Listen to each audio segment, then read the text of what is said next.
123, thank you so much for the follow. And I'm hopefully I didn't say anything too weird.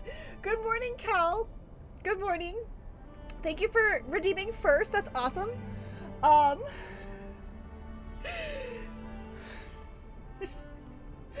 It's actually evening for me. But so I guess good time zone. Aw. Oh shoot. No, I am so sorry. This always happens. Let me fix that. Let me fix that. That's my bad. That's my bad. This always happens. I feel so bad.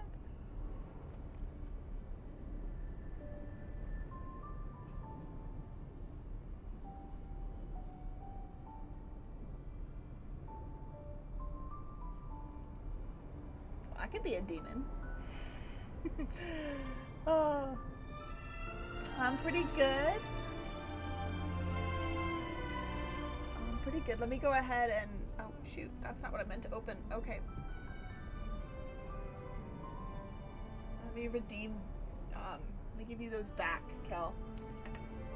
It's sorry.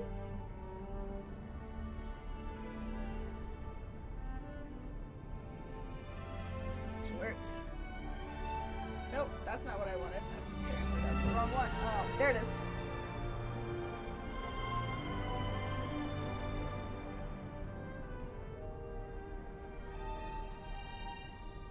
Reject.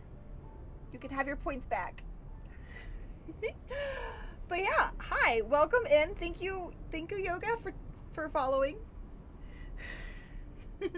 As we've got a new person today, welcome in. My name is Chibi Elizabeth. I am a magical cat dragon. Demon is also a good description. Welcome in. We are going to actually play more of the 2.2 story today in Star Rail. I'm kind of really excited. I did, we were going to play this yesterday, but I had to cancel stream as I would not have been a very good friend to play with. But we are here today. Yeah, I go by Chibi or Chi or Ellie, Elizabeth. That all works. Beth kind of works too, but that's not my favorite one. But they all work. But yeah, I'm gonna go ahead and pop over to the game. I should have started that. I'm a little discombobulated today. But here we go. Oh, that was a good one too. Eliza's good. I like that one too. I like that one too.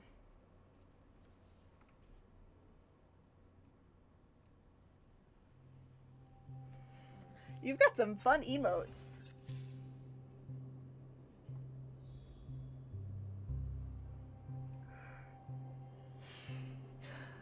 But yeah, let's go ahead and jump right on in.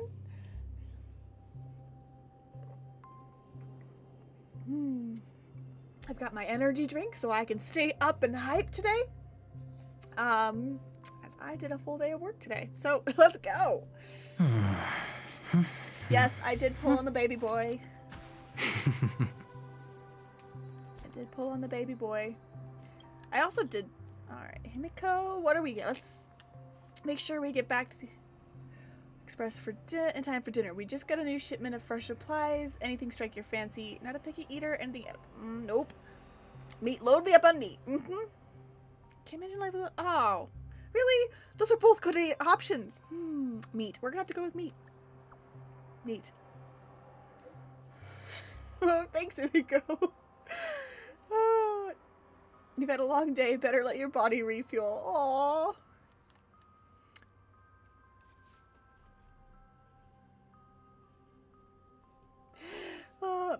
Today's meal orders: Pom Pom Crispy Crumbly Pom Pom Pie. March 7th has tomato fried egg and rice without the tomato. Don Hung, whatever. Welt assorted salted roasted fish with onion rings. Loads of meat. Himiko, the Express Special Supreme. fun. I really like the fact that the characters that you have and you own actually like send you messages. I find that really fun. I'm not gonna lie. Like that's what?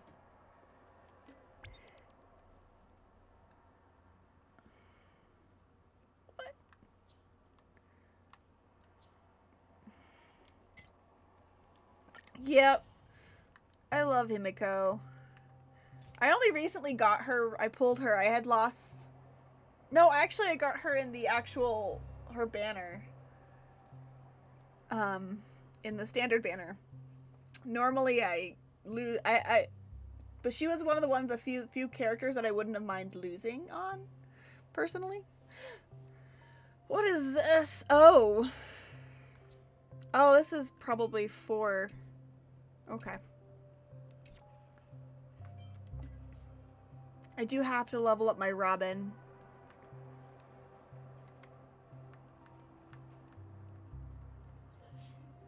We'll get there. We'll level her up. But yes, our mom Himiko.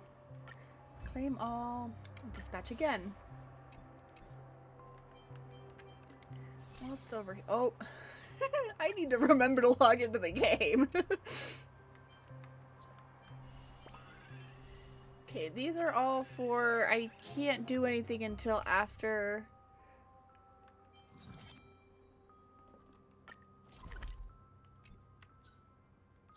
Okay, I got a few things apparently in the map to do.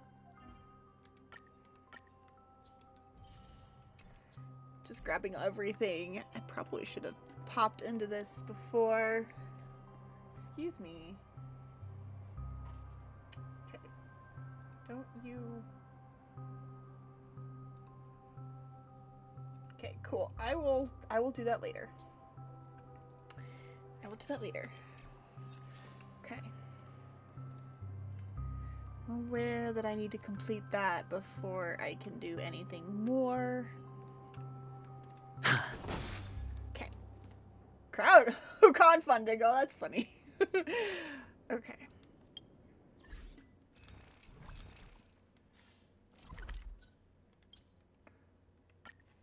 We're gonna go grab the level rewards. I didn't realize I had level rewards. I don't want to talk to you. How is everything? If you're ready, let's head to the Washtopia. I haven't finished this. I'm gonna try to do as much as I can. I have started it already. So I am going to try to finish it today. Oh boy. Probably not then. That's good to know. I'm gonna get through as much as I can today. I did do a pretty long stream with the first, with a lot of it. Let's see. This is a good place to. As you can see, I still have at least 4 chunks. I'm about to finish that one, I think. So I guess not. I'm gonna try to get through as much as I can today, for sure. We're gonna see.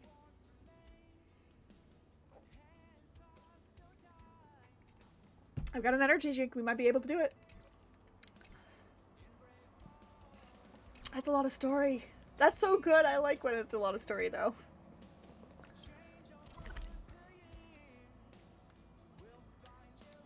I like a lot of story. But all this free time, why not make the most of it? I am in the Dreamflux Reef, so I have gotten through quite a bit. How much? When I streamed it last, how long was that?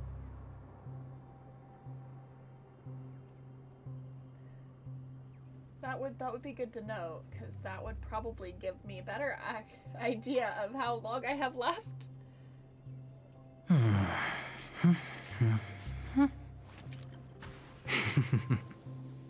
That was a 3-hour stream. Just under 3 hours. Yeah, I don't know if I'll get to it all today, but we'll try. We'll try. We'll try. Oh.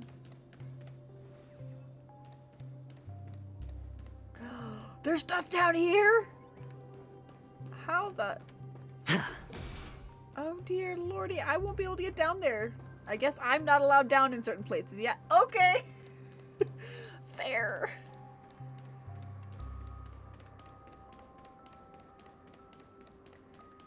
Well, we're gonna get through as much as we can.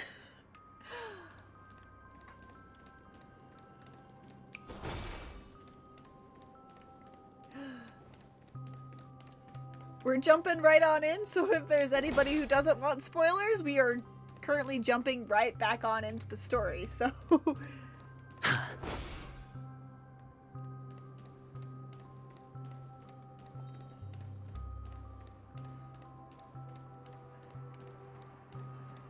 No treasure chests? Okay.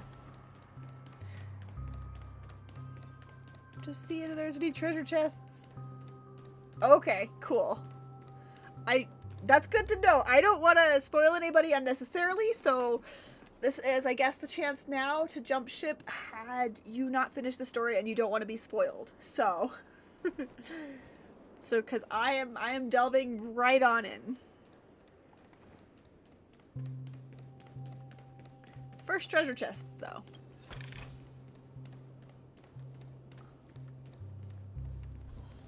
We'll trigger that space. Treasure chests.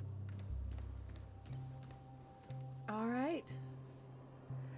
Beneath the sea surface of Memory Zone, in a garden closest to the full moon in the water, an elderly man rests in a recliner, enveloped in utter silence.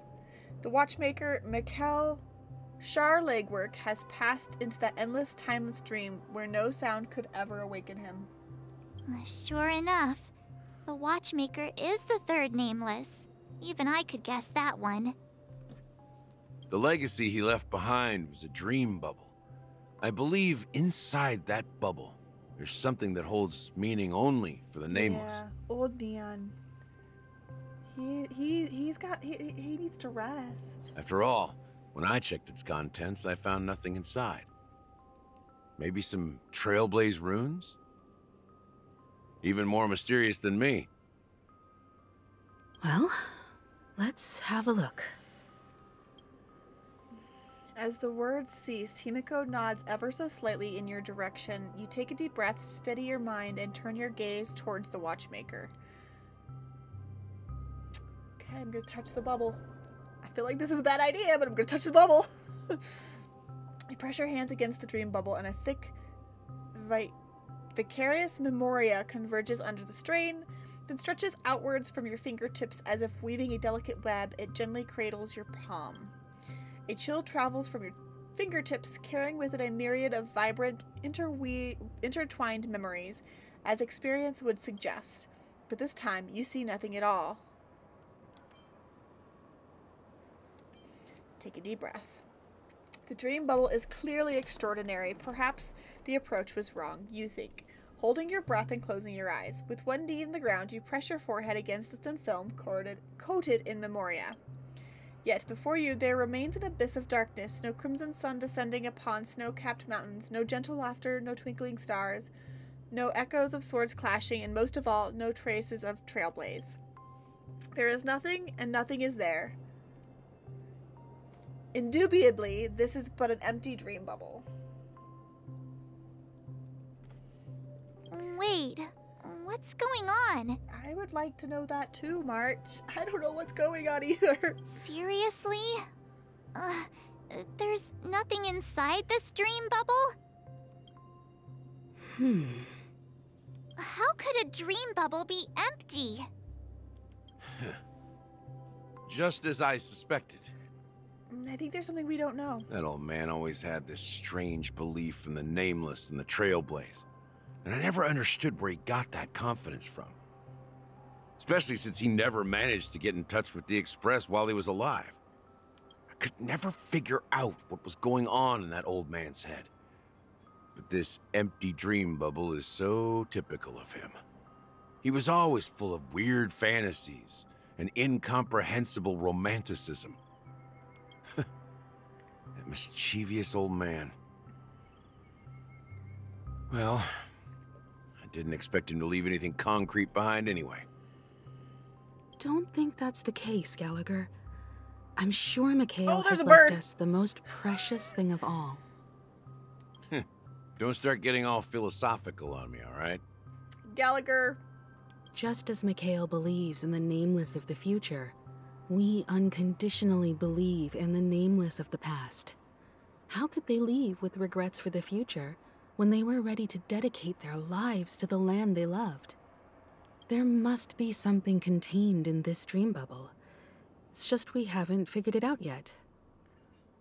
You also have faith in the Watchmaker, don't you, Gallagher? Well, I'm a follower of the Enigmata. My philosophy forbids me to have faith in anything.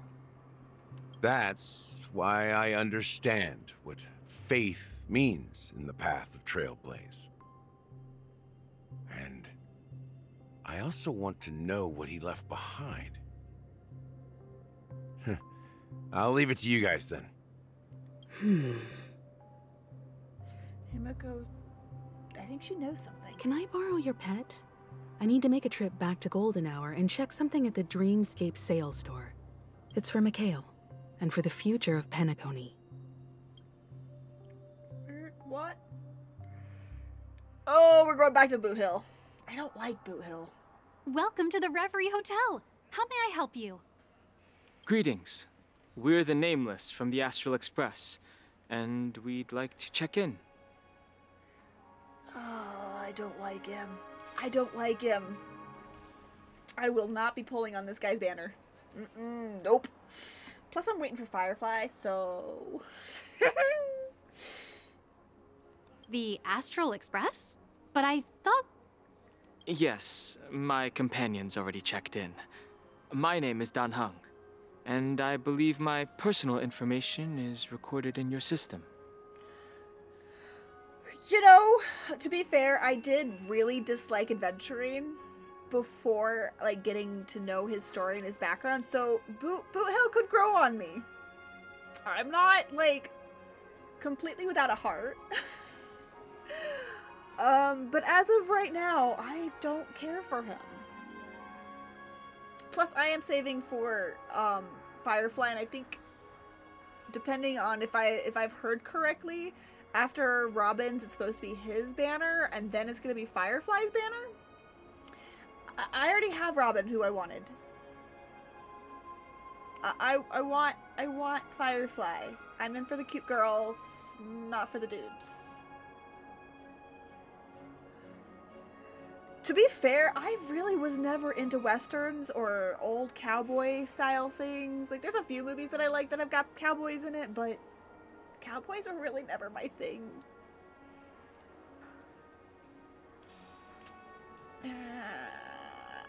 And it could be as I was raised in a cowboy town. I see that day in and day out. I don't want to see it in my game all too much. Like, I appreciate it, but I just see too much of it. My day to day.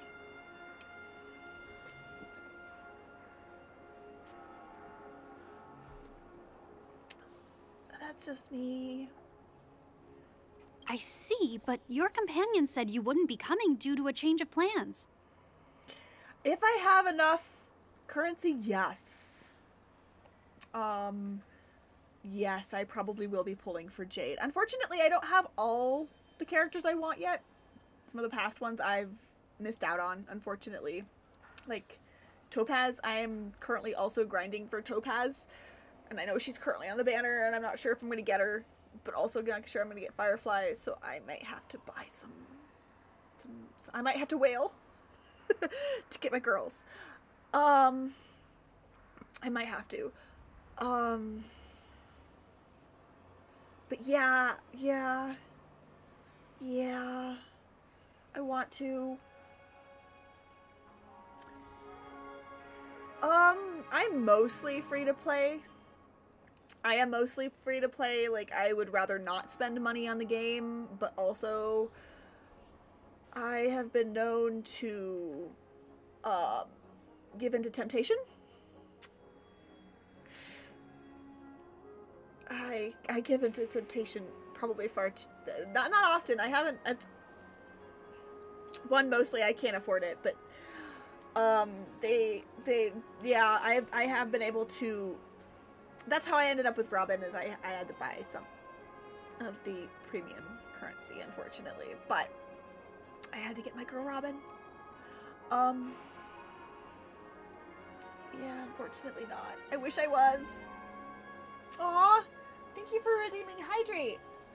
I've got my liquids right here. Thank you. Thank you.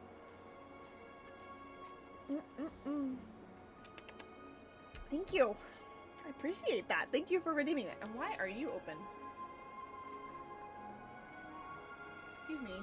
No.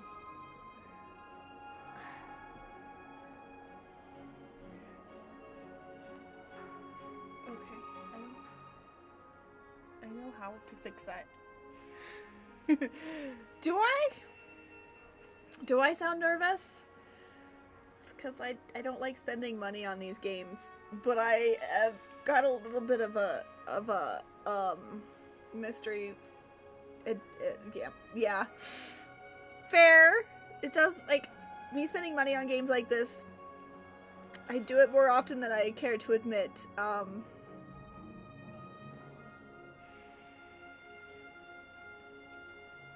And I shouldn't, but I do.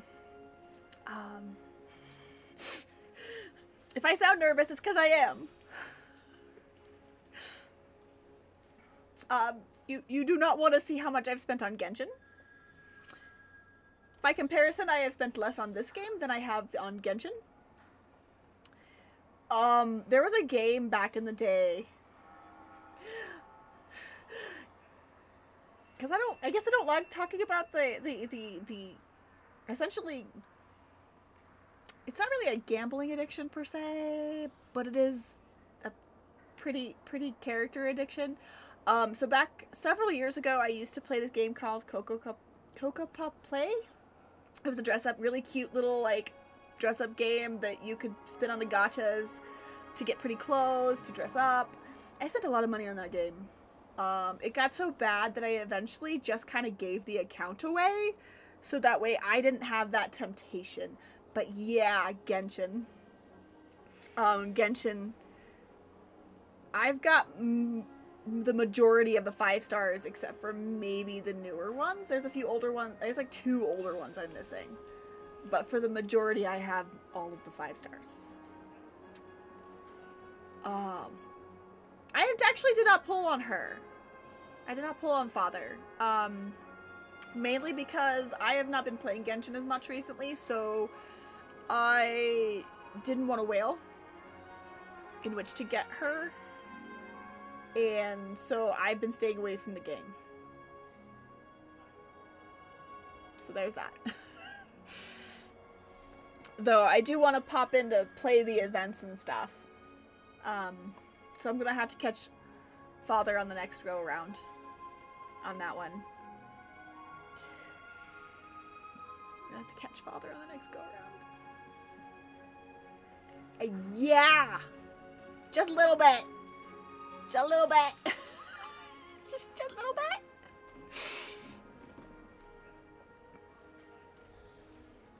Just a little bit. Just a little bit. And it's not even physical. Like, I don't, like... Yes, we'll go back to the story. But, also, I have been to Vegas. I didn't gamble at all. But I love gachas. And I like mystery... like gacha toys as well as like the game. But yes, we'll go back to the story. Now the plans have changed again. And you are... Me? I'm Pom Pom. A new nameless who's also with the Astral Express. Oh my god! Pom Pom? Really? You are not Pom Pom. But that's hysterical that you think you can get away with Pom Pom as a name. He's my fellow trailblazer. We responded to the family's invitation before he boarded the express. So he wasn't registered in your system. Is it possible to accommodate him as well? Oh, I see. Another one of the Nameless had a similar situation. Seems like a lot of people are joining the Trailblaze these days. And Allie just takes it with a great, like, she doesn't take it even with a grain of salt, man. Since there's a precedent, it shouldn't be a problem. Just give me a second to contact your companions. Pom Pom. Unfortunately, I think Pom Pom's too cute. I cannot call you Pom Pom. I'm sorry, dear guests, but it seems I'm unable to reach the other members of the Astral Express. What do you mean by unable to reach them? My apologies. This is the first time I've encountered a situation like this. However, the system indicates that those guests are still in the dreamscape.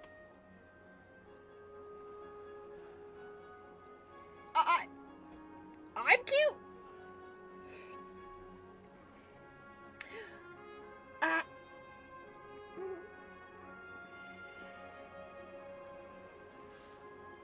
Hi, Tankia. Hi.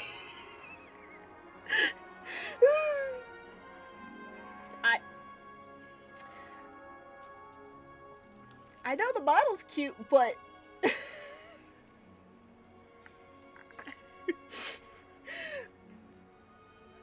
How about this? Give me their room number, and we'll go check on them ourselves.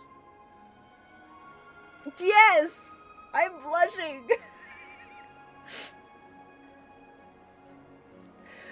I'm sure I think the model has a function for that. I just don't have them keyed at the moment.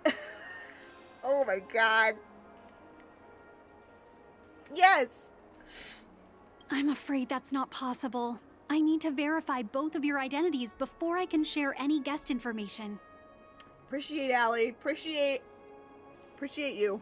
How about you just wake up someone? Let's say, Welt? I'm sorry, but there are strict rules regarding forced awakening. It cannot be done without the proper clearance. So nothing works, huh? What's your solution then? Are you saying we sleep here? At the reception? Please be patient. We need to contact your companions in order to confirm your identities. Oh my god, you're right. It's a crop top that covers nothing. Like, if that was skin, there'd be... that would not cover anything. Oh my. Oh my. And now it seems you need to confirm our identities before you can contact our companions. It seems so. Oh, fudge. Look, nothing personal, but if you can't handle this, go find someone else who can. Oh. Okay?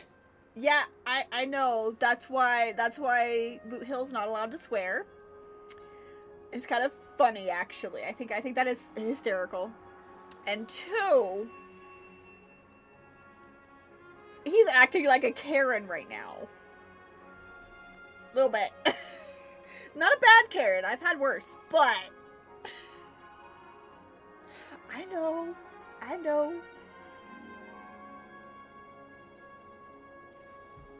Please calm down, dear guests. I do recall that Mr. Sunday, the Oak family head, personally handled this issue earlier. Oh, please wait a moment while I contact him.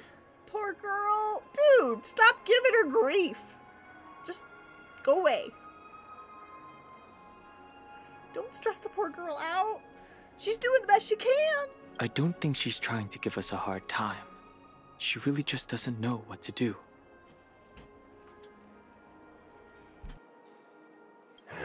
I have a bad feeling about this. You tried to contact them on the Express earlier, but they didn't respond.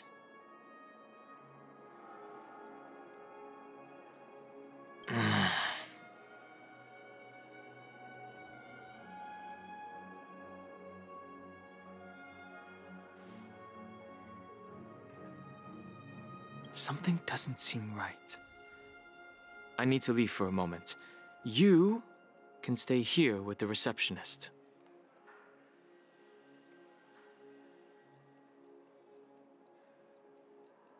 Sure thing. Just don't keep me waiting forever. Dear me. Such a... Yeah, Sunday KFC wings. You know, I don't like Sunday very much as a character. Like, personally, like, I love his design. And I understand some of the reasoning behind of what he does. But he also drives me nuts. You know?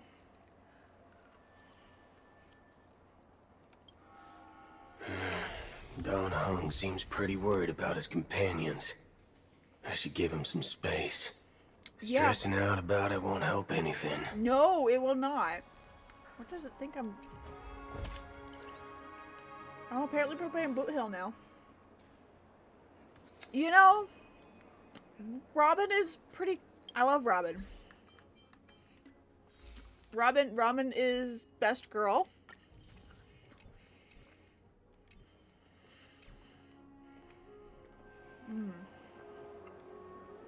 Robin is definitely... Oh, they're really gonna, do the whole... Make us like Boot Hill by playing Boot Hill like they did with Adventurine to give a story, aren't they?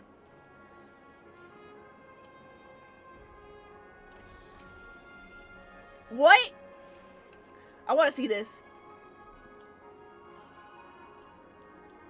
Give me some idle animation, Boot Hill.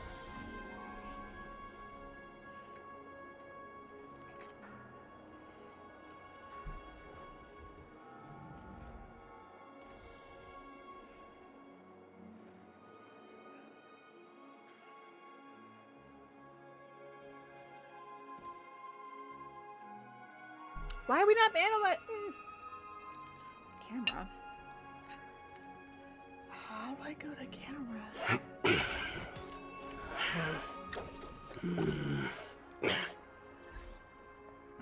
Where is... Oh, there's camera.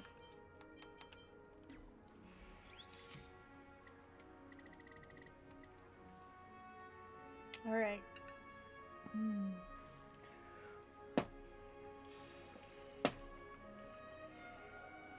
Come on, give me some idle animation, sir.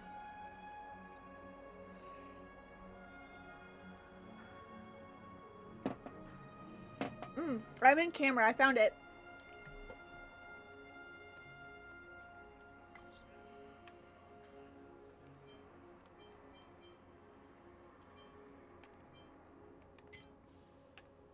Oh, I see. I see.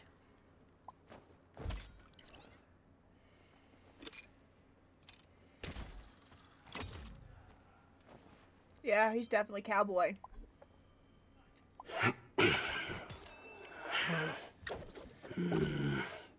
Oh my word, he really does eat that. He doesn't eat that. To be fair, this guy is basically a robot.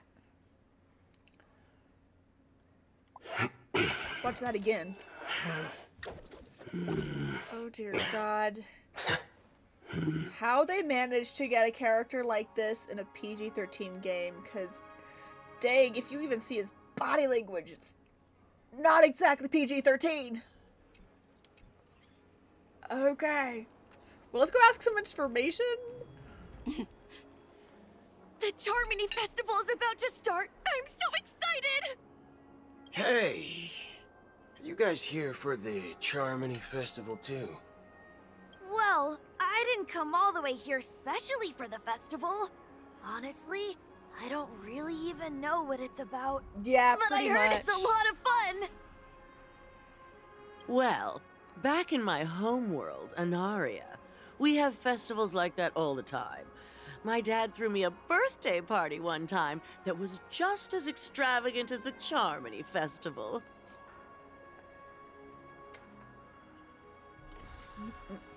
Oh, come on. The Charmony Festival is a once-in-an-Amber Era event.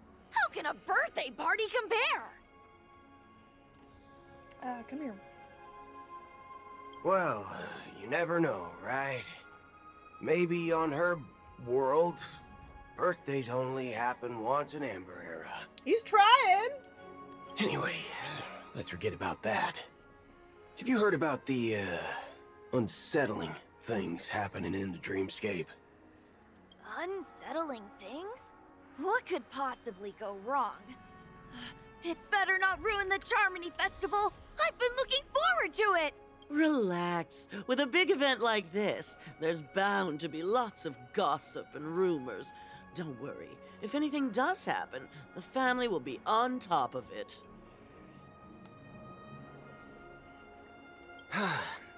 Oh, that's a relief. I didn't come all this way to see the festival go down the drain. To be honest, though, while I may not like Sunday, I like his design enough that if he ever is ever on a banner, I'm sorry, is that annoying? Should I stop?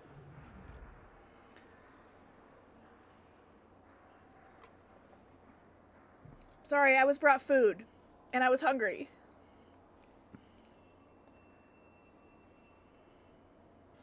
I'll stop. Well, looks like I won't get any fudging clues out of these two. They're clueless.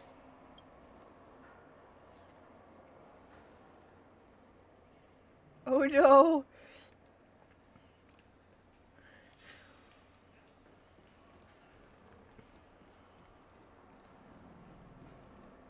When I take bites, I'll turn the What a face recognition like the mic off. you lousy robot. Greetings. I'm Cody of the Bloodhound family, head of security for the hotel. How may I assist you? Hello. So, there's something I wanted to ask about. I've been hearing some unsettling rumors about certain incidents that might affect the Charmony Festival. Do you think there's anything to be worried about? I've traveled all the way from the Hayahi Federation, and I don't want my trip to be ruined. What do you mean? Wait, you haven't heard? I'm not sure where you heard those rumors, but they're completely baseless. I can assure you, as a representative of the Bloodhound family, that everything is going smoothly for the Charmony Festival. We splurged on steak, because they were having a good deal on steak. So I've got steak with buttered corn and a seasoned rice.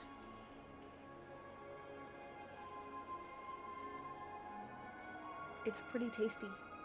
I mean, I made the rice myself and just, it was cooking before I started stream. But he finished it up for me. I love buttered corn. At present, all of the families are focused on making sure the festival starts on time. Even the Dream Master himself has arrived. So don't worry, your trip won't be in vain.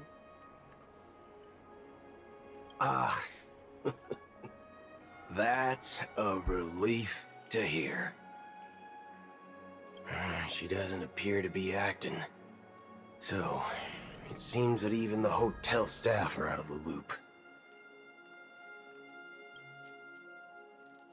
Back already? Hasn't she returned yet? Nope. I'm starting to wonder. Sending her to contact Sunday was a good idea. Neither the staff nor the guests seem to know anything about what's happening in the dreamscape, and wherever we go, all we see is people enjoying themselves. Definitely not a good sign. Oh boy. I agree. Another unusual thing is that the Oak family is supposed to be in charge of organizing the council and managing everything inside and outside the dreamscape. However, I walked around the hotel, but didn't meet a single member of the Oak family on such an important day. Well, I'll be forked. If I remember correctly, the head of the Oak family is that Sunday guy, right? I'll be forked. Oh my god. If I was still working in school, maybe. We shouldn't linger here too long. Let's go back to the Express for now. Might be a good idea. Yeah. Not so fast. Have you ever robbed VIPC, bro. Well, who you If calling you bro? run away now, everyone will be chasing after you.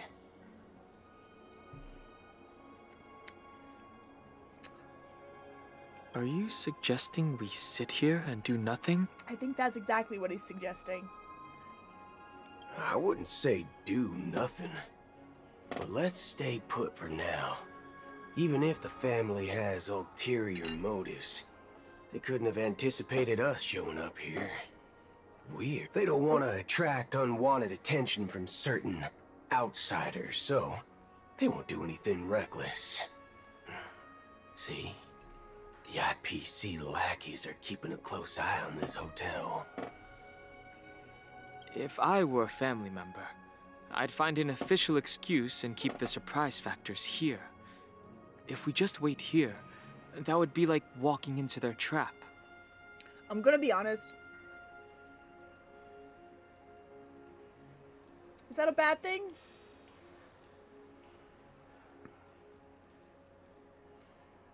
Or is that a good thing? It's because I keep moving up and down. If that helps. I use iPhone tracking. Which is supposed to give... Oh. It's because I keep bending down to get the food, too, so...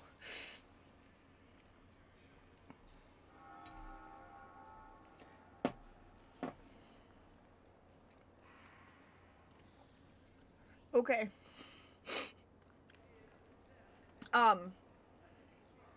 John Hung. As a character, I don't mind him. Unfortunately, for his voice actor, at least in English. I don't know why, but it kind of frustrates me. I don't understand. It's not bad voice acting. It just frustrates me. Yeah, Don Hung.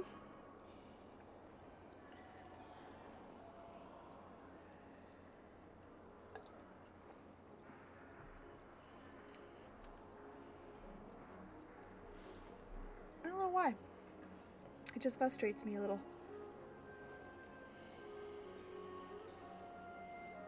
I don't know if it has to do with his pronunciations or what. Because I also know the voice actor doesn't speak like this normally, and I have no issue with his voice normally. So I don't know why Don Hung's voice, the way it's... I don't know why.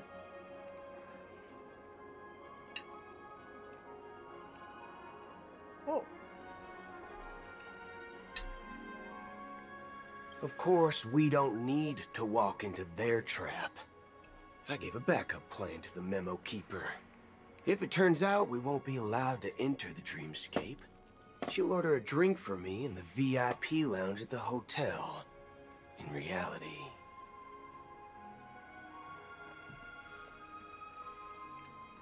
Yeah, I know it's technically not, and I know it's fine. I don't know why it just...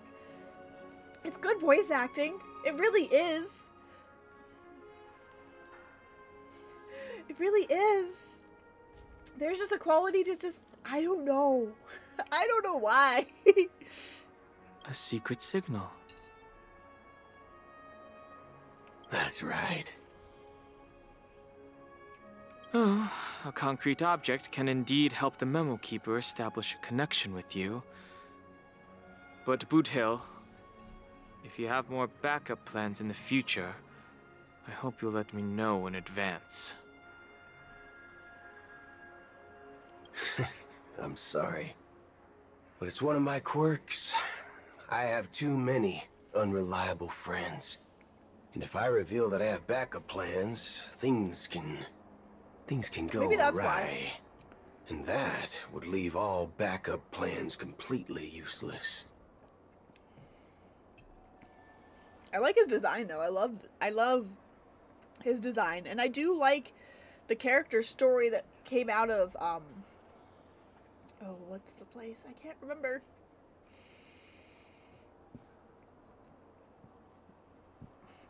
The one before this one. How do we get into the VIP lounge? This is where my street smarts come into play. Oh dear. You're gonna get us thrown You can actually out. book a stay on credit, and the interest is surprisingly low.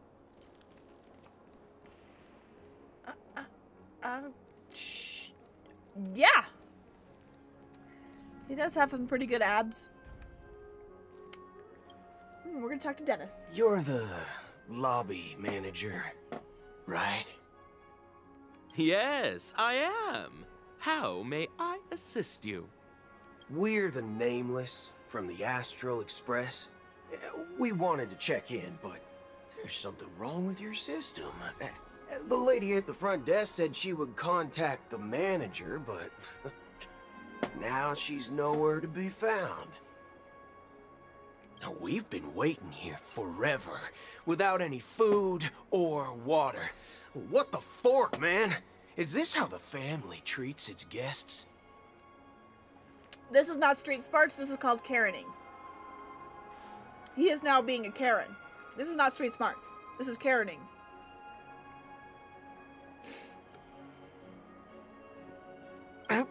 Is this your idea of street smarts? Starting an altercation? Don Hong agrees with me. He definitely agrees with me. That's what Karening is you're starting something. It's called standing up for your rights. It's called being a Karen, Boot Hill. You know, I think I found a new name for you.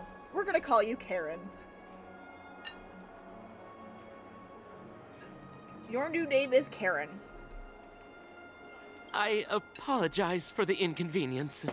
Please wait while we try to contact Mr. Sunday. I'll arrange 2 premium seats in the VIP lounge so you can rest there while you wait. You should not. You know, that's fine. I'm gonna call him Karen, though. You should not have given in to his Karen demands. I know it furthers the story, but still, don't give in to his Karen demands. Don't. I mean, that's a good one, too, but I'm gonna call him Karen. See? Just like that. Just don't call yourself Nameless next time. Right. Wow, this bar's something else. Certainly worthy of the planet of festivities. 1 peach soul glad? Shaken? Not. Good evening, gentlemen. Anderson, don't give in to his Karenness. Hey, I have an order for a bottle of Hasdana's White Oak. Can you help us find it? Hasdana's White Oak. I think there might be a misunderstanding. We don't serve that here. Oh, no way. Are you sure you're not mistaken? If someone had reserved such a beverage, I would definitely remember it. It sells for hundreds of thousands of credits per bottle, after all. I couldn't afford to cover for such an item if it were broken or lost. That's strange. Well, could it be that the memo keeper couldn't afford it?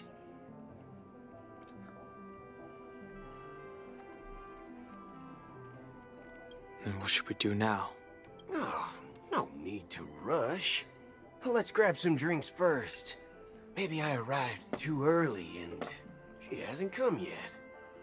Now, let's see what kind of juice malts you all have here.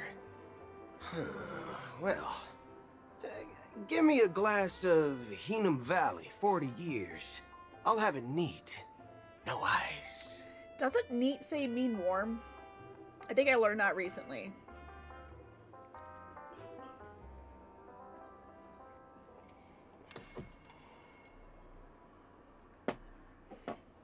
Well, that's the most expensive one on the list. I think so. You have a taste for the finer things.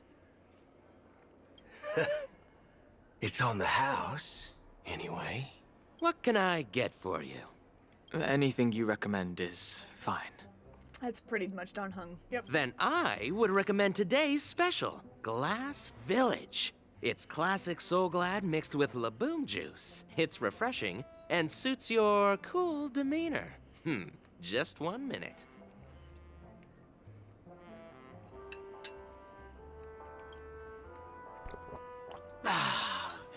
flavor. Dynamite barbecue with rocket fuel. Ooh, it really hits the spot. Truly the finest sherry cask-aged malt juice in the cosmos. Dynamite barbecue with rocket fuel.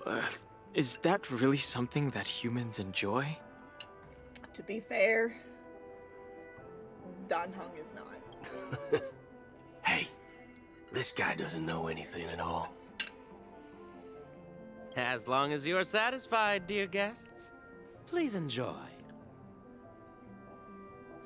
You're not wrong, actually. Yeah, he looks a lot like our, I can never pronounce her name, I'm just gonna call her father. Yeah.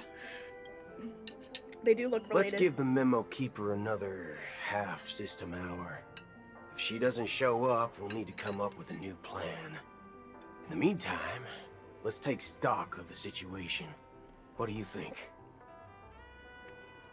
The situation is unclear. Something must have happened on the planet of festivities, but the public is unaware of it. Someone in a position of power within the family must be covering it up. Boy, oh boy. It's unusual for the followers of the Harmony to invite other factions, let alone the IPC and the Masked Fools. If what you said about the Emanator of the Nihility is true, the situation in Penacony is a little complicated, to say the least. You have no idea, Dan Heng. Actually, there's something else I'm concerned about. Regarding Acheron. As you know, the faction that follows the path of the Hunt are some of the most dangerous folks in the cosmos to mess with. I mean, who in the right mind would impersonate the Xianzhou Alliance or the Galaxy Rangers? It's like asking for a death wish. Oh, that's all Grizzle. Yep, that's not me. Isn't there a saying among the Xianzhou people that the Rainbow Sect lets their Lux Arrow do all the beating?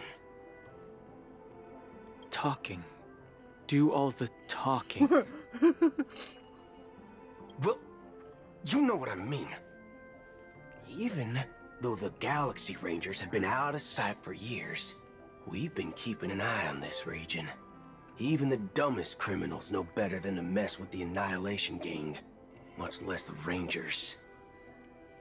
But that Acheron lady, she doesn't seem like a lunatic at all. On the contrary, she's highly logical and organized. She knows exactly when to hold back and when to strike without mercy. Yeah. And you believe that someone like her would have an ulterior motive for impersonating a Galaxy Ranger? I'm not entirely sure, but I do have my suspicions. Maybe she knows a Galaxy Ranger, or perhaps she's trying to lure us out for some reason, which I can't figure out. I don't know either. It'd be interesting to find out. Anyway, what worries me more are the anomalies within the family. They've summoned followers from various paths for the festival. No matter how generous such a gesture is, this move seems highly unusual.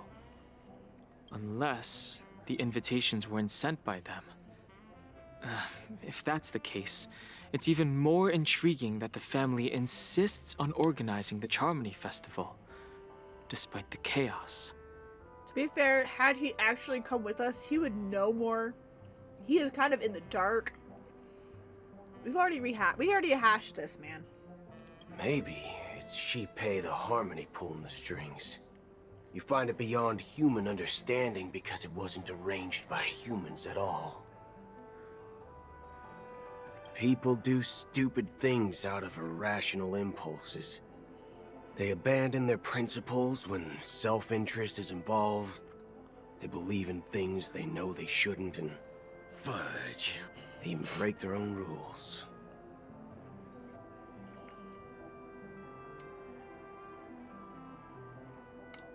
Or do we actually get to meet Zipe? I cannot pronounce that.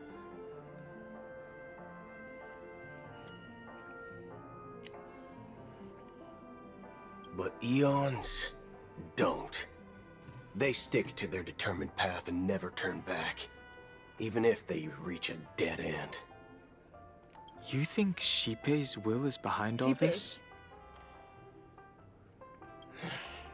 It may not necessarily be Xipe, but there's definitely some higher entity involved. I know it may sound pessimistic, but if human free will were reliable, why would we even need Galaxy Rangers? Yeah, no, I got that much. That would make sense, actually. It's much simpler when you boil it down to the eons and paths. Like how Lon always follows the path of the hunt, or how the Express stays true to the Trailblaze despite Akavili's disappearance. Fascinating. But in my opinion, Akavili's fall holds significance for the Nameless. Oh. So you're saying the Nameless now have to take responsibility for their own choices because their absolutely right leader is gone? Alright, we are on an ad break. I am going to go ahead and take a quick break. I will see you back here in about 3 minutes.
let's go ahead and come back.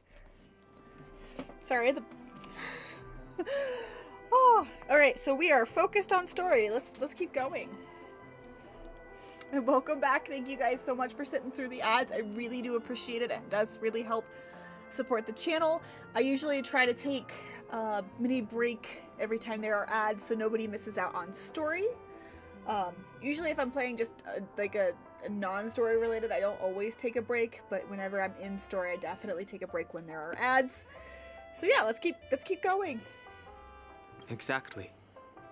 I believe the purpose of the journey isn't just about following a path that's always considered absolutely right.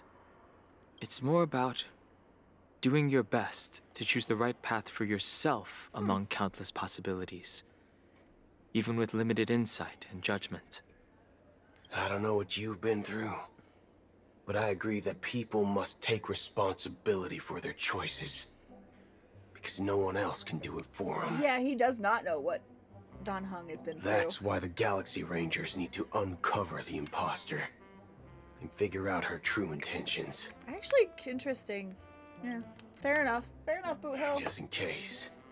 I have a backup plan if the Memo Keeper doesn't show up. This is my final backup plan. I promise. Dan Heng already asked you for the backup plan. You sure have a lot of cards up your sleeve. True. Well, going back to my old career would make things a lot easier. By the way, when you were walking around the hotel, did you happen to see any important-looking guests? What's your plan? It's simple. We just grab some hostages and use them as bargaining chips with the family. Or maybe we can even take their identities. Okay, no. No, Karen. Stop it. Stop it. No need for that. We'll return to the Express now. Wait. Are you getting scared? Draw your weapon. Let's make a big scene. Are you leaving, esteemed guests? Would you like to cancel that As Donna's White Oak you just ordered? Huh? As Donna's White Oak? But oh, and there's... Didn't you just say... There's the Memo Keeper. Ha ha. Looks like you are a bit intoxicated, esteemed guests. You ordered a bottle of As Donna's White Oak just a moment ago. Looks like your Memo Keeper friend has finally arrived. Oh, right. Sorry, my memory's not the best. You know, too many modifications and all. Anyway, let me check. Well, fork me. It says Donna's White Oak, all right. And there's a note. I'll be waiting for you on the Astral Express. We gotta go back. No mistake. That's her message to you. She knew the hotel wasn't safe, so she suggested we find another place. We should have just gone back. Well, looks like we took a detour, but now it's back to the Astral Express. So, what are we waiting for? Let's go. Let's go. You're back? 2 guests just boarded saying they were looking for Boot Hill, so I told them to wait in the parlor car. Oh, just in time. 2 guests? Yeah, or 2. Look, we welcome all passengers on the Astral Express, but sneaking in like that, you have no regard for etiquette. Good job, Pom Pom. My apologies, conductor. It was an oversight on my part. I assumed you were already acquainted with the garden. Given the chaotic situation in Penacony, the Nameless are the only ones we can truly trust right now. You are the Memo Keeper. Pleased to meet you, Dan Heng. I've seen you in others' memories. And as for Boot Hill, this is our first face-to-face meeting. I hope you enjoyed that bottle of Astana's White Oak. You sure have a refined taste. Finally, Memo Keeper. Well, let's cut to the chase. Spill everything you know. That's precisely what I intend to do. But before that, please allow me to introduce myself. I missed her banner too, My name unfortunately. is Black Swan, and I serve the Garden of Recollection as a memo keeper. As for Acheron's story, I'm sure she knows it better than I do.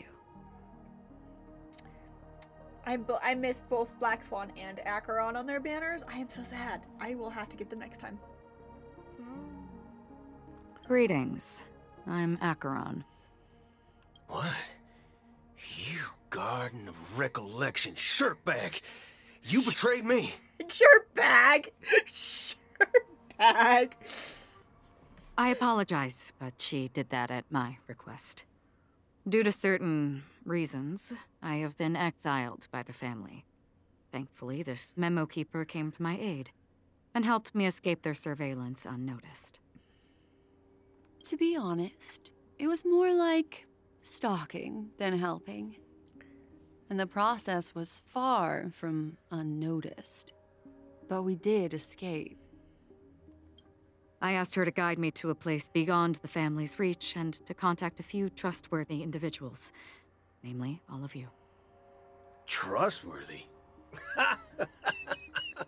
Son of a nice lady. You think I'm dumb or something? Son of a nice lady. I still like that one. How about this? I'll put a few bullet holes in your head and see what secrets spill out. Then, we can talk about trust. It doesn't have to be like that. I'm willing to answer all your questions, but not right now. If my cover hadn't been blown, we might have had more time, but at the moment, we don't have any other options. No other options? What do you mean? This is the only way I can ensure everyone's safety. I kindly request an immediate warp jump out of the Astana star system. This passenger is requesting... As far as I can tell, she's not a threat and seems to be telling the truth. I've briefly traveled with your companions and know their whereabouts, Dan Heng. Please rest assured, your nameless companions are safe, but they need our help. As for Boot Hill, you may have guessed, I've been waiting for you.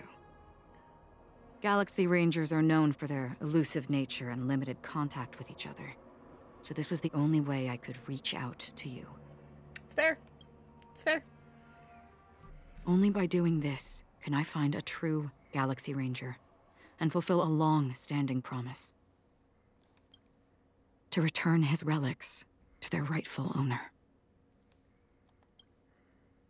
Someone once told me that every rainfall is like a gift from the heavens, a sign of their mercy upon the world.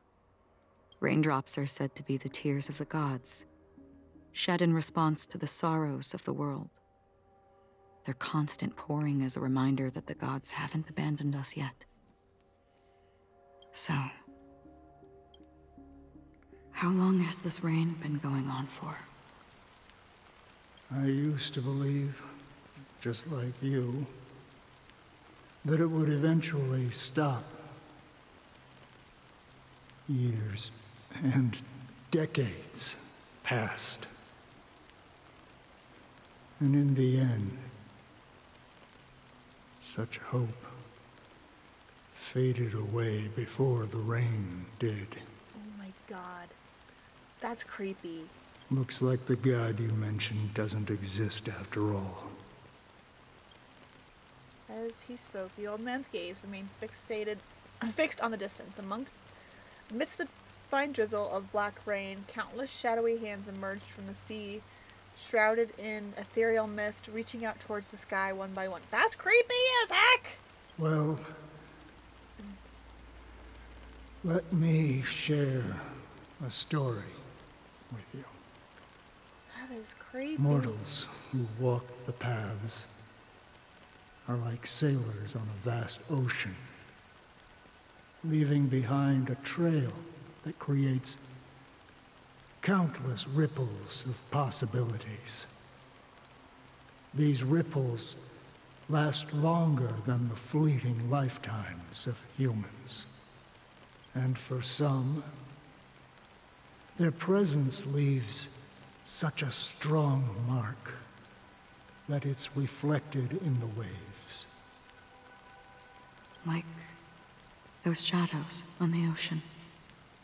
Sin-thirsters, the obsessions of the Pathstriders, they emerge from the depths of IX, seeing themselves as masters of their own destiny, unknowingly repeating the actions of their past lives.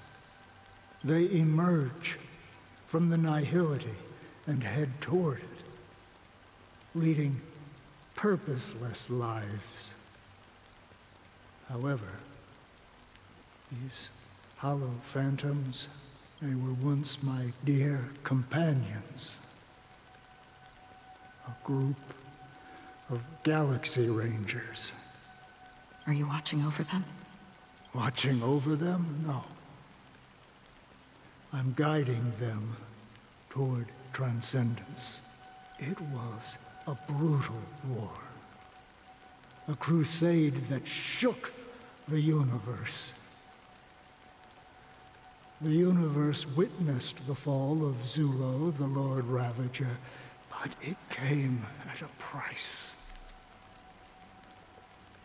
A price so hefty that only those who were there still remember. The unwavering determination of the Hunt followers persists even in death. So someone must guide these lost souls to their life beyond. They were heroes in their time, and they shouldn't be reduced to mere puppets of the nihility. As for me, I've suffered too many losses on that battlefield to advance any further. And that makes me the most fitting person to carry out this task. What happens with you? Will you be able to be ushered away? But you know, these Sin-thirsters, they're not who they used to be. Does this seem pointless to you? Well, some tasks have to be done, even if they are pointless. I can help you. For what? For the meaning of the nihility. That's what I've been seeking. I see. After all, this realm is off limits to ordinary souls, right? Thank you, stranger. I wish that you find what you seek. Before we part ways, I have one more question. It is true that their actions and even their entire lives may seem pointless from our perspective. But if, and it's just an if. There's no filter on her voice in that line. If this is what the departed ones expected, should we try to change it? That one line did not have a voice filter. A good question. And a profound one. I don't know if that was on purpose or not. What I do know is that one day, I too will pass away. And when I bid farewell to this world, someone will stand at my grave and place a bouquet of flowers on it. Oh.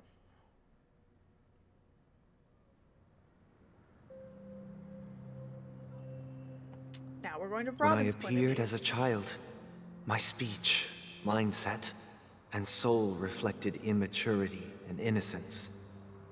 As I grew into adulthood, I left behind my childlike side.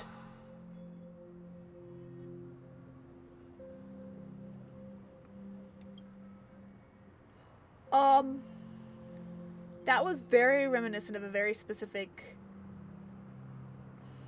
I grew up religious. I am no longer religious, specifically Christian style religious. While I am no longer that, I do remember quite a few things from that time, and one of them is a very specific verse. And that just felt like it quoted like it was referencing that particular verse. I can't exactly remember where it was and which, like, where it's located, but I had that verse memorized for a hot second. I humbly request your blessings, esteemed advocate of Xipe. Come to me, my kinship.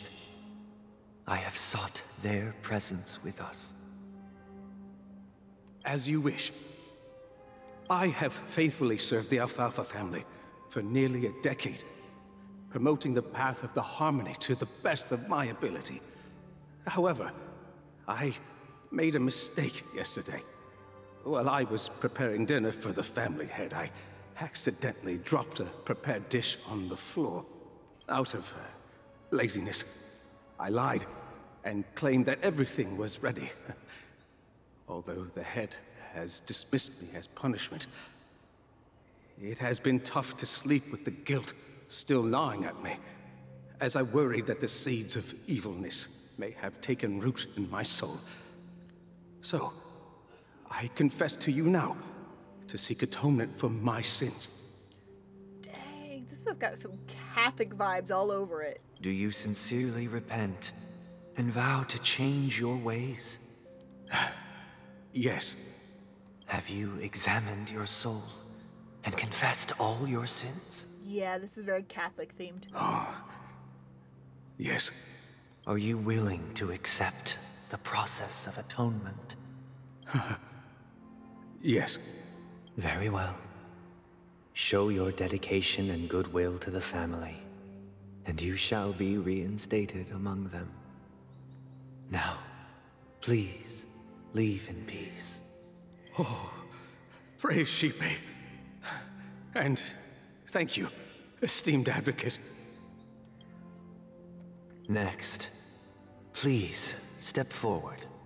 I wholeheartedly confess to you. Please, pardon my sins. Rest assured, I have implored their presence to be with us.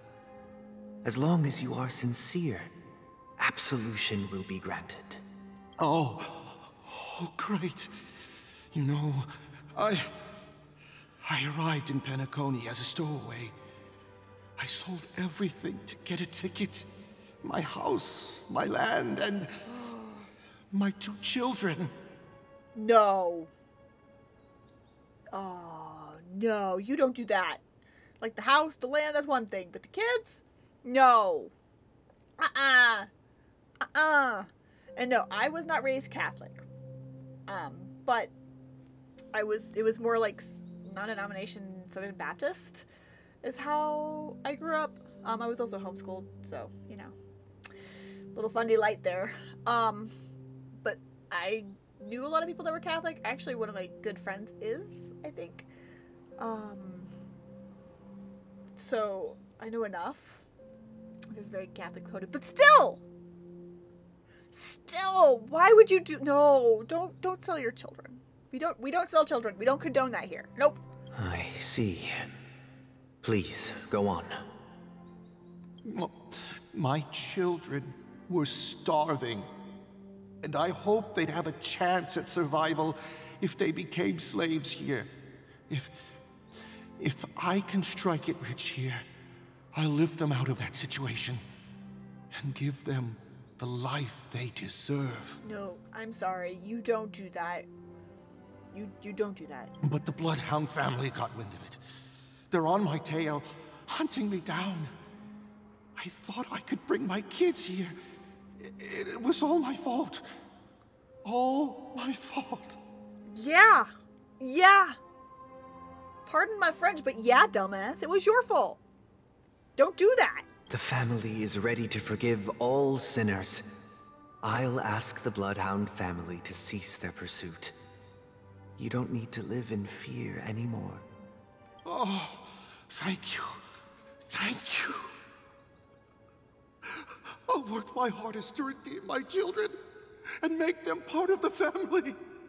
Dude, why would you pardon? Praise the harmony! Oh. No, that... Next, please step forward. Hey, Long time no see, Mr. Sunday. The most esteemed individual in Penacony, and the next leader of the Oak family, right? I have sought their presence with us. Let us proceed. Sure. Let's just get this over with. I have sinned. Please forgive me. I wasted half a pizza at breakfast, and a bottle of Soul Glad. That's it. Nothing more. Can we wrap this up? I've got a Robo-Ball game to catch, you know? Do you seek to atone for your sins through good deeds? My sins? Starting to sound like a saint, huh? Well, let me tell you something. Neither the family nor you have the right to judge me. Why are you here? You think nobody knows what your precious family has done? About the watchmaker? Huh? Don't kid yourself, Featherbrain. Those dream chasers might be fooled by your act, but don't fool yourself. Before you start spouting off your holy verses, answer me this. Where does the power of the Oak family come from? And your power? What makes you think you can sit there all high and mighty, looking down on everyone else? Well, I've spent enough time in confession today to enter the Harmony's paradise, right? Then I'll take my leave. Good luck with your election, and, don't make me regret my investments in you.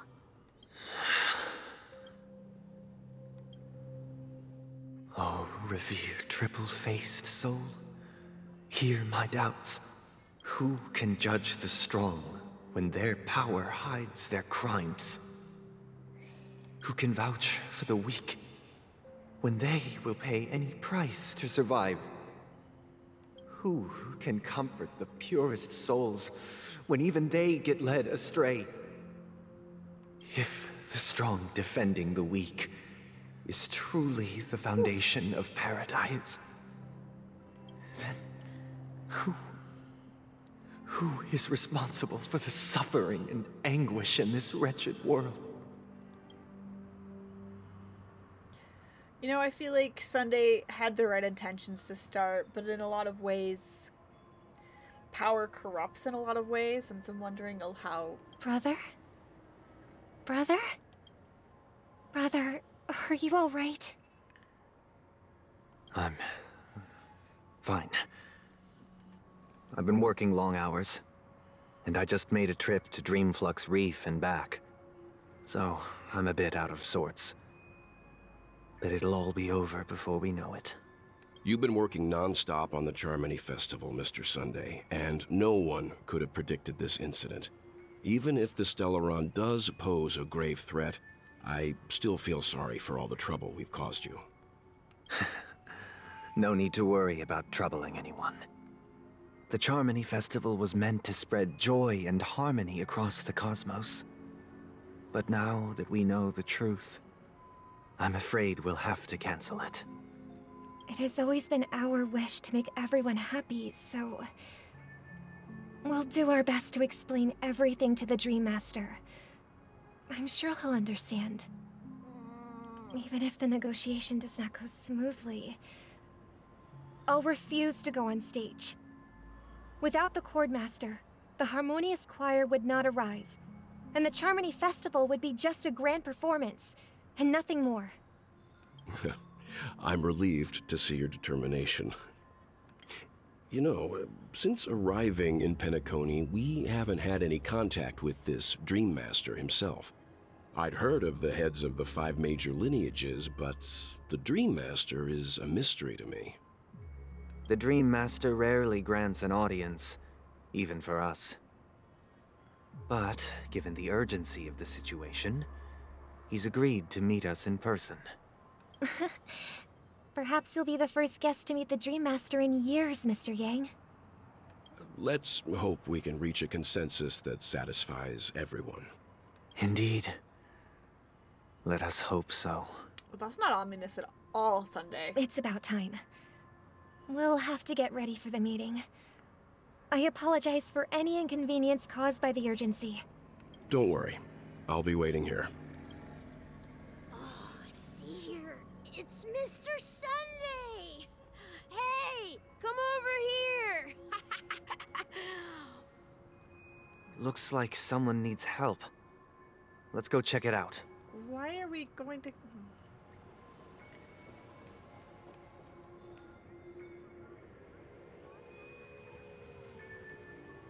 Okay, those are... Oh, Mr. Sunday. Hey there! Okay, see the moon in the sky? It's about the size of the cap on my Soul Glad bottle.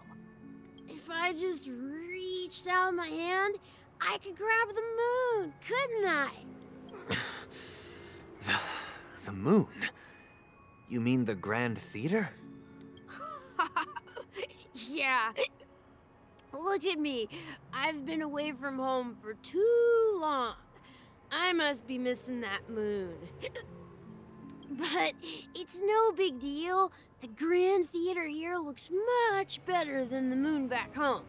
It's just magnificent. They told me not to sell everything I had just to come to Penacony. How short-sighted. Selling everything you had? Why would you go to such lengths? Why? Can't you see? Life back home is miserable. It's not really living at all. It's better to be here at Penacony. No pain, no worries about tomorrow, just sweet dreams. You can do whatever you want. That's what I call living. Yeah, now this is the life. Is this truly living? Huh? What did you say, young lady? I didn't quite catch that. Oh, it's nothing, sir. You see, the traffic on Glocks Avenue can be dangerous. How about I ask a Bloodhound family member to escort you to Ideen Park over there, so you can continue enjoying your sweet dream? Oh, yeah, that's a great idea. Wow, no wonder you were the leader of this sweet dream. You're totally a lifesaver. See you around, Mr. Sunday, and it was nice chatting with you.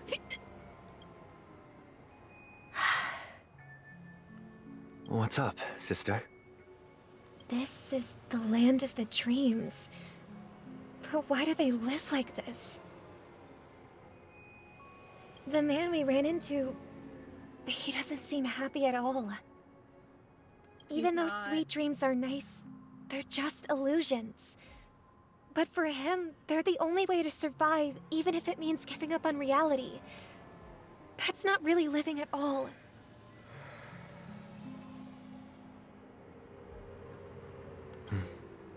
I suppose you have a point. But, in my opinion, that's how most people live their lives. Why do you say that?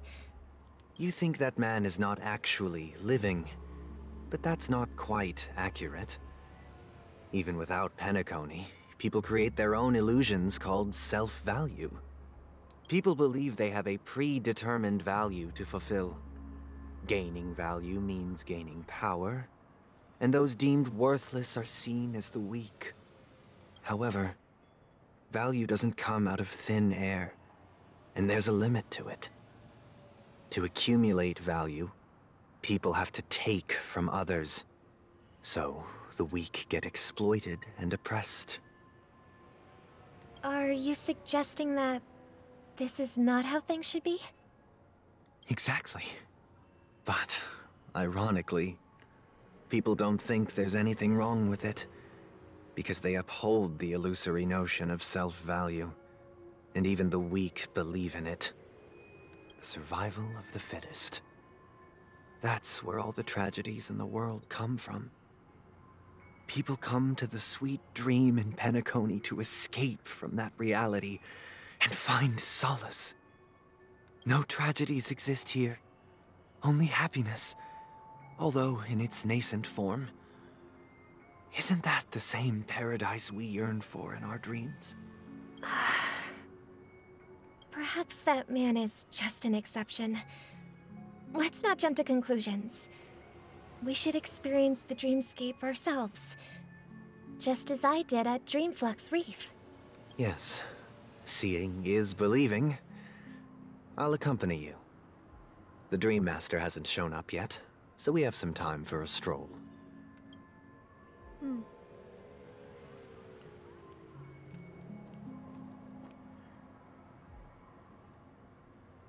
Do those cars normally have notes coming out of them?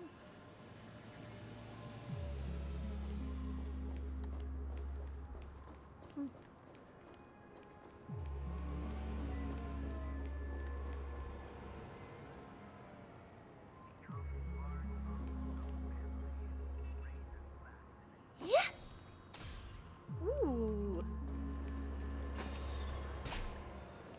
I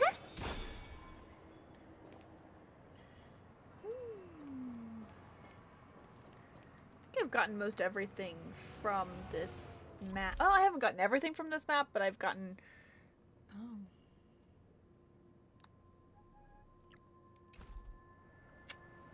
Weird, because I'm pretty sure I've gotten those parts of the map. Checked off the list. Now, where should I... What? It says this...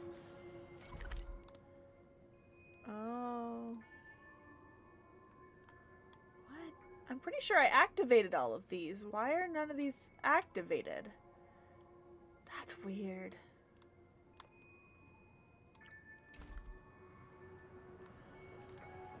That is weird.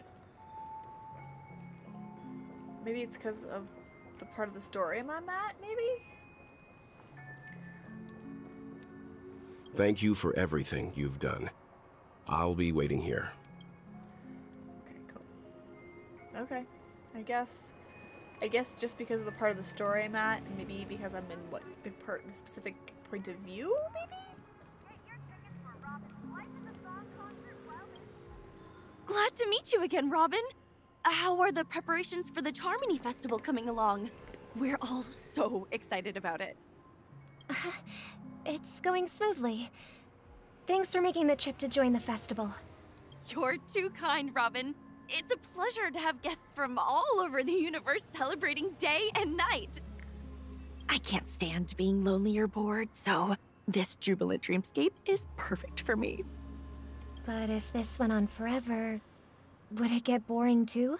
Nah, not at all. Who would get tired of having so much fun? Every day, you get to wear fancy clothes, explore all sorts of dream bubbles, indulge in delicious food without gaining weight, and you never get old or sick. As long as you can afford a room, this place is the ultimate paradise. But you know that only a few things can be brought back from the dreamscape to reality, right? That's exactly why I don't plan on bringing anything back. Just enjoying the dream itself is good enough for me. I mean, I'm not one of those long-living species. I only have around 60 or 70 years in this lifetime, and there's so much to worry about. Being happy here is pure bliss. Only in this sweet dream can I truly feel like I'm in control of my life and fate. Who would want to go back to reality after experiencing this bliss? I see. I genuinely wish you all the happiness in the world. And I wish you a fantastic performance, Robin! I'm off to the Blue Hour for the ball. See you later. Seems like that guest's perspective didn't resonate with you either. She had a valid point. I could sense her genuine happiness. It's just that... What you're trying to say is, she thinks she's in control of her life. But in reality, she's just escaping from reality and seeking solace in this sweet dream. Once she steps out of this sanctuary, everything will be lost. Well, she did make mention of being able to afford a room. Didn't she? However, the paradise in our dreams, it doesn't have to end. No. And the paradise we yearn for shouldn't be just a fleeting dream either.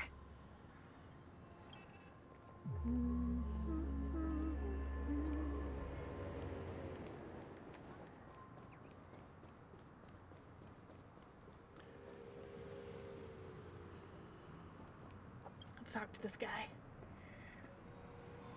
The scenery in this dreamscape is truly breathtaking, isn't it? Oh, Robin. Can't believe I'm meeting you in person here. What an honor. You're right. Even though time stands still in this dreamscape, it always feels fresh.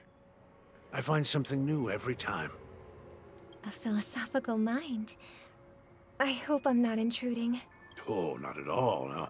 With little time left, I yearn for meaningful conversations, especially with someone as esteemed as you.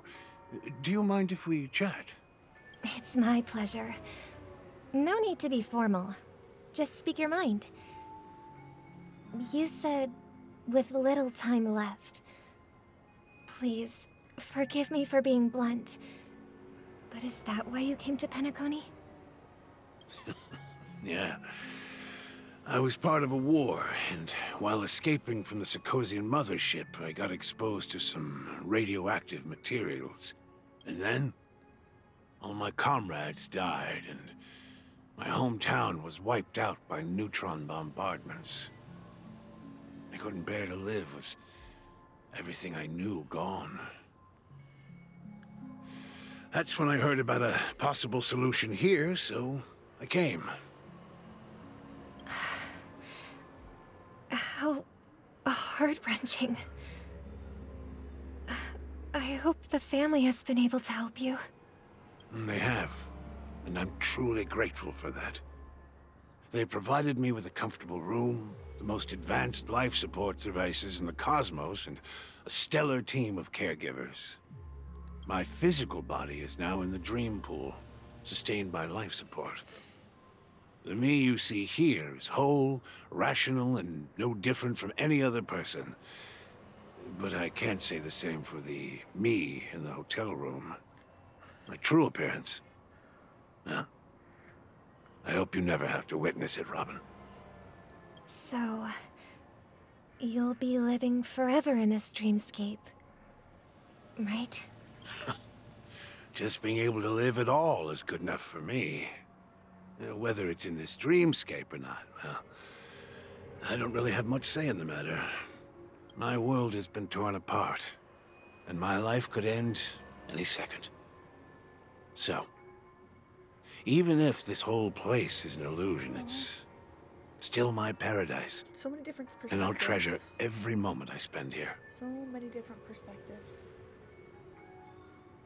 Wow. How I envy those everlasting things. That old man's story. It's so tragic. Fortunately, this sweet dream gives him joyful memories to hold on to for the rest of his life. That's precisely why this sweet dream in Penacony exists. However, even this sweet dream has its limitations. While it provides solace to the disillusioned, it can't completely eliminate pain in reality. There will be a way out. Penacony is already on the right track. That's very ominous, Sunday. Just saying. That's ominous.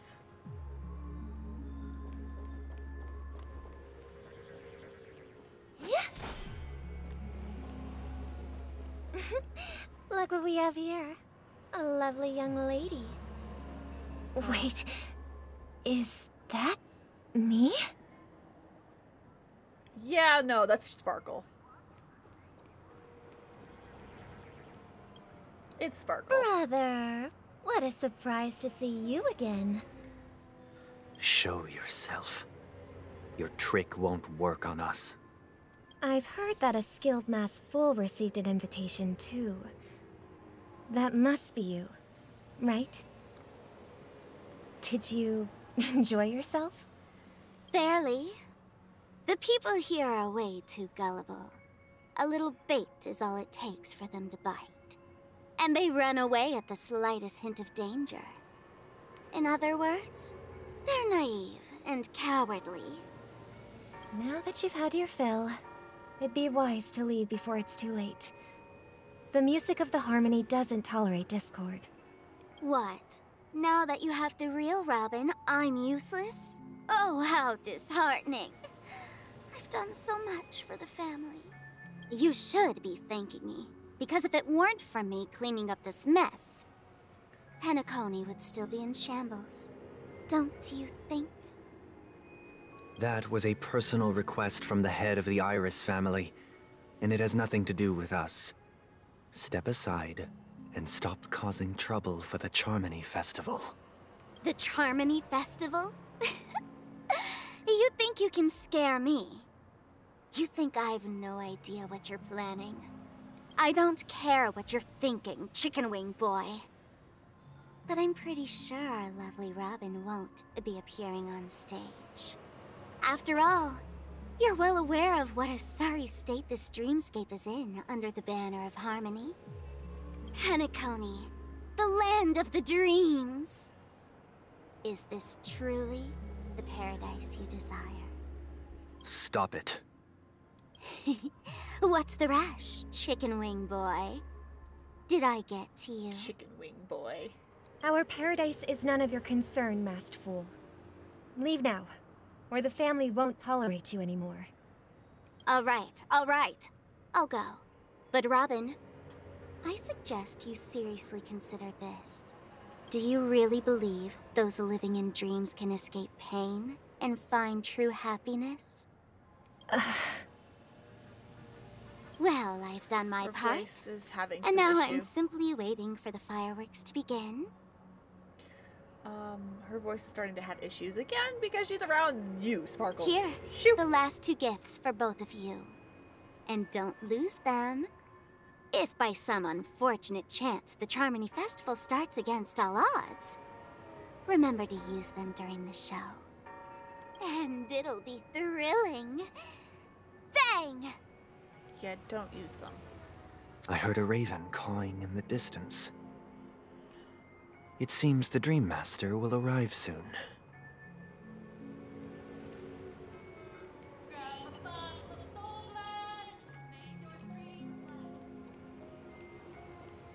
Oh boy.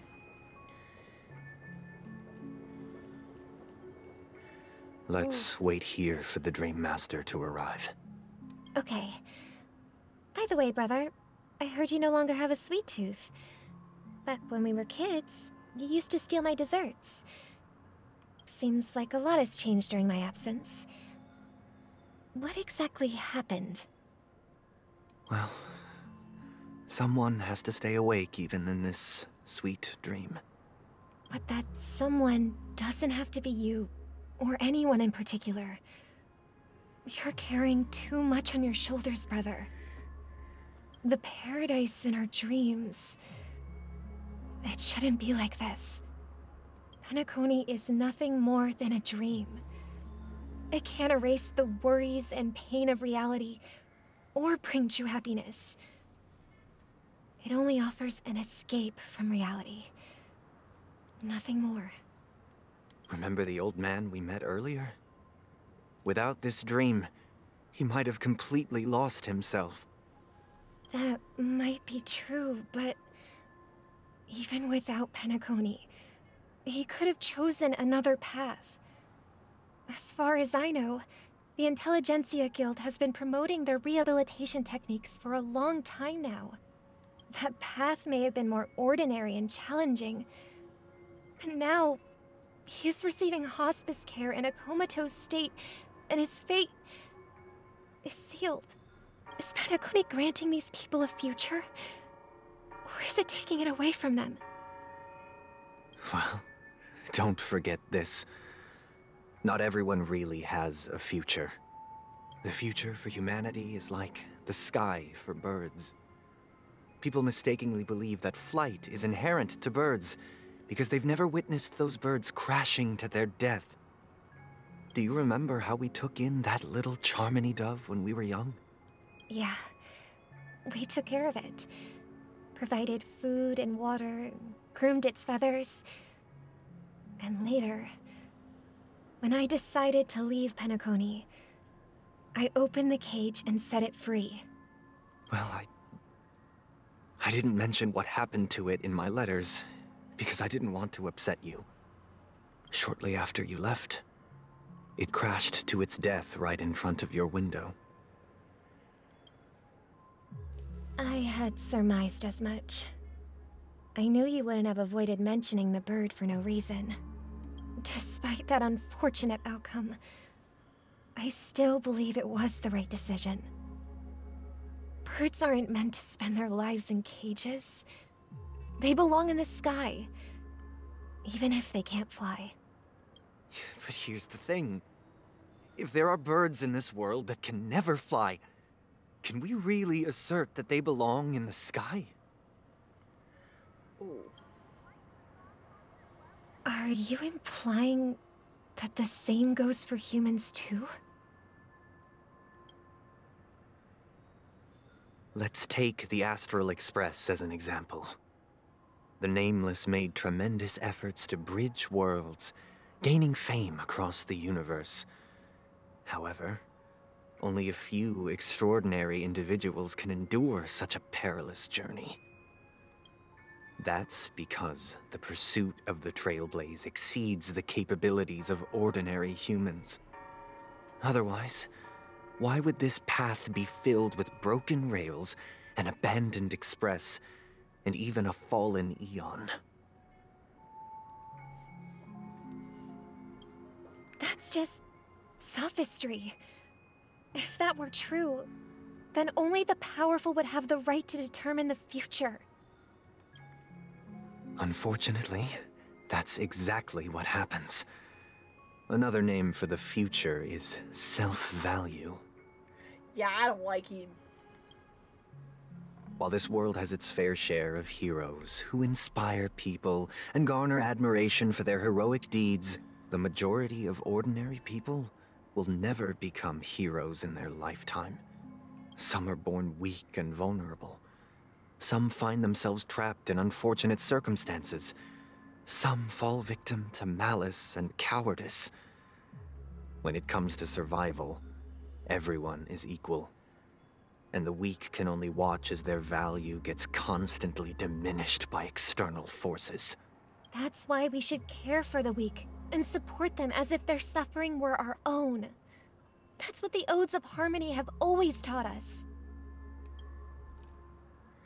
He's not While the Harmony holds noble aspirations, the strong will always be strong, and the weak will always be weak. Even in this carefree dream. Human nature contains greatness, but it also harbors inherent weaknesses that can't be eradicated. In the end, if people can't even secure their own survival, they won't care about the illusory future of equality. As long as the law of survival of the fittest prevails, there will always be fledglings crashing to their death.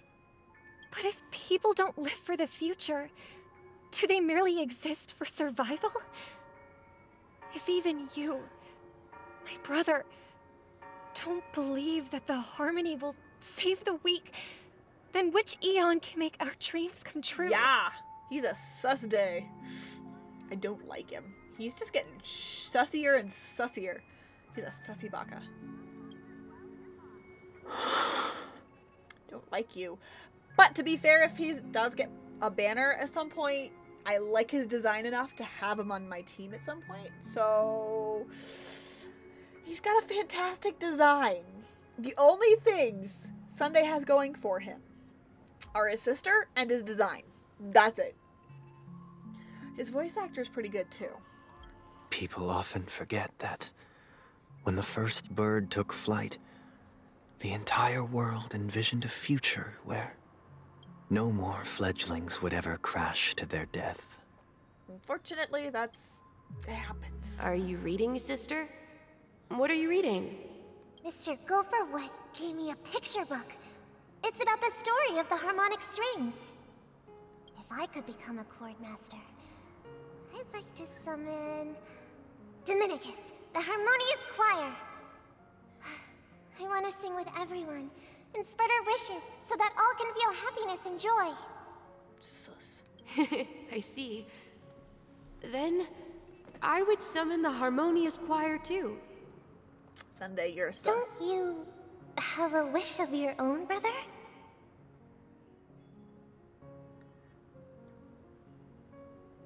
Gopherwood. Yeah, it's a yeah. Yeah. I feel like there's like a deeper meaning behind that name that I just haven't figured out yet. I'll be honest. Of course I do. It's just that it includes your wish and everyone else's. I long for a true paradise where everyone can find peace.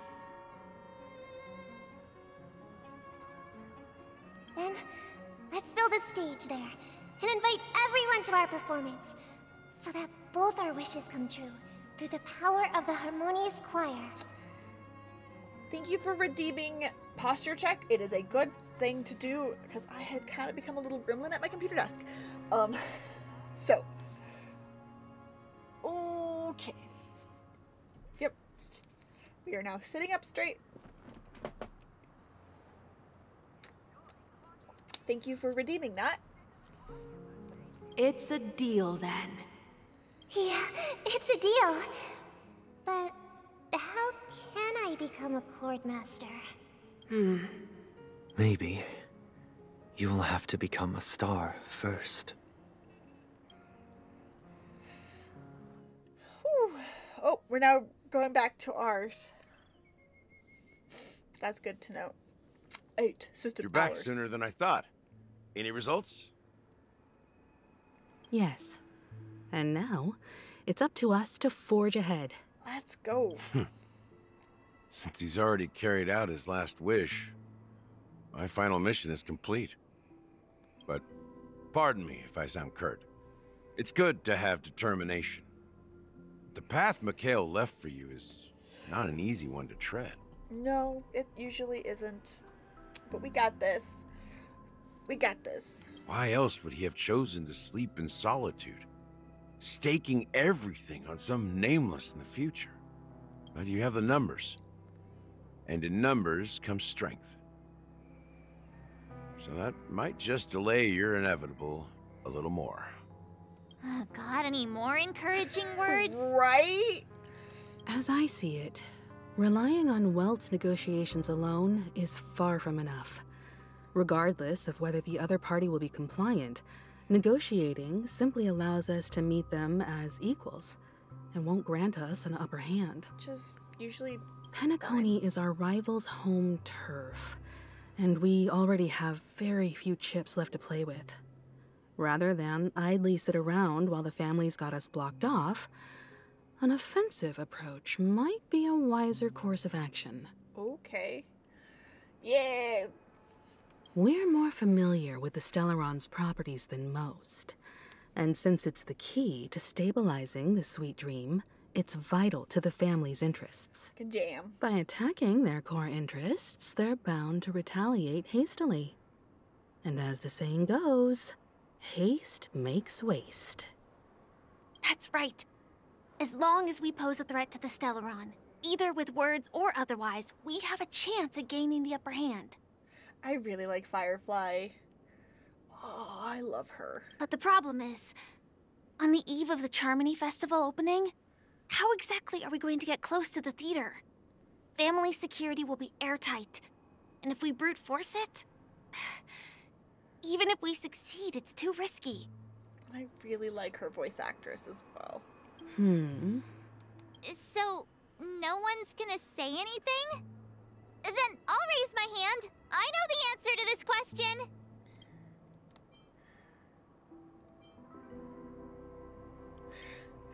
Right? Why are you speaking like the General of the Law Fu? I don't know. Charmony Festival begins, there'll be a pageant to kick off the festival. It's called the Soul Glad TM Festivity Auditions, or something, and it's going to be held in the moment of Scorch Sand. I don't know. I don't know how old she is. It feels like she's like a time travel jumper or something or another in a lot of ways, or she's just hella old too. We don't know. Oh no! Ad break? Really? Alright.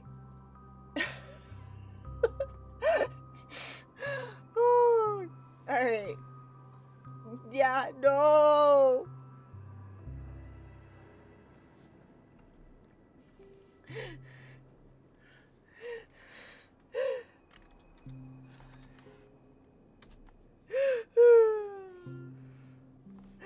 Oh no, we've got ads.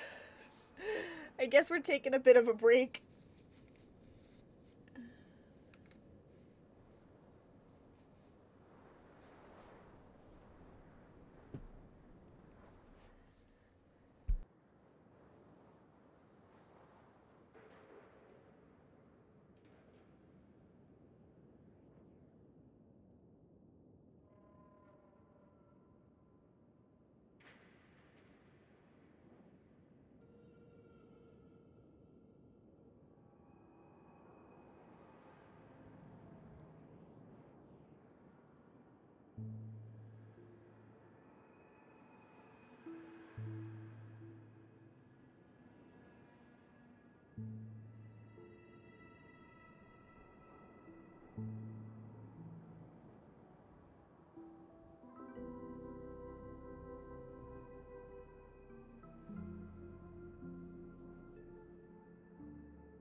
All right, and we are back. Sorry about that. Yeah. Thank you so much for sticking through the ads, though. They really do help support me and the channel. I know they kind of suck. Sorry. I think most ad blockers, they will block ads.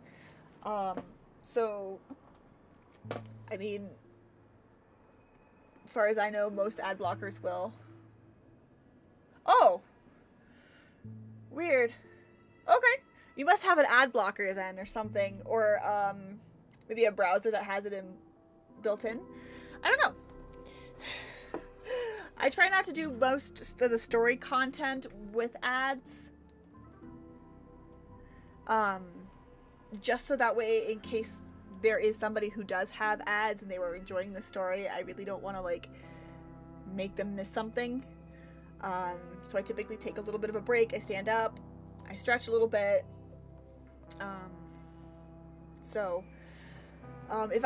If I'm playing a game that doesn't really have a lot of story content, or if we're doing dungeon runs or something like that, typically I won't fully stop for a break, but with story content, I like to stop for a break. So, I'm glad you didn't have ads. It's good to know. Alright, I'm going to go ahead and keep going. As long as we clinch the top spot, we'll be able to attain the title of Festive Superstar and be able to personally bask in the graces of Miss Robin. Not that that's important. What's crucial is that we can enter the Grand Theater before the audience arrives.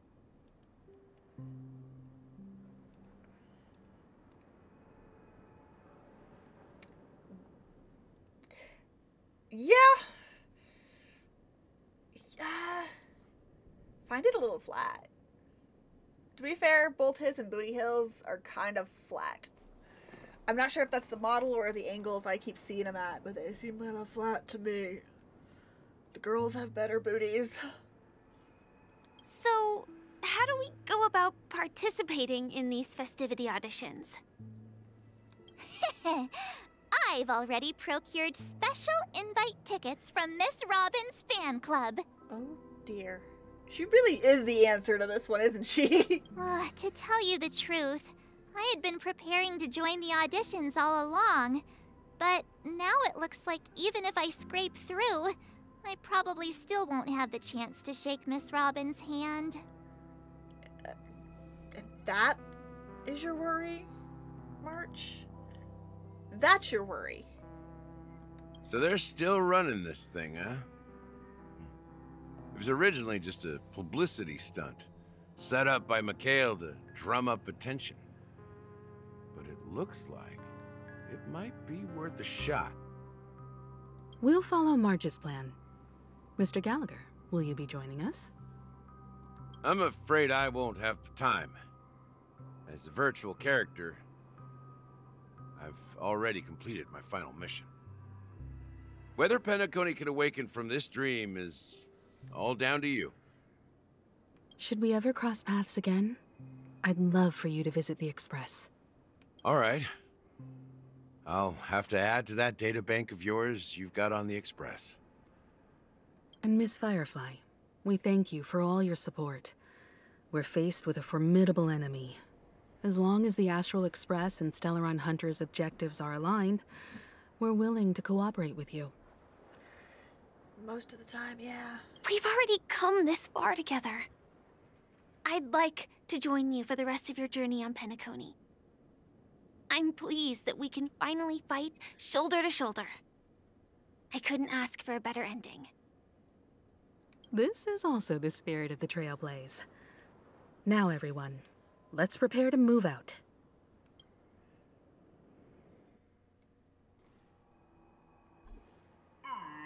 Ladies and gentlemen, welcome to Scorched Sand Hall. This is where challengers thrive and dream chasers shine, all under the watchful eye of the entire universe. I like Kafka too. I like the ladies of the Stellaron Hunters. I do. I like how they're all unique. We've got the chaotic little gremlin. We've got the Step on Me Mommy. Dangerous Step on Me Mommy. And then we've got Firefly, who's just an innocent baby. I love them all. I think Kafka's actually on my team. Am I still running with Kafka right now? If you have ambition, dreams, and the drive, dear friend, the next superstar of Penacony's Charmony Festival could be you! I'm sure we'll see more of Kafka. Yeah. No, that's who the gremlin is. Gamer Girl Silver Wolf. She's a gremlin. She's a tiny gremlin. She's a tiny gremlin. And yeah, Daddy Blade. We've got the dangerous Step on Me Kafka. We've got the innocent child Firefly. I think those are the only Stellaron Hunters we really know. As far as, yeah, and I know we'll meet more of them as we progress through the story. Well, we've never really seen Elio. We know Elio exists, we just never seen Elio. We've only seen 4. We've only seen 4 of them so far. I know like Elio exists. And I know for a fact we'll probably see more of Kafka, because Kafka seems pretty intertwined with our story, the Trailblazer story. So I know for a fact that Kafka will be around more.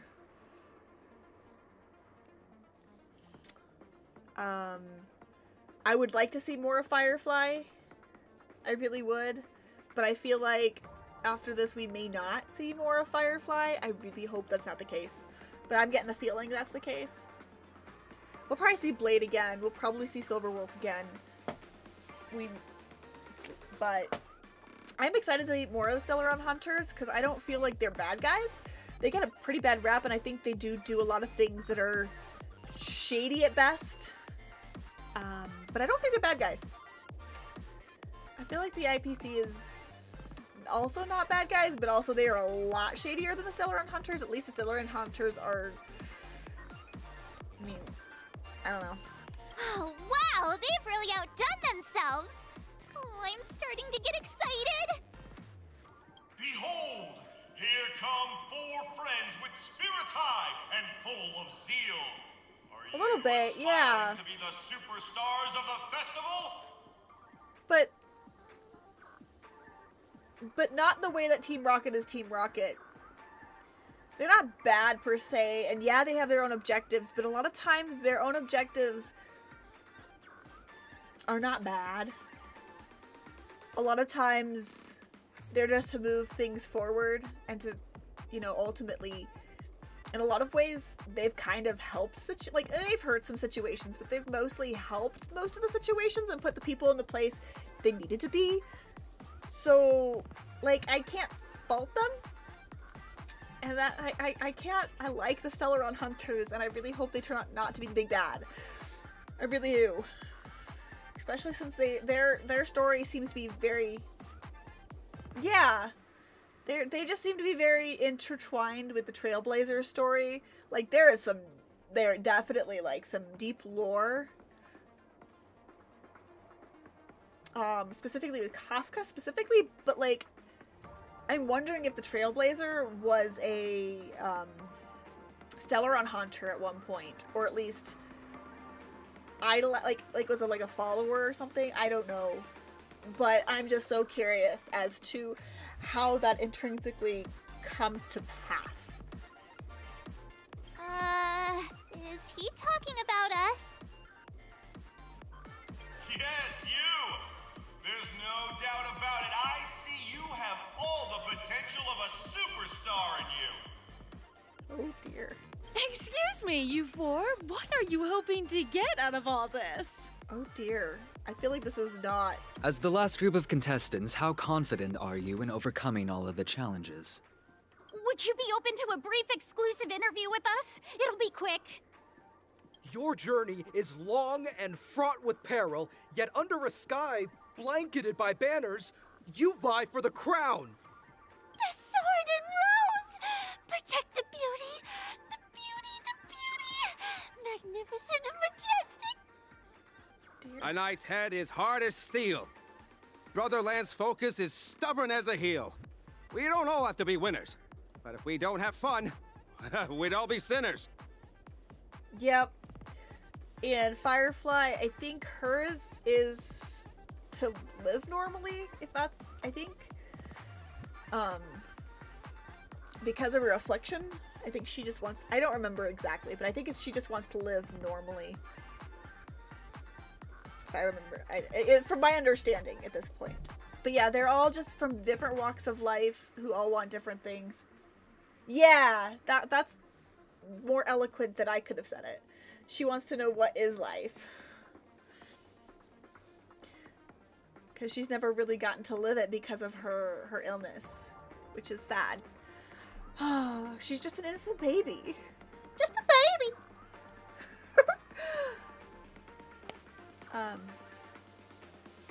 People are pouring in.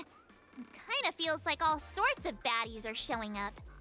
Let's get in there quickly and enter the competition. Ladies and gentlemen, please, make way. Make way. Oh dear, Liz. This seems like a trap!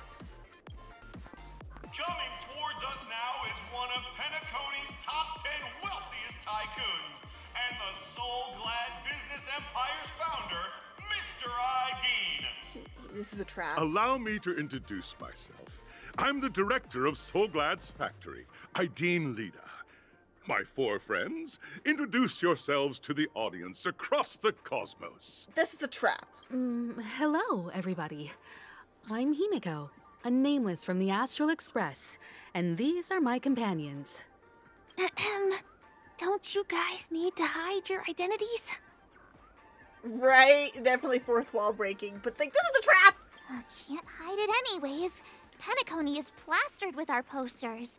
And because the Astral Express is so well known, the family won't dare to make any rash moves.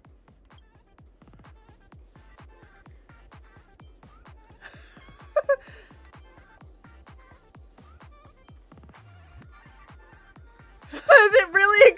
This is such a fourth wall moment. Oh, is it really a good idea to have a talent show in this pivotal moment of our story? Or say hello, everyone. I'm the Galactic Baseballer, and she's say cheese. Hello, everyone. Oh God, such a dad joke. I could just go with the no.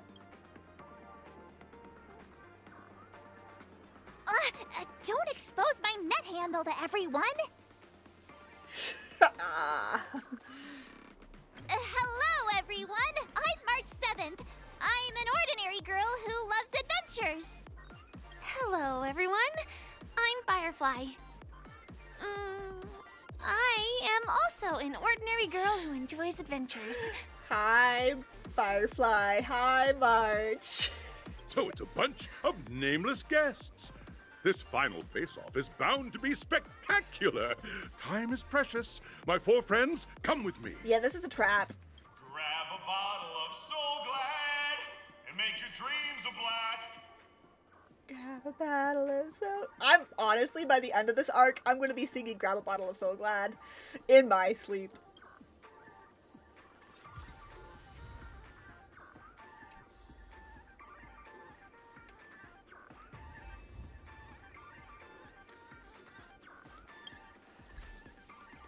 If this isn't an obvious trap, I don't know what's one.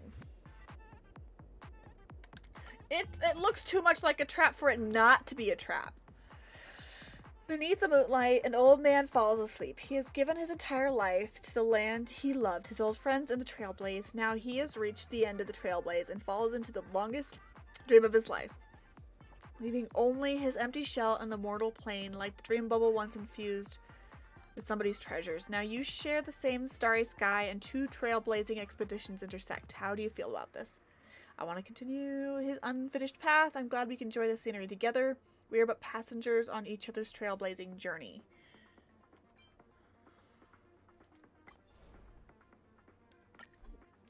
Excuse me. Thank you.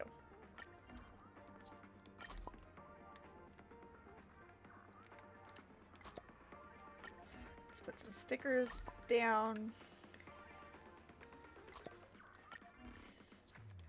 It seems too coincidental to not be a trap. Just saying.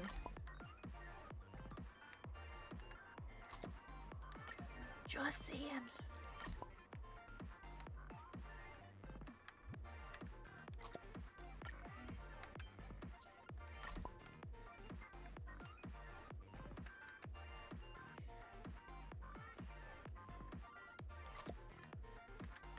Okay, I think that's all the stickers I've got for that one. Okay. This is just too coincidental. This is really cool, though.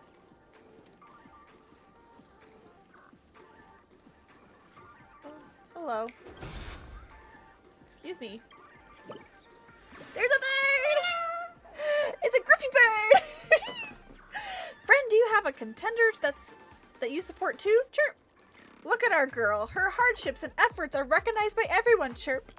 Each time I recall her arduous hardships, only to falter just before the finishing line after all she's been through, my tears flow like Soul Glad, chirp. Goodbye, chirp. I promise the champion of the next competition will definitely be her, chirp. right. He's got the same colors. Cute birdie. Look, treasure chest.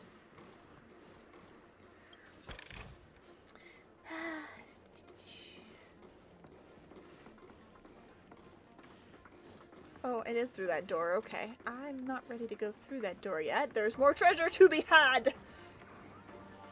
I think. I don't know, actually. Look, bird.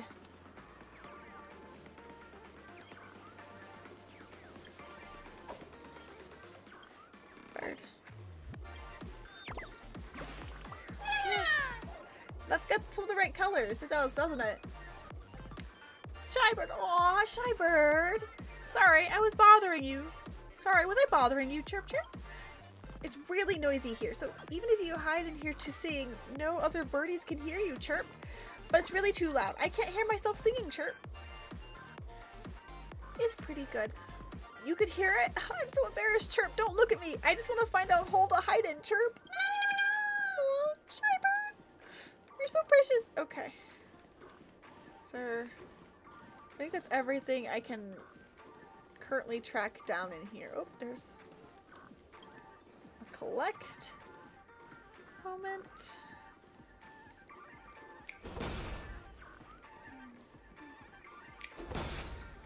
Oh, here's a. Aw, thank you for the head pats. Aw.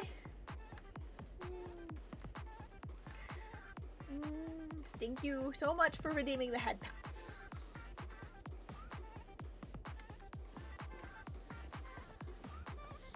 This place is buzzing. That's right. This venue is a miniature representation of that time known as the era filled with boundless possibilities. Oh, that one's a bird. We got another bird. Hi, welcome to the Origami Bird Flying Race. May you attain the best results. Chirp. Let's take a look at your wings. Oh, you must be here to spectate the races, Chirp. But even if you're not participating, you mustn't slack off in your training, or you'll be pushed around by Baststone, Chirp. Oh, there's another birdie that needs some guidance over there. See you later, my wingless friend, Chirp. Aww. Stop it. Head pats.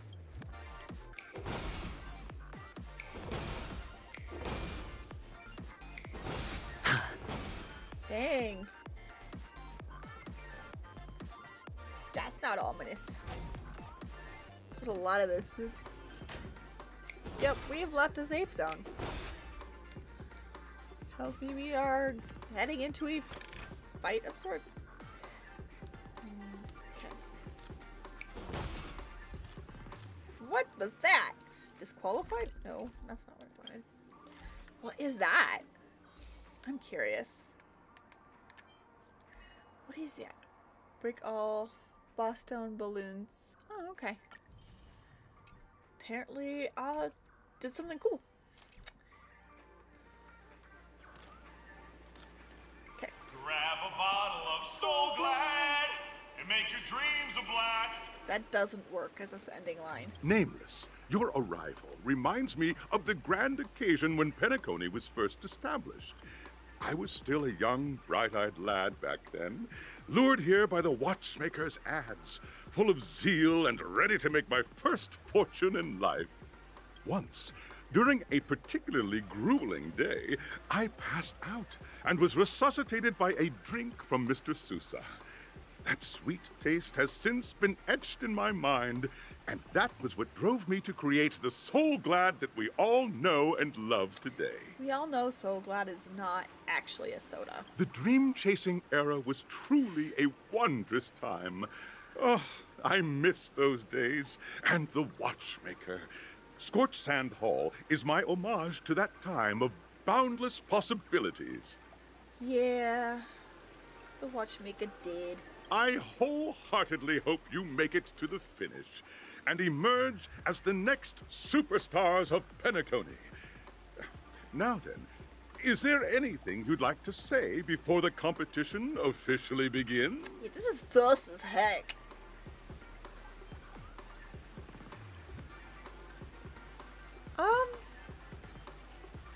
I like his design. I really haven't gotten to fully meet him as a character, other than... Yeah, I don't think I've actually gotten to fully meet him. I haven't done his story quest or anything, so I really haven't gotten a chance to really meet him. But I do really like his design. He reminds me a lot of Diluc in his design. And while I prefer the female characters, something about Diluc just hits the right spot. And so Argentini also hits that right spot. Something about red hair, red long hair, man. Something about red hair. I don't know, man. Red hair just gets me every time, it seems.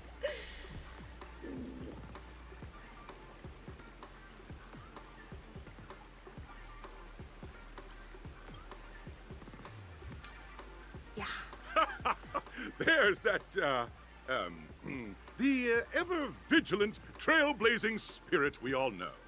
I feel like we're walking into a heck of a trap. Hey, you should really fix that defeatist mentality of yours. Miss March, how about you?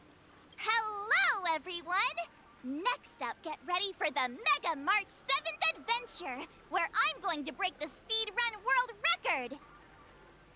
Trailblazing into the uncharted and challenging the limits. That's Miss March 7th for you. How about Miss Firefly? That's fair. Definitely gives off a little bit of a very... Actually, I take that back. He gives off a very, very heavily feminine vibe. I hope that by the end of this journey, everyone will have achieved the outcome that they hoped for. Ah, a wonderful wish! Miss Himiko, what are you expecting from your team? Safety first, everyone. Yep, Mom. Mom confirmed. Mom confirmed. Simple words, but full of warmth.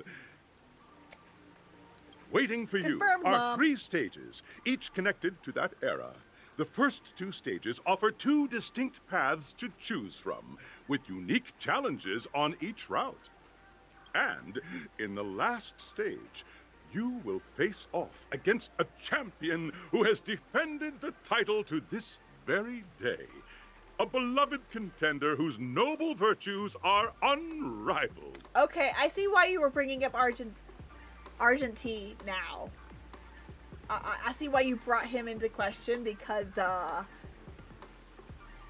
this seems very much an introduction to him is in the main story. Yeah. I see why you brought him up.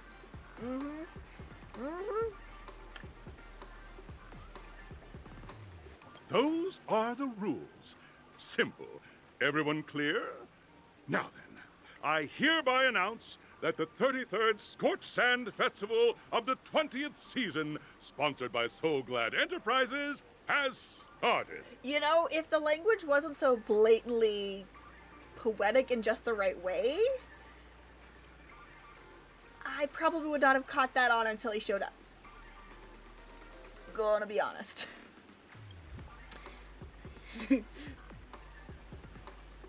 Everyone, as the Charmony Festival is drawing closer, we must reach the end as quickly as possible. Factoring in efficiency and safety, splitting up into 2 groups is the best choice. Oh dear, are you gonna put me Firefly again? Probably. March and I haven't known Miss Firefly for too long and aren't overly familiar with her. It'd probably be better if the 2 of you paired up. Yep.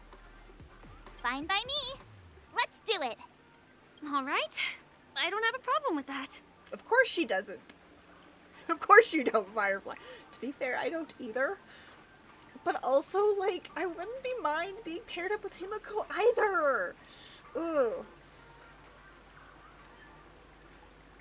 Say what? I get to pair up with Firefly and there's no catch? The only catch is you don't get to pair up with Himiko. It's the only catch. They are actually, but I think it's because they're the same base model. Which makes a lot of sense, because there are, what, 4 different base models for females? And then everything else is accessories off of those 3D base models. And March and Firefly technically have the same base model. I think technically, I'm not sure if Himiko and the Trailblazer have the same base model, or that might be like a middle model. I'm not sure. I feel like they got more base models than Genshin characters, but they still have a few different like base models to go off of. It'll be a shoo-in with Biorine. Or, you know, the way that it's framed, yeah, it does look like they're holding hands. Is anybody even bothered to ask me for my consent? I'm going with that one. Time's ticking. Just listen to the grown-ups. Hey, March! We all grown-ups. Okay, fair. She's a more adultier adult. Fair enough. We'll split into the assigned groups then. Let's not waste time. Himiko, I wanted to pair with you. But Firefly's okay, I guess. We don't know that. Kafka made it seem like we were much older than that. We had been around hanging out with her for a lot longer. Yeah, I do have Kafka on the team. I also have Sparkle. Welcome to the first stage of Soul Glad Enterprises' 33rd Scorched Sand Festival of the 20th season, Dream Play Fantasia. In this stage, you can choose between two challenges, the School of Acting or School of Action. In the School of Acting challenge, you have to complete 3 performances from 3 scripts and move the panel judges. In the School of Action challenge, you have to defeat 3 groups of enemies convincingly and reach the end. Now, make your choice. Are they actually gonna give me a choice, or are they just gonna throw me at one? Oh, this is cool. Oh, it's pinball! It's pinball!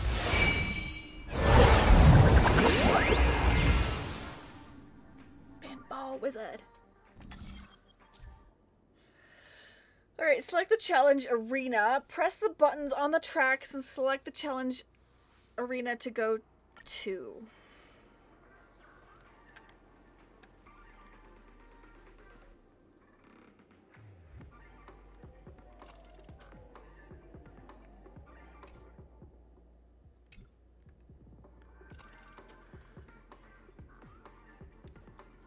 Do we get to do both of these?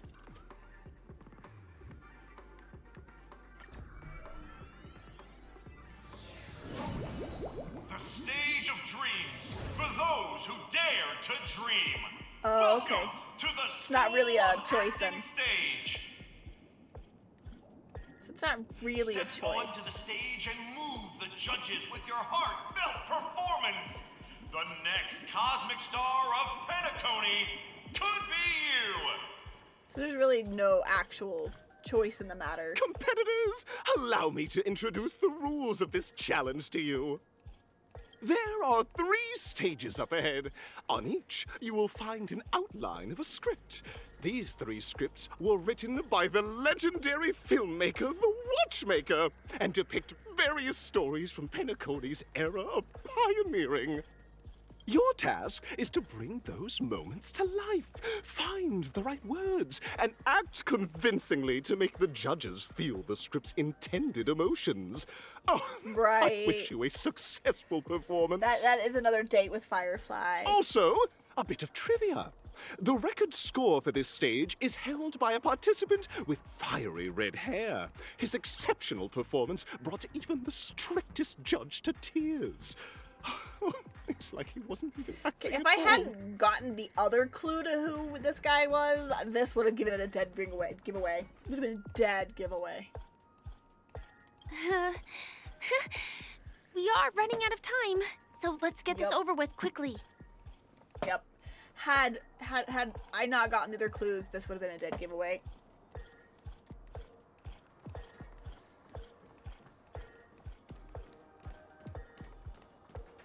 Treasure chest. I'm always distracted by treasure chests. Can't stop me. Feeling lucky. Oops.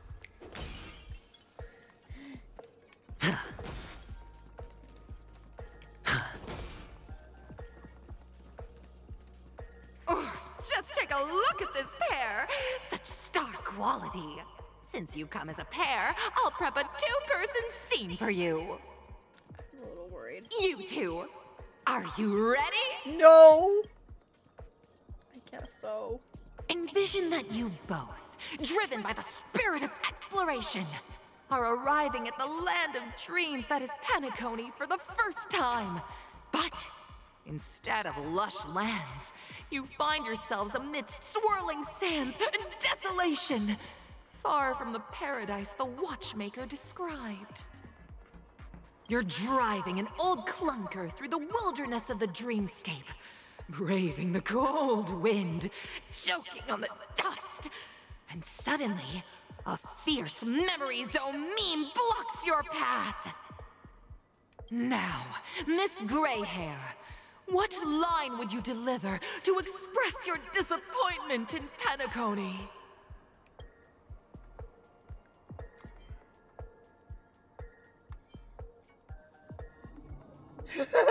What in tarnation is this hellhole? The Watchmaker's a big fat liar. Brutish creature, quick, let's run it over. Do you usually express disappointment this way?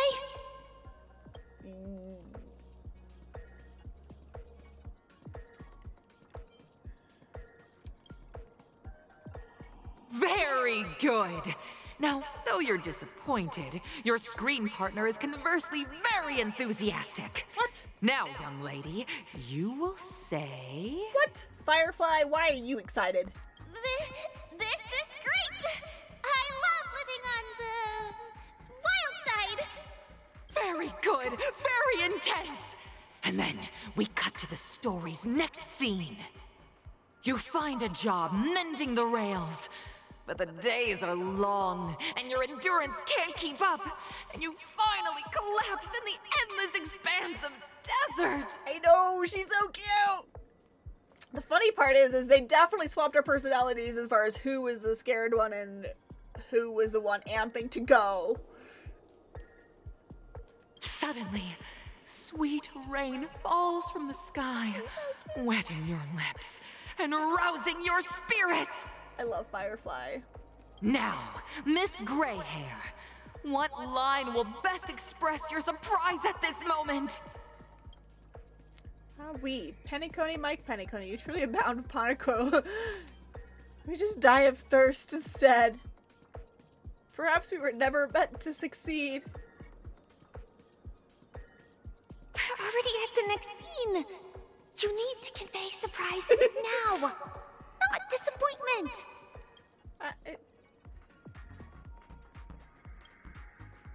Fine. But at this moment, your partner yet gazes into the sky, both her eyes closed. The raindrops fall, blurring her vision, and she tragically says, Perhaps we were never meant to succeed. Right? Fantastic!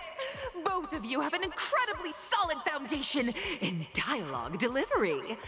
However, lines aren't everything in a performance. Please continue this story on the second stage. Up next, you'll be challenged with a body language test. I hope these tests won't take too long. Everybody can hear you. Sweetheart, everybody can hear you.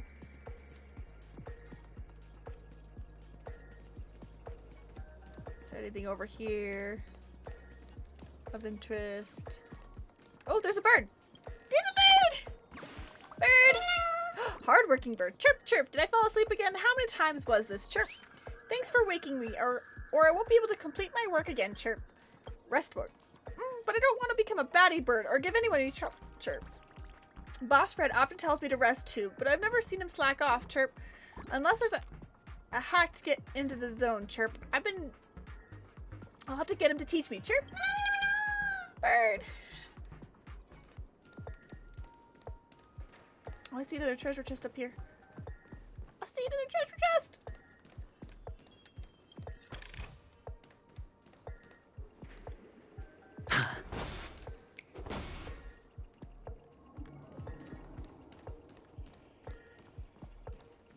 do. Okay. We'll just do the scene. Here, you two are required to skillfully utilize body language to portray the story context I've laid out for you. Picking up from where we left off, a heavy downpour saves you both stranded in the desert. This rain quenches the anger in your heart. You look to your companion, now completely devoid of fighting spirit, wanting to comfort her. Yeah, we got another date. At this moment, what should you do to make her laugh?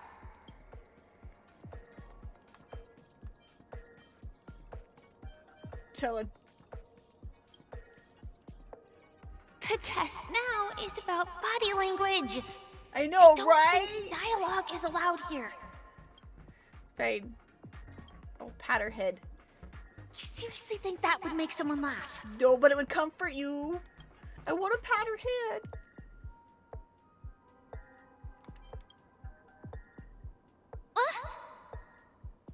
What? Right answer. Your companion sees you rolling about in the sand and thinks about the arduous obstacles along this journey. She can't help but let loose a laugh, rekindling hope in her heart. And so this girl... I'm gonna get back on my feet and keep moving forward. I know, I needed a hug option, but pats were good. I just wish it was the correct option. A tug at the heartstrings! The story continues to develop. The heavy rain leads you both to sense a business opportunity, so you start venturing into the umbrella industry. But just as the business begins to pick up, competitors start flooding the market with low-priced goods, squeezing your market share. You have no choice. The goods you stockpiled at high prices have to be sold at a loss. This is a pretty self-destructive move, which drives your business to the brink of bankruptcy. At this moment, what would you, who refuses to admit defeat, decide to do? This is a random, chaotic story. I'm not gonna lie, like, I don't know if I'd actually watch this story unfold in a real movie.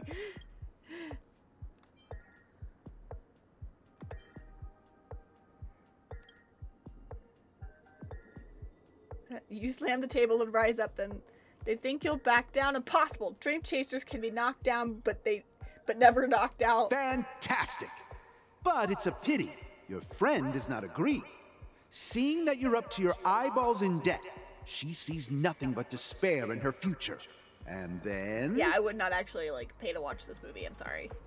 I leave Penacony in utter disappointment.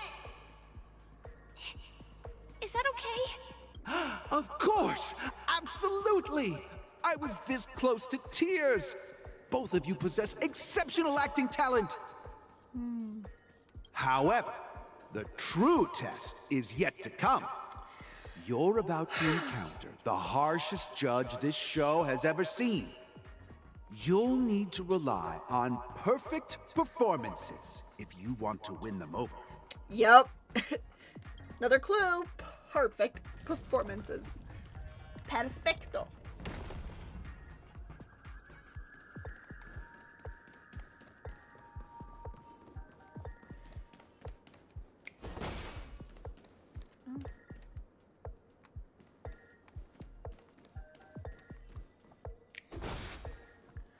Oh, there's another treasure chest that I can't get to yet. Ah! I see you, but I can't get to you. Oh, bird. I see a bird, though. I see a bird. Bird.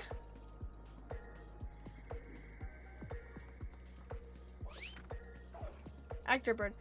My dear, this is Dreamville's place of opportunity, the scorched sand wonderland that everyone's talking about. Chirp. Those bad birdies must have duped us. Just look at this barren wasteland. Not even a pebble for nest building to be found. Chirp. Think a minor setback is going to deter this brave birdie? Chirp. Never. Chirp. Sorry, dear. I simply can't stand this drown-totted life. I'm going back to the great tree. Chirp. No, please don't leave me alone. Chirp. I want to leave with you. Chirp. Full marks. Thank you for your praise. I'll keep working harder. Chirp. Cute bird. Okay.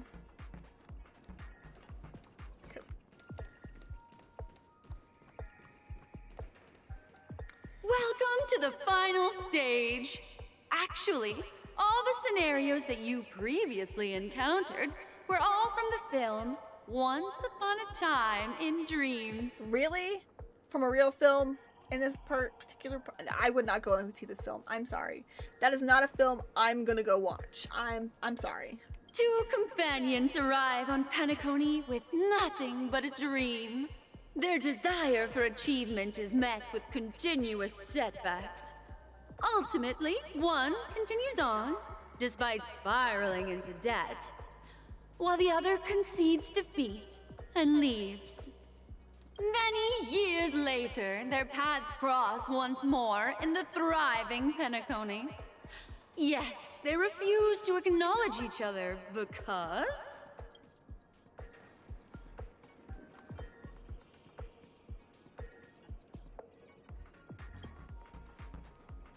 Against the backdrop of a revitalized Penacony, the joy of reunion mixes with the sorrow of past separation, the awkwardness of being strangers, and the shyness of a long-awaited encounter, all converging at this very moment. Give it a shot. Try and convey this bittersweet scene to me. Bring it to life with precise and emotive acting. Is this ever going to end? I know! Why don't you try that clockwork thing you used before? What? Your performance is far from satisfactory.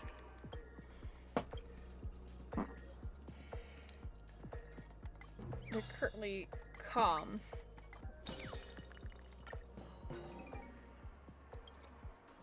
Cut! Huh? We haven't even done anything! It's so touching. Your portrayal outdoes the original. It's simply beautiful. Okay. We have passed the test. We ought to hurry up. The Stellaron is at stake. I want the treasure chest. I want the treasure chest!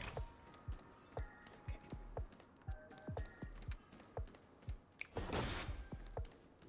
There's a treasure chest over here. Oh.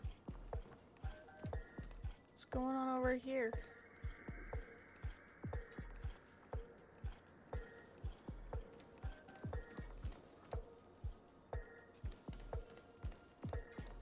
Something? Something?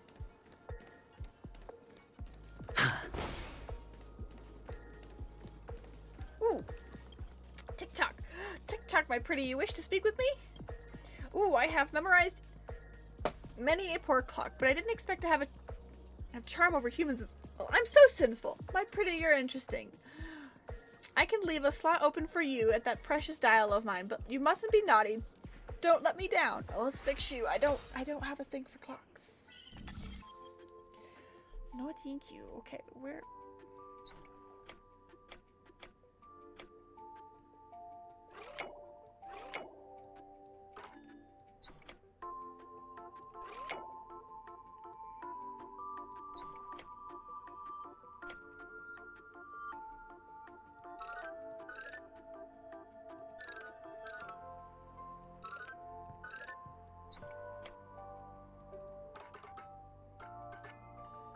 There we go.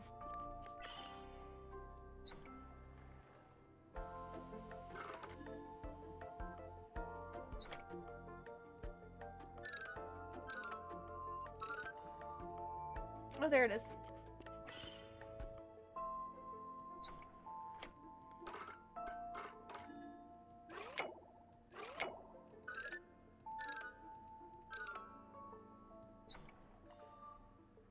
Nice.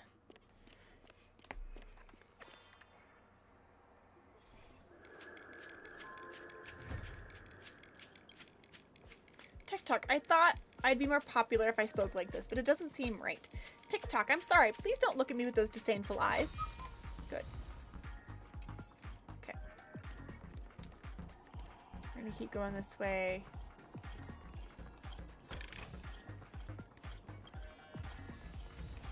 Nice. No business like snow business? Oh, that's silly. Anything interesting? No. Congrats to both of you for clearing the stage, but more importantly, are you having fun? Fun is more important than success. Sure. Look at the time. You finished much faster than that red-haired contestant did. That red-haired contestant. Who is that exactly? Right? Firefly doesn't know. You'll find out eventually, but only if you clear the next test first. Welcome to the second stage of the 33rd Scorched Sand Festival in the 20th season, sponsored by Soul Glad Enterprises. Gunfire time! Yup, our holy night. You have the option to choose Gunfire and undergo Brother Hanu's trial, or Time, where you'll face Clucky's trial. And now, make your choice. What?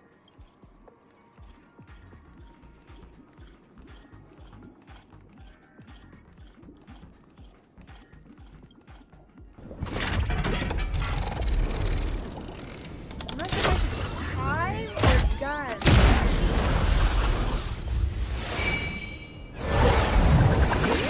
Kind of hard. That's really some really cool animation though. What? Not gonna lie.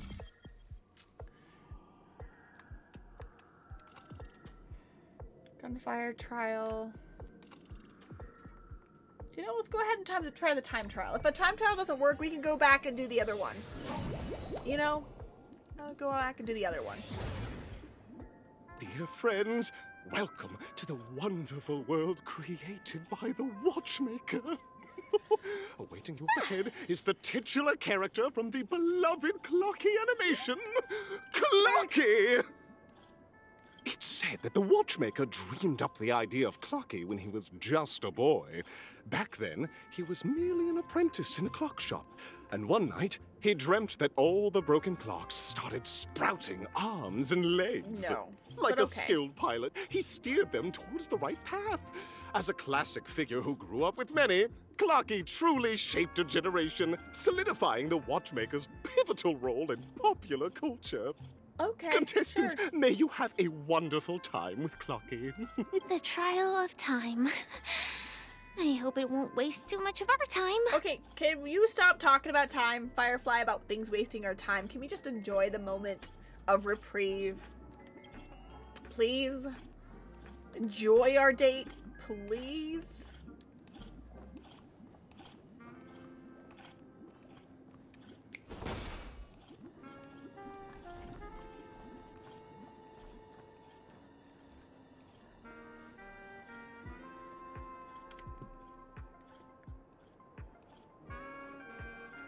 That you should eat.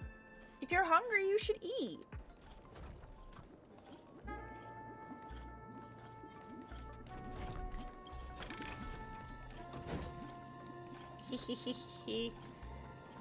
I took that right from under your noses. Am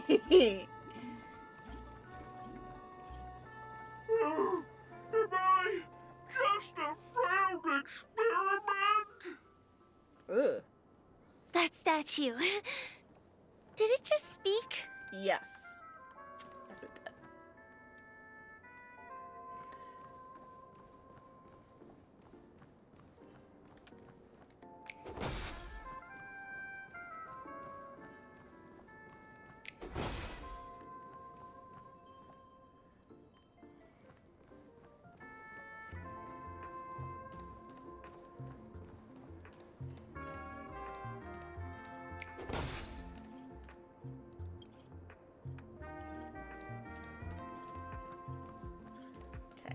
I'm not gonna go for that. Ooh, there's a treasure chest over there.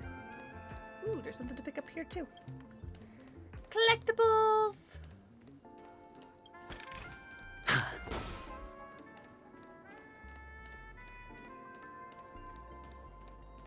We got this guy too. We'll go repair him. TikTok, why do you want to talk to me? Is it because you're a fan of mine? It's so hard being last season's festive superstar. I can't get away from my fans' fervent passion, even if I disguise myself as a ticker. TikTok, come shower me with gifts and boards and autograph. You've got... Oh. This one's a little bit of a challenge, it seems. Okay.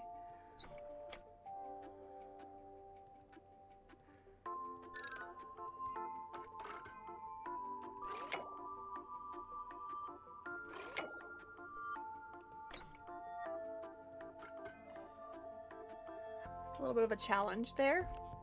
Okay.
This is definitely fairly complicated.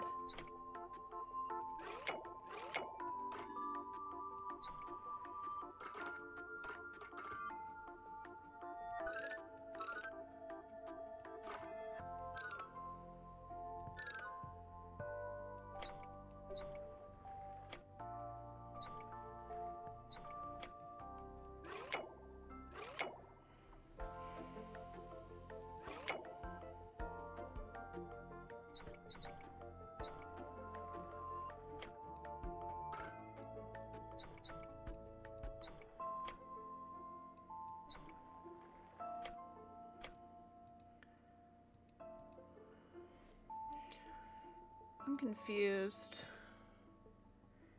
Is there a way to, like, a hint? Because I'm fuzzled.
We're not gonna do that. That's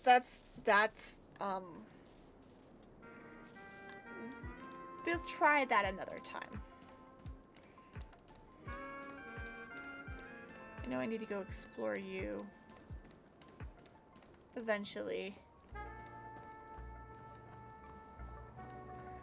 What is down this way anyway? Oh. Treasure chest.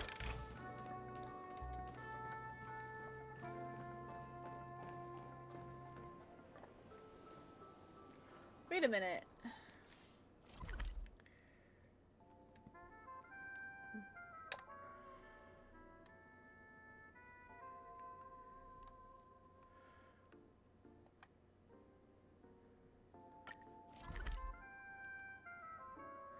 We started here. We went to this. Oh, okay. That means that we can open up these later, or...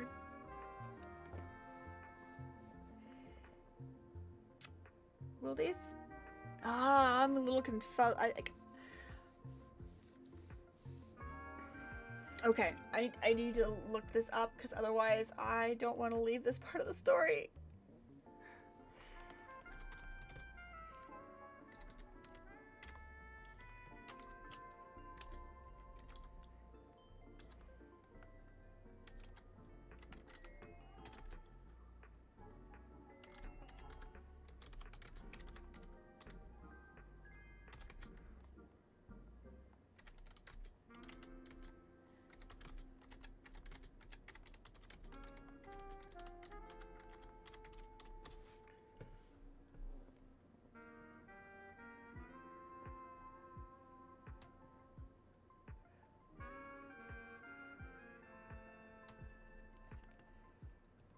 I don't care about that.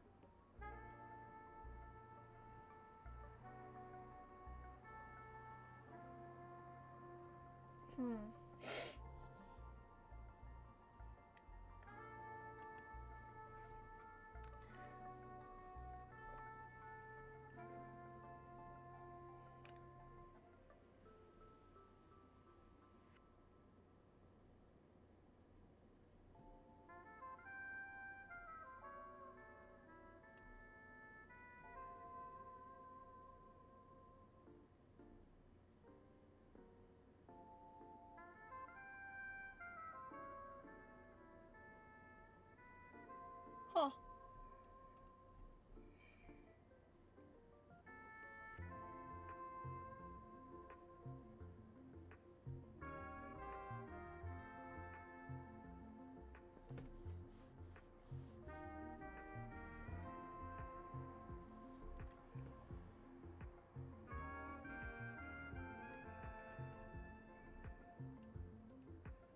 Confused. I'm assuming that I can go back. I'm just gonna, yeah.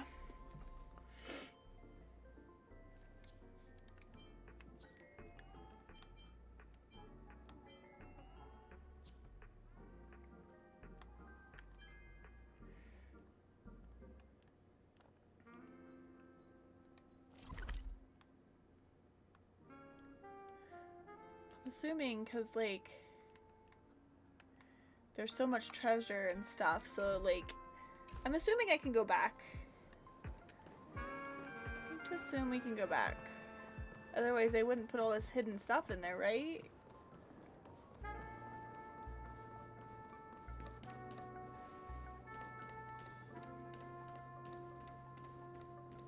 I'm gonna investigate. Am I just a failed experiment? I'm just an expendable failure of a clock, aren't I? Ah, I hope you enjoyed eating. And welcome back.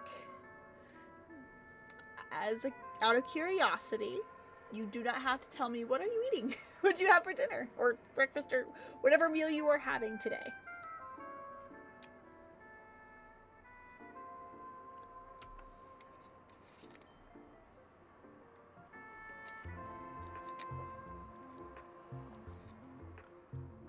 was just curious.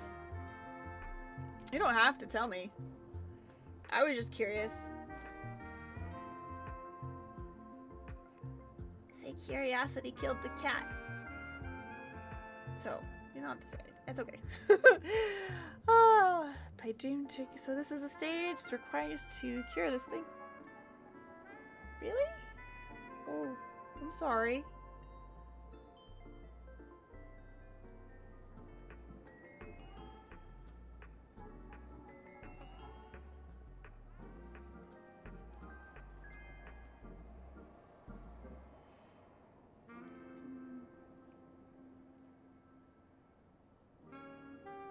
Play? So, I'm not just a failed clock, I'm also a failed toy. Oh.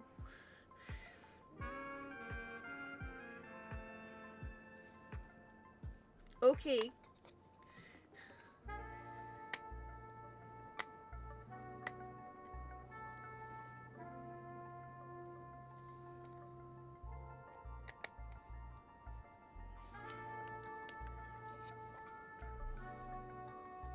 You guys are just like the other challengers. You want to enter my inner self? Then please be my guest. But you won't find anything worthwhile. I'm just a failed piece. Aw, poor Big Ticker. See? I'm just empty inside. Tick-tock! It's time for me to make an appearance! Ah, the plot thickens. Clocky? I can also see him. Is this character part of the show? In Dreamville, Clocky is everywhere and can do anything! Like, right now! I could solve this problem with your Big Ticker pal, Tick-tock! I can't believe it's actually Clocky! Why would you come and visit a failure of a clock like me for no reason? You see, we're all clocks. We're family. I want to help you be happy! Tell your pal Clocky what's troubling you. Aw, thank you. I appreciate that.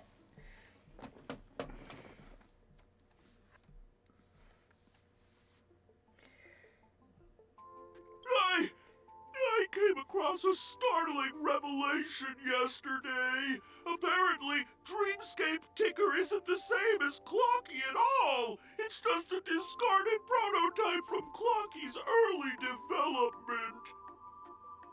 Please, just leave me be, Clocky. I just don't know how to face you, because I'm just a failure. Do I need to talk more?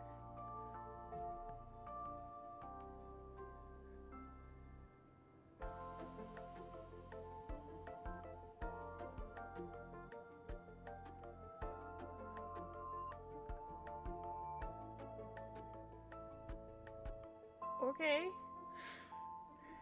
I thought I was talking a lot. Like, I don't talk a lot during the story just because I'm enjoying the story and I don't want to take away too much from the story. And I do make comments on the story.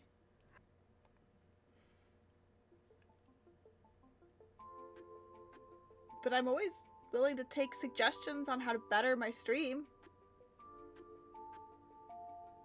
Yeah, I do know that much.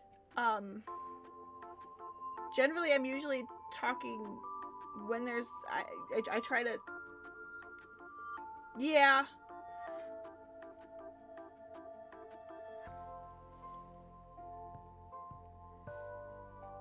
Oh dear. Seeing it like this is utterly heart-wrenching. But fear not. We're here to help it rediscover the missing parts of its inner self and guide it out of despair. Yeah, let's help the Big Ticker. I think there's a puzzle over here. Oh. I guess even troop members can experience existential crises. Usually, everybody can. Don't worry, miss. I've already pinpointed its missing parts. That's good. Thank you, Clocky. my friends! Better use that hamster ball knight speed! I guess this doesn't... Oh, it means I do have to go down over there. Okay. The jigsaw here is then it's not part of it. But...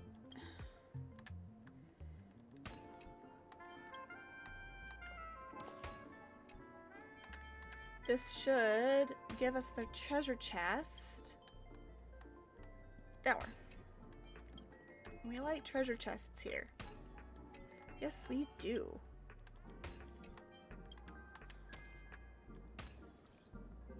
Yes, we do. Oh, it just brings the bird down. Nice. Nice. Poof. I finally flew down from there. Thank you for saving my life. I never knew solving jigsaw puzzles could be a weight loss regimen. Chirp. I don't think it was that high when I was going up. My heart almost exploded when I realized. Chirp. Are you not afraid of heights when you're flying? Of course I am, Chirp. Which is why I've never flown. I climbed with my claws, Chirp. Goodbye, Chirp. Please forget this acrophobic, embarrassing birdie. Chirp, chirp. I can't forget it. Oh, cool. And the treasure chest. Nice. 2 birds with 1 stone. Cool. Watch. Now we're gonna go find all of Big Ticker's missing parts. Which means I essentially will be going down here. Regardless. Oh, there's one. This must be one of the missing parts that Big Ticker needs. Yeah. That's great! That is one of the parts. We're here! There's a missing part on the opposite side. Oop! I didn't need to start that. Whoops. I was just going... Let's play for a while. I was just going for... Don't move. I was just going Can for you find the answer? little dragon balloon box. Time to say bye. Boom. Yeah. Should be a fairly easy fight. Get them. Stand still. Everything's pretty... Fiends or devils, I'll crush them all! Bust. Or maybe I'll take it all. This fight shouldn't take too long, though. I got a pretty good team. As if victory were ever in doubt. Right? Aww. Aw, thank you, Lunary Bun Bun. Thank you so much for the follow. Welcome in. Welcome in. Yeah. You, this is a customizable model made by, Honey Kudzu over on, Kudzu. There, I'm not sure. I do have the, I do have their Twitter linked in my credits area down below in the About section. They're a wonderful, wonderful creator. They created this customizable model that was really, really helpful. I know for me, I was using... Thank you! I wish I could hug my own model sometimes, too. But yeah, they're really great. Like, they do a lot of other things. I was using their Chibi customizable model for a long time. And this has been a really great option for me as I can't afford to purchase my own model at the moment, and stuff. So yeah, it's kind of nice to have something that is... Yeah, no, I do plan on either, like, getting somebody to, oh, I'm forgetting words. Like, I either do want to get somebody to make my model, or I am working on... I'm not much of an artist, but I recently did get a art tablet. I got a tablet to do art and stuff, and I've been working on a reference sheet for my own design. It is not based off of this model, because I'm designing this myself. So that maybe one day either I could figure out how to make my own model or get somebody to make it for me. But I have to have the money for that first. And eyes broke. So, unfortunately...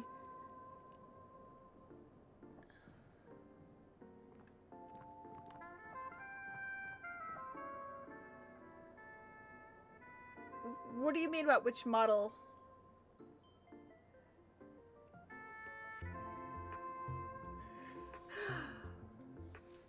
thank you.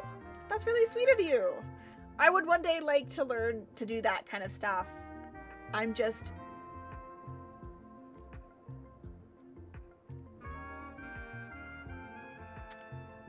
I'm a cat specifically. A cat dragon specifically, but like I wouldn't mind having a fox form either. Like my goal is to have a few different forms. Because I am a magical girl.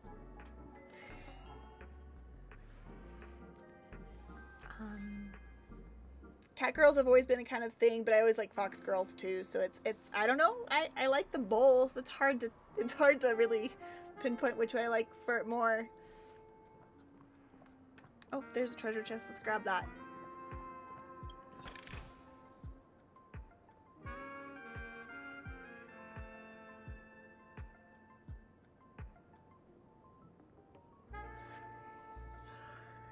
Aww.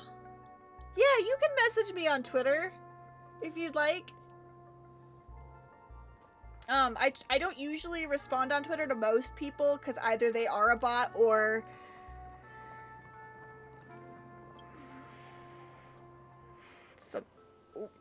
my social battery. Aw, thank you.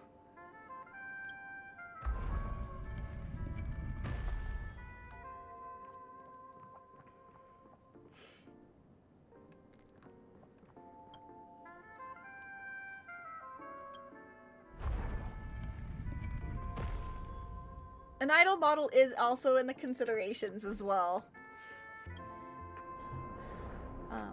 Because I am a mega idol and magical girl anime fan.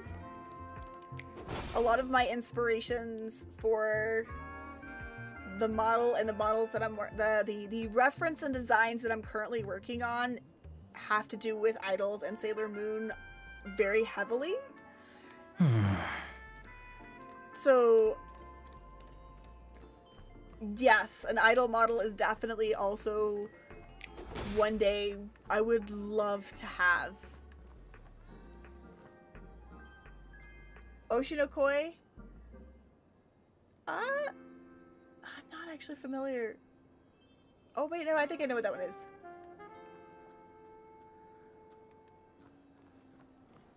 Oh, this monster has my part.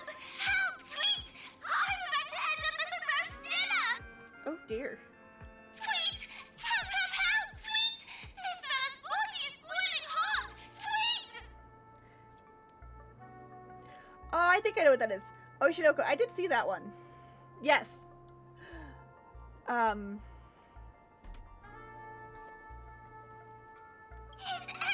there? Tweet! I can't take it anymore! Tweet! Oh dear! It's an origami bird! What's it doing in Beyond Overcooked's tail? Nice. Yeah. No, I don't message a lot on Twitter just because a lot of them are bots or people who just want to follow for follow or are kind of scammers. I've been scammed a couple of times already and I don't like to admit it. But yeah, I don't have an aversion to DMing on Twitter. Like I have my DMs open. I just, a lot of times, my social battery also is a big factor a lot of times. I work 2 jobs outside of streaming.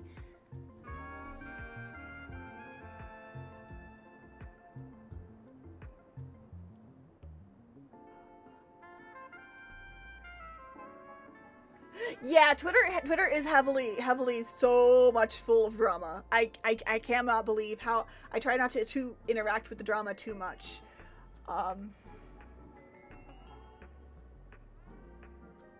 Yeah. So I have unfortunately run into that.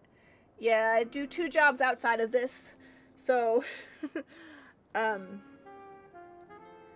one's a retail job and one's a caretaking job a couple days a week. So yeah. Yeah, so outside of streaming, I do work 2 jobs. I do live in a very expensive area. Like the plan is to move away from here. But yeah, I do live in a very expensive area, so 2 jobs is somewhat necessary to make sure my bills are paid. I wish I wasn't such a hard worker. Currently I work every day but Sundays and Fridays right now, but as we move into the summer, I might be also working Fridays, and so Sundays are really my only day off. I don't usually stream on Sundays because I'm usually hanging out with my friends as well. We do a lot of RPGs, tabletop RPGs and stuff. So, and I only work a couple of hours on Mondays and Tuesdays, but yeah. I don't feel like a hard worker.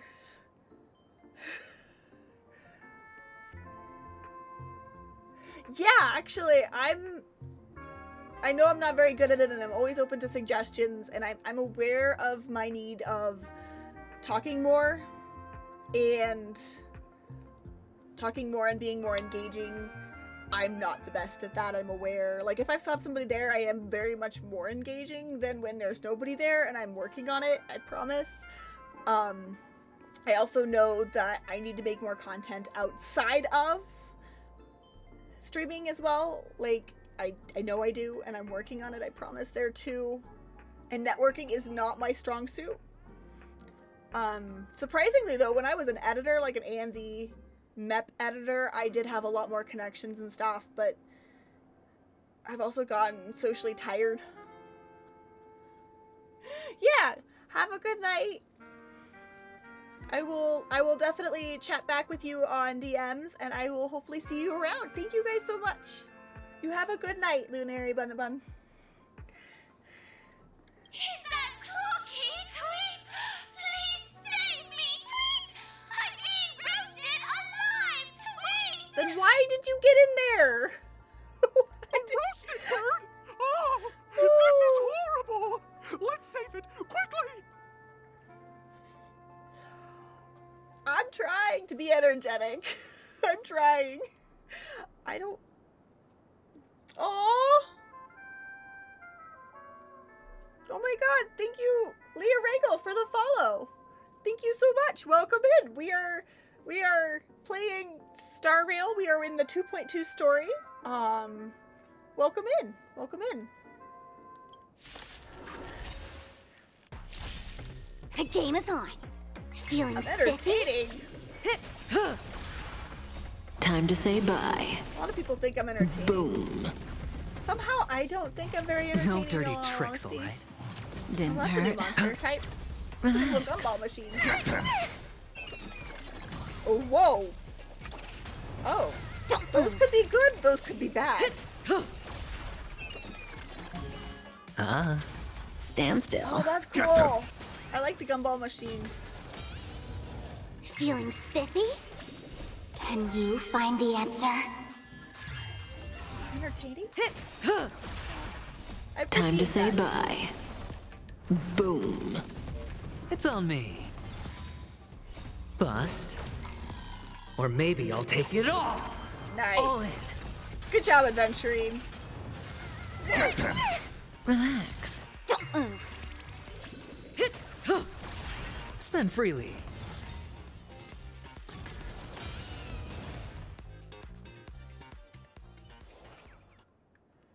Alright. We gotta yank this out. Come on. Yank it out. There we go! Thank you, guys, Tweet! I feel I'm about 70% cooked, Tweet! Sorry, little birdie. Thank goodness you're okay! But why did you burrow yourself into that fella's tail? That's a really good question. Why? Because that fella stole one of Mr. Big Tipper's pots, Tweet! I wanted to help retrieve it, but I accidentally got myself stuck in the oven, Tweet! Go ahead and get it, but be careful, it's hot, Tweet! Okay. Be safe, birdie! An inner self fragment belonging to the Sweet Dreams troupe? This is just too surreal. Oh, great. We've got another... Let's see. Oh, there. I want the treasure chest. I like treasure. Aw, thank you. Wow, that happened really fast. Like, I wasn't expecting all you guys to follow me today. I am just kind of teary.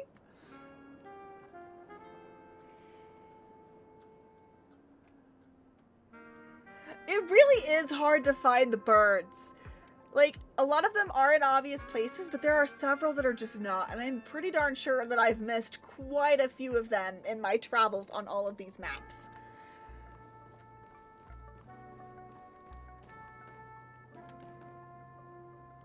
Oh, okay. I guess we need to go back. No, I don't need that one. We're going over here to this. Well, I wish you the best of luck of finding all of them.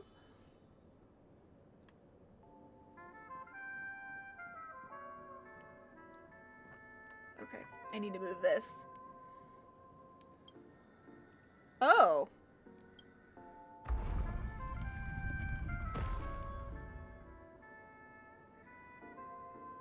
Is it not? It might not. It might have, I have noticed that it doesn't like to, I had to check that. I know it's not currently very accurate, so I have to go see what's up with that first of all. But second of all, I know it does not like to update real time, so if I stop stream and then restart it and restart the program, it'll probably at least get it closer. But I'm not sure why it's exactly accurate, in all honesty. And hi! Hi, Cesis. Not a bot. Oh, but yeah, well, this is part of the 2.2 story. So, if you've not played it yet, this is probably spoilers for you. But yeah, this is part of the new quest for the new update. So, well, I won't feel bad if you if you need to go so you're not spoiled. I'm not currently doing super story-driven stuff other than I'm in the middle of tracking down parts for a story quest.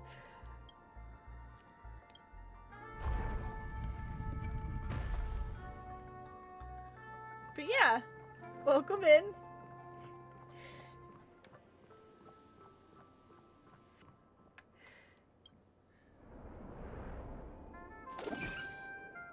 Yeah, we were just talking about how hard it is to find a lot of the origami birds. And while a lot of them are obvious, not all of them are, and sometimes it's hard to find them.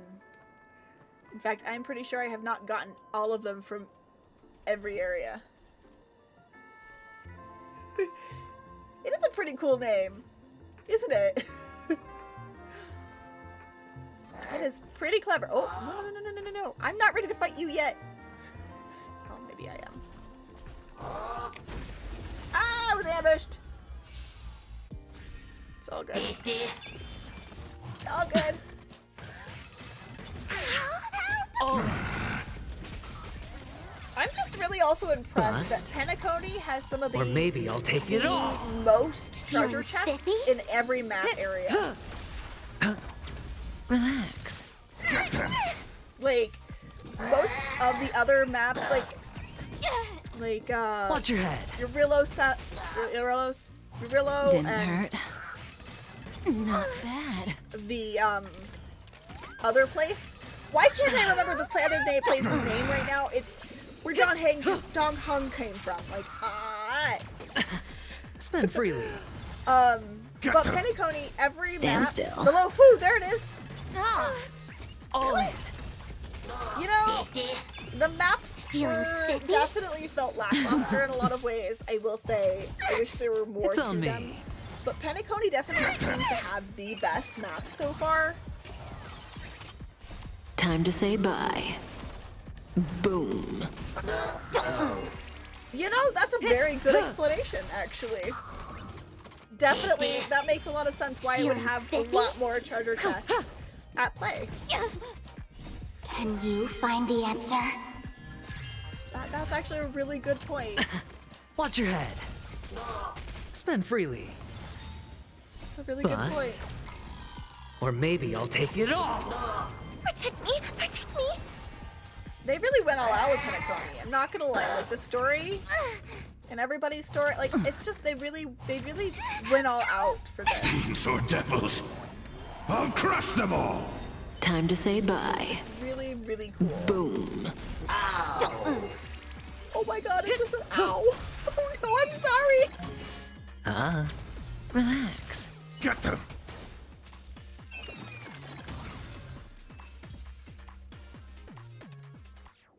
Definitely went all out. As if victory were ever in doubt.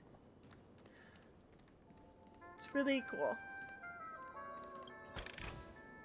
A reward with no risk? I'll take it. You know, I feel like I'm kind of in that place with Genshin. As much as I love Genshin and I will, I want to play some of the stuff, but there's really not a whole lot of story content in Genshin, so I've kind of put that one on hold for the most part. And the only reason I'm really into Star Rail is because I did put it on hold for a brief second after I'd finished most of the other I haven't done a lot of side stories, unfortunately, but I was kind of getting burned out, so I did pick it back up for Penacony again, I'll be honest.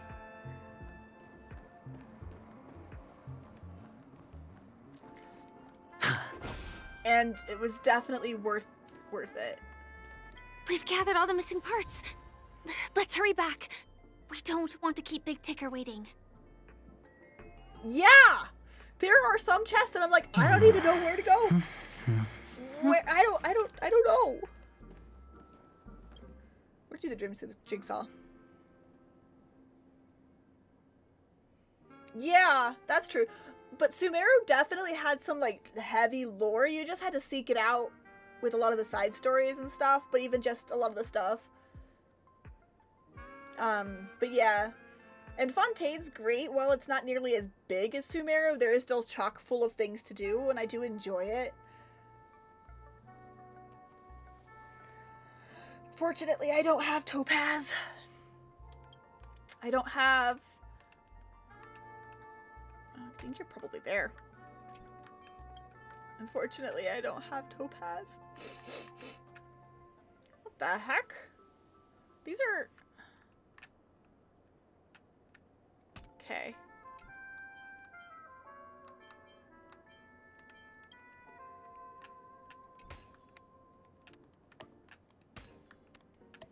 There we go.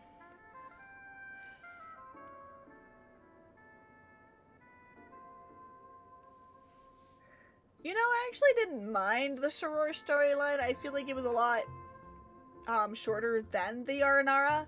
I did enjoy the Aranara. I really did. And I gave the Aranara had so much lore to it. Which was really nice. But I didn't mind the Soror, but yeah, it wasn't my favorite. There it is. It was not my favorite quest by any stretch.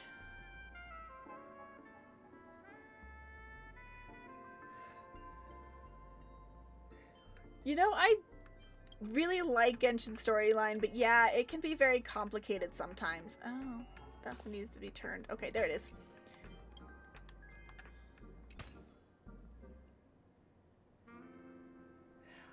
Fair. Fair. You know, that is fair. I wish that they had given more attention to it now that you mention it, because, like, there felt like there could have been so much more to it. Excuse me? There we go. And there were so much things that could have been. That makes perfect sense.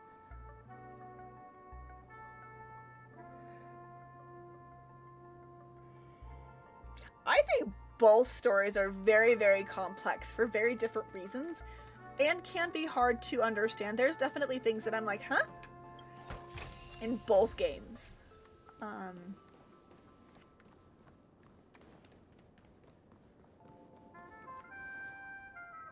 You know, I think a lot of reason why there's not a lot of endgame content yet in Genshin is because we haven't even hit endgame. Like, we are like still in the introduction of the story. So, like, I do wish that there was like more things to do after the story is done. But You know what? I think a lot of that comes down to the fact that Star Rail is still relatively new. They still haven't given us a heck of a lot of lore to work with.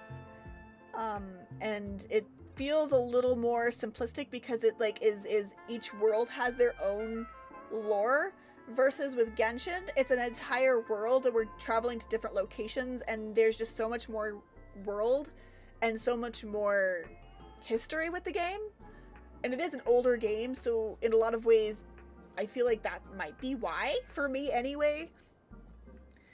There are a lot of great lore videos out there to help us understand the lore, because I get confused, regardless of this game. But, like, I can understand that.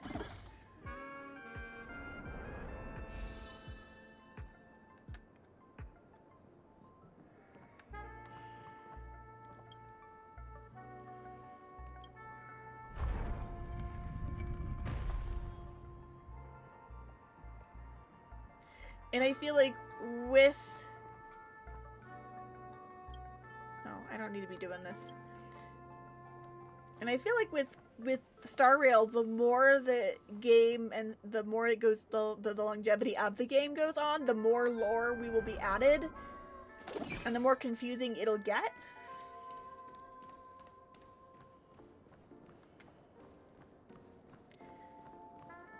But that's just kind of what happens with a long-running game, a live service running game I have found, where they don't just give you the entire finished game at once, and you get a patch here, a patch there that gives you story. There's going to be a lot of lore, there's going to be a lot of things that are hard to understand because you may have not seen that one piece of thing versus the other piece of thing to make that all make sense. And the longer a game runs, the more you're going to run into that. And I wish they wouldn't lock some of that really cool lore that is story necessary sometimes behind like an item or like in a character's story, like in their character. And unfortunately, long-running games have a habit of that. And Genshin and Star Rail aren't the only examples of that. The other long-running game that I have played that can sometimes happen that way is Final Fantasy XIV as well. Just long-running games, it's just a habit. It's just something that happens. Is they get very, very lore-heavy and lore-deep, and it sometimes becomes very hard to remember and find it all. So, yeah, Dan Heng lore. Yeah, I've actually never played Honkai Impact 7. Or yeah, Honkai Impact. Like We're the back. only reason. As long as you have these, you'll be able to find closure. Tick-tock. I don't know if I'll ever. I may have to watch some videos on the storyline for that. As much as I want to get into it, I just could not get into the older art style. Yeah, he sounds like a combination of Miss Minutes and Mickey Mouse. Wow! This sudden surge of joy! It's working! Tick-tock! Next, we just need to enter its emoscape, help connect its pathways, and we're done! Yeah. I think it's like, it's good voice acting, but like, it sounds like Mickey Mouse too much to me. Looks a lot like Mickey Mouse. Yeah. Personality, it feels very much like Miss Minutes, but voice, it's definitely Mickey Mouse in my brain. Okay.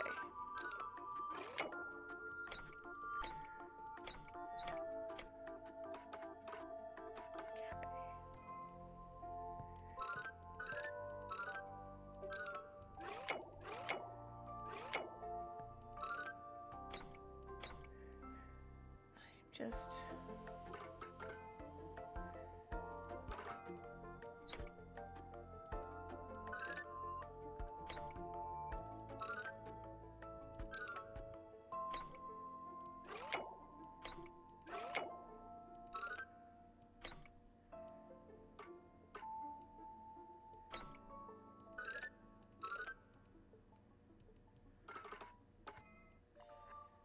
it is.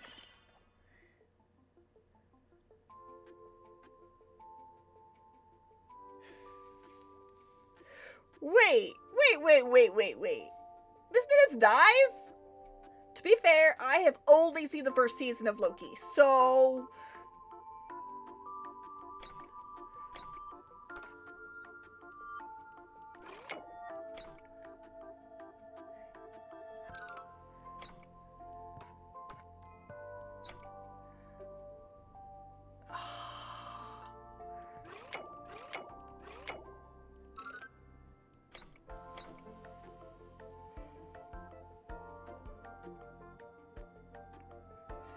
Yeah, that's a bit of a spoiler. That's a bit of a spoiler.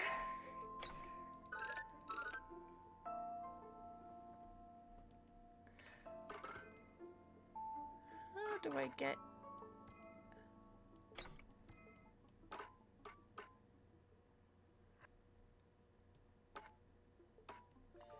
There we go. Oh, dear. What's going on in here? Your inner self is a mess! Oh no! Big Ticker, what's going on? No, the show is old enough that... Well, typically I don't care for spoilers. You didn't know where I was at. And the show is old enough that I'm not too upset by it either, so you're good. I'm not qualified to be the real Clocky. Just give up, Clocky. No, Big Ticker. No! This is unacceptable. You have to face your fears. Yeah, Clocky.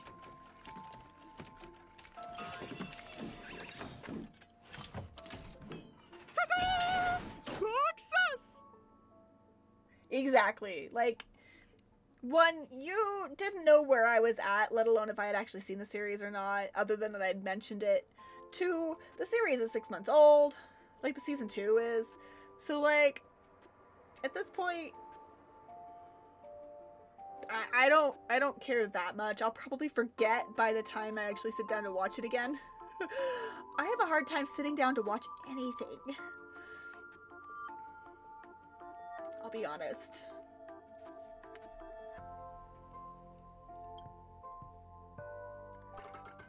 Okay.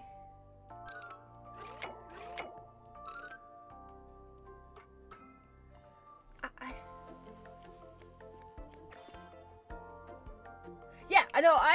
Season 1 was very good, and I do want to see season 2. Thank you, Clocky. Like, if not for you, I'd never be able to connect with people like this. You helped me find myself again.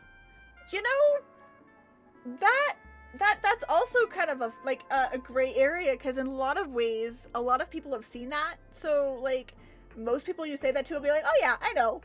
But then there's that 1% of people that haven't seen that and be like, wait, what? I would consider it a spoiler. Yeah. Maybe we should watch that next. I know currently... What am I watching right now? I can't remember. I think we are currently watching Grandma and Grandpa Turned Young Again together. I find it, like, honestly, there's several shows that we're currently watching that I get bored of quickly, and so we had to put on pause. Hey, it's all good. You apologize. You don't need to apologize again. You know, like, if the show had just come out a month ago, I'd be like, hey, wait, But, like, it's been 6 months. So, we're good. We're good. Good.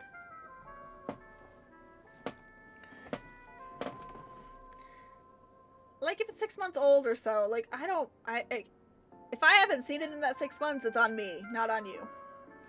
That's how I see it. Like, if it's only a week old or a month old, like, yeah, I get it. Oh yeah, let's get back to the story. Right. We fixed Big Ticker. Big Ticker is themselves again. Very proud of our Big Ticker. No problem at all.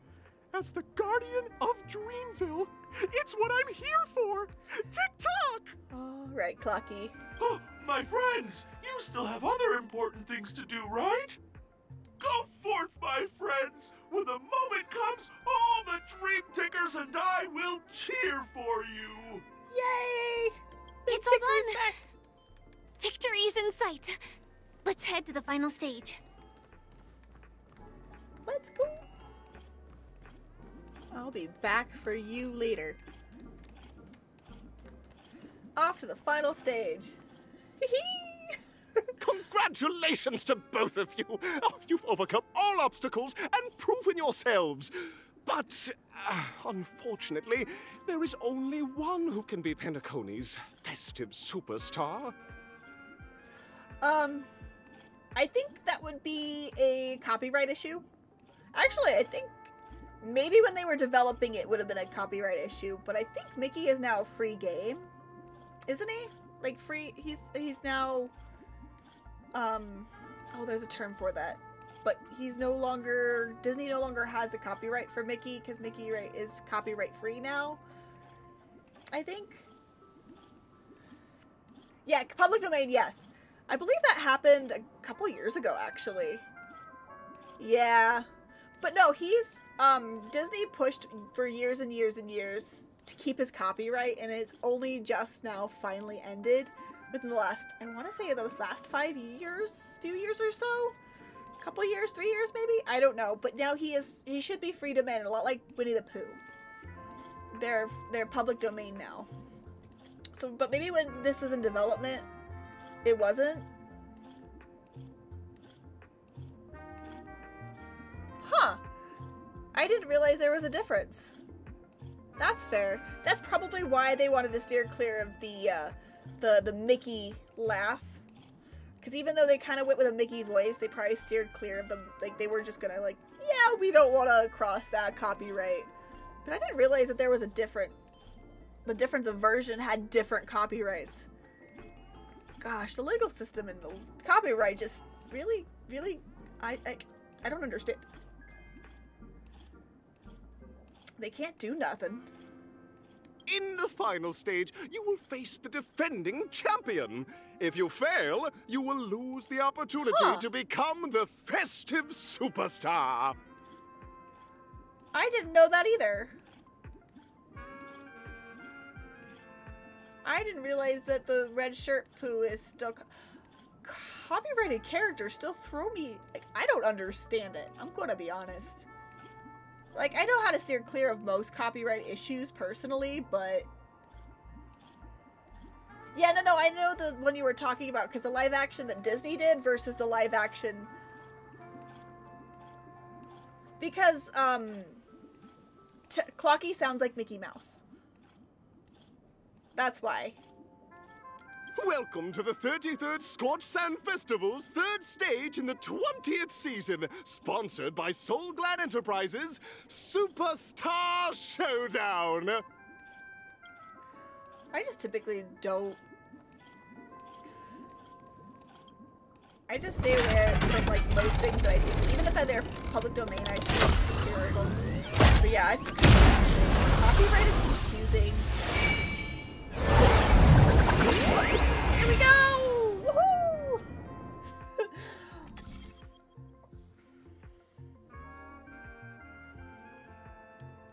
Oh, which one? Showdown Arena 1, Superstar Showdown 2. What's the difference? Let's go with 2. I don't know why. I have a good vibe about that one.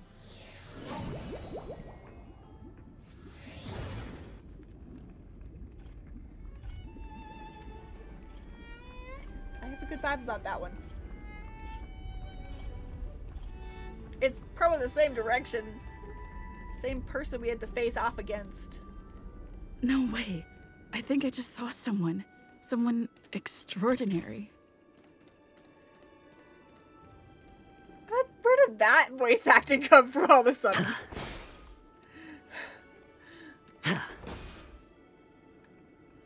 Really? Really? Oh, it's gone silent film area, doesn't it? Oh, wait. It's just his voice isn't...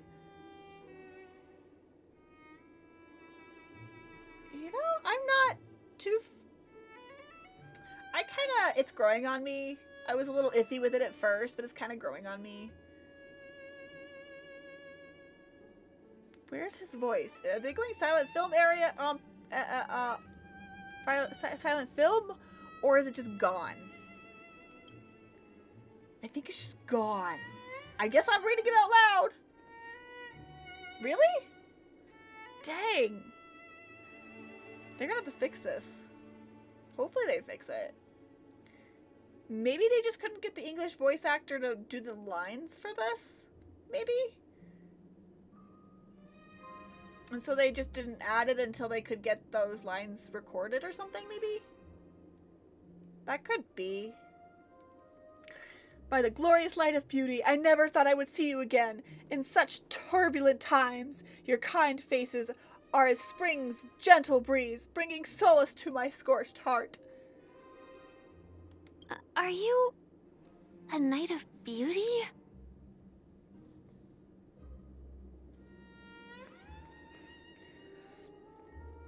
Like, if it's bugged, it's bugged. But also, like, maybe they just couldn't get him to voice these lines yet? Maybe they're in works of talks or whatever? So the redhead contestant was you all along. Will you be participating in the Charmony Festival as well? That's unfortunate, because he's kind of a cool character. Upon hearing of the impending festivities, I commanded the one and only to bring me to Penacony with full haste. Alas, in a cosmos unguarded by the beauty, disorder prevails, thus my passage was delayed by tending to the sick and injured. Fortunately, the Mini Rabbit mech pilot, Stray Cat Duelist, Galactic Ninja, and Quad Drive Inteleron, along with 32 other souls in distress, all emerged from their predicament safe and sound. I then led them all here to revel in the harmony with the countless other splendid beings. Is this the beauty? It's dazzling. You're quite the savior, aren't you? Busy saving the world. Could you please make way? I do not deserve such praise. Unfortunately, the dashing IPC ambassador, whose radiance matches that of a beautiful peacock, to be fair, adventuring is pretty much a peacock, that makes sense, remains in a woeful state. I wish he too could partake in this particular occasion. Okay, let's get back to business. Since fate has brought us together, it stands to reason that you both seek the accolade of the edition's victor. Correct? Though upon arrival, I was once mistaken for a towering, silver-haired fugitive with fiery red flames. Due to my lack of eloquence, it matters not, for all these trials stem from the land of dreams beauty. Right? She is. What matters is that I now stand before you. Our paths have crossed. I, Argentine, of the Knights of Beauty, am humbly requesting for a battle in the name of Code of Chivalry with you both. I am fortunate enough to emerge victorious. Kindly grant me passage to the crown of victory and recognize that Idrilla, the beauty, is the most peerless beauty of them all. Bear witness to... The game is on. Okay. Oh, I can't auto battle this one. All right. Stand still. Okay. Good times never last. Time to say bye. Well, boom. It's all good. Let's play hide and seek. Can you find the answer? It's all good. I don't need to auto battle.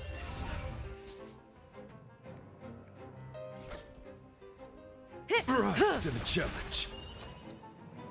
I don't need to auto battle, but I don't think I've got a team built for this. It's on me. Right? Kafka's... The dice have been cast. Bust. Or maybe I'll take it all. I do not have a team for this. I do not have a team built for this. Relax. Rise to the challenge. You are fighting a gentleman. Put forth all your might. Don't hurt. All in. I'll go easy this time. But then I wouldn't get to see the...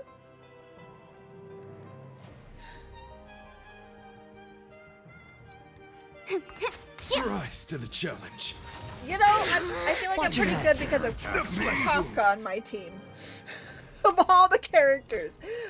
I think the only reason I'm good is because Kafka can do some heck of a damage.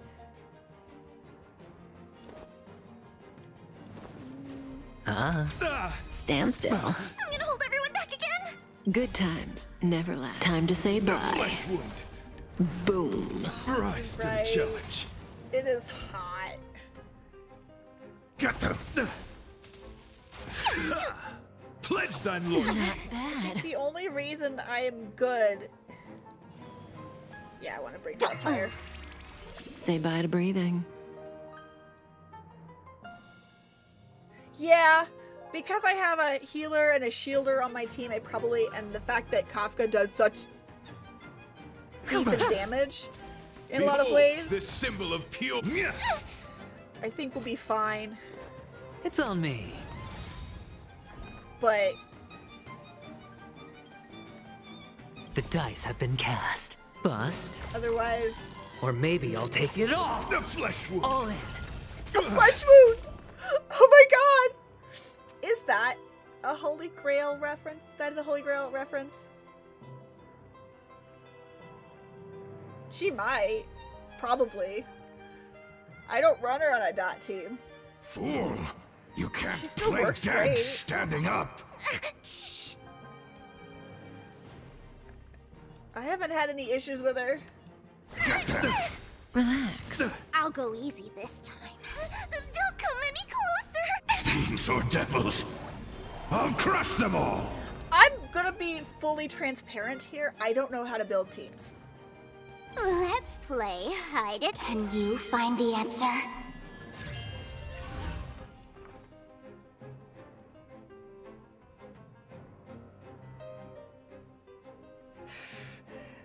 Yeah. Full transparency here, though. Full transparency, I don't know. Rise to the challenge. Let the duel commence. Pledge thine loyalty. Full transparency, Spend I have freely. no idea. I'm scared. Stay put. Get them. Stand still. Rise to the challenge. Watch your head. The flesh wound. Yeah, I know, that was pretty funny. Good times never last. Time to say The bye. flesh wound. Tail has some pretty Boom. funny timings there. Yeah, I know! It's Monty Python's Holy Grail reference! You can't make me believe otherwise. Nope. You have 10 seconds. Rise to the challenge. Rise to the challenge. Behold, this symbol of pure. You are fighting a gentleman.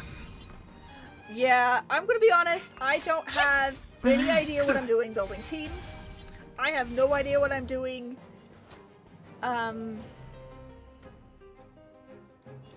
It's on me. Get them. Yeah, The between... dice have been cast. yeah, I have no idea what I'm Bust. doing building teams or building Or characters. maybe I'll take it all. All in. The flesh wound. So... Rise to the challenge. Confess. Not Put forth all your might. Attack me. Watch your head. Oh no! Not bad. All in. Oh dang. Let's play hide and seek. Can you find the answer? Oh no, we have ads! I'm so sorry, guys! Good times never last. Time to say bye. No! Boom. Rise to the challenge. Holy smokes, is it really almost...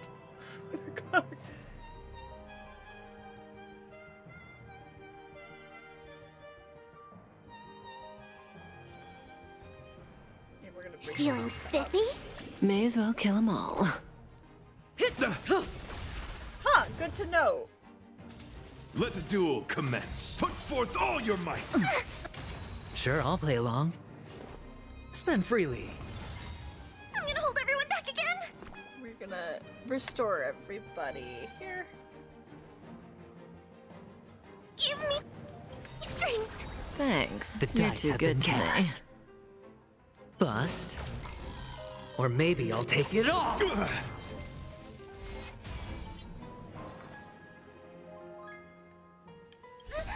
come any. Fiends or devils! I'll crush them all!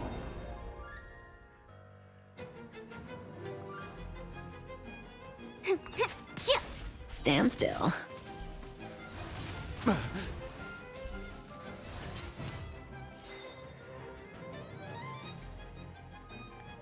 Good times. No time to say bye. Boom. Bear witness. You're fighting a gentleman. Hedge your bets. Really? It's on me. Keep putting shields. Stay put. Everybody's health is good. Just Rise to the challenge. Let's play for a while. Don't move. Say bye to breathing. Let's play. Can you find the answer?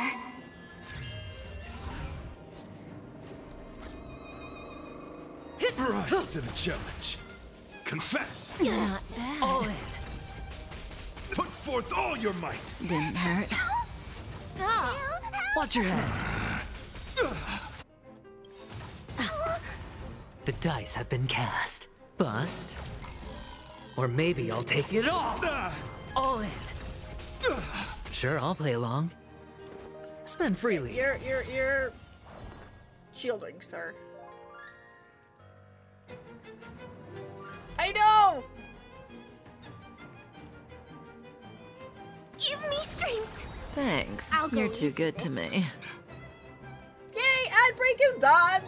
I'm sorry, guys. Thank you guys for holding on. It really does help support me. I appreciate. You have 10 seconds. 10, 9, What happens after that? 1. Nothing. Empty threat. Stand still. Rise to the challenge. Let the duel commence. Got it. Put forth all your might. Didn't hurt. Watch your head. The flesh wound. Good times never last. Time to say The bye. flesh wound. Boom.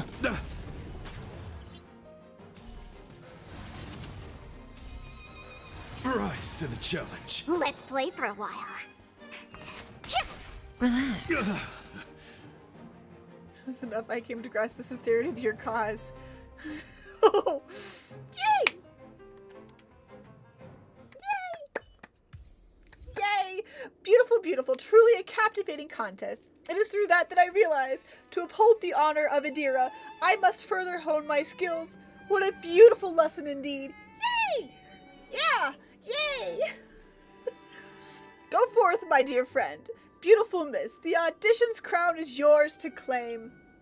I shall remain here, gazing from afar as you bask in the limelight, joining the audience and offering you the most heartfelt cheers and applause. We don't have much time. May fate allow us to meet again, Knight of Beauty. Aww. In that case, let's make our way to the end. Okay. Penacony's really thronging with talent. I hope we make it in time. But first, is there treasure chests? No. No treasure chests in plain sight.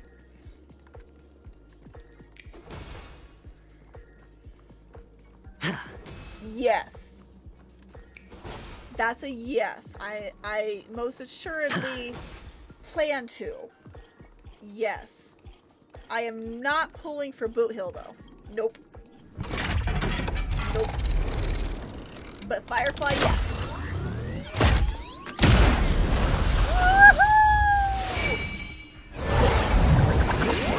These are really cool. Yeah. I do have Robin. I just haven't haven't built her yet. Yes, I did pull for Robin. Yeah, I probably will pull for Jade too.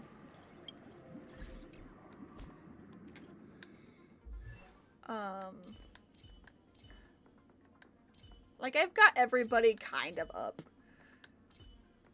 But yes, I have Miss Robin. I love those shoe designs. But yes, I did pull for Robin. As you can see. I'm definitely going for Firefly, regardless. Let's see.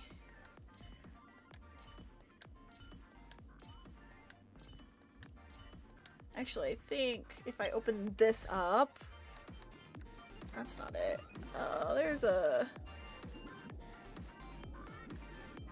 There's gotta be... Where is it?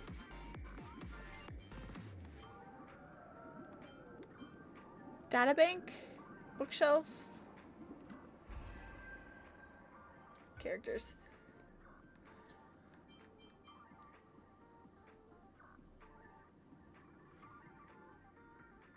Yay! That's congratulations!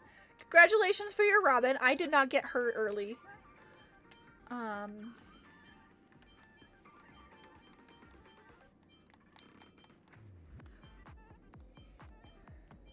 But I did not, unfortunately. There are several 5 stars that I have yet to get. Miss Topaz is one of the ones that I do want. I do want Silver Wolf as well. And Fushuan. I do want Argentini. You know, I could probably use the Inhibitor Lunai version of Dan Heng, but it's not a necessary one. I missed out on these 2 ladies, and I'm very, very sad. Yeah, a lot of it was because when this game, like, really got going, I was still very much Genshin focused, and so I kind of put this one to the side. A lot of the story here hadn't quite... Okay, so there are 2 5 stars here.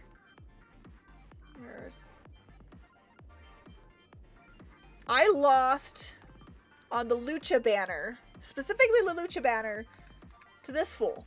Right here. I refuse to use this kid. Because I lost Lucha as a result. She also, I got her on a lost 50-50, I believe.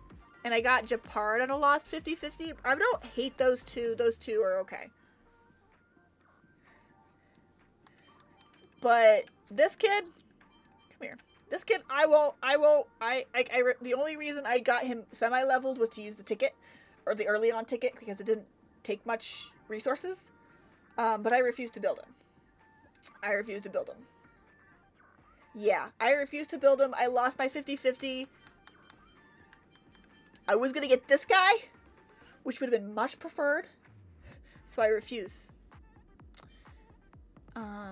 But I missed on these wonderful ladies, unfortunately. So I do have some catching up to do in this game as far as my 5 stars. But I feel like I've got a pretty... What's going on over here? Pretty good team going at the moment. So... What? Oh. Okay. We got through one story bit. Oh, man. Yeah, that's fair.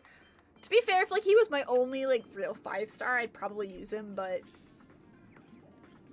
I'm good. Congratulations to the Galactic Baseballer and Firefly on becoming this Scorched Sand Festival's champions!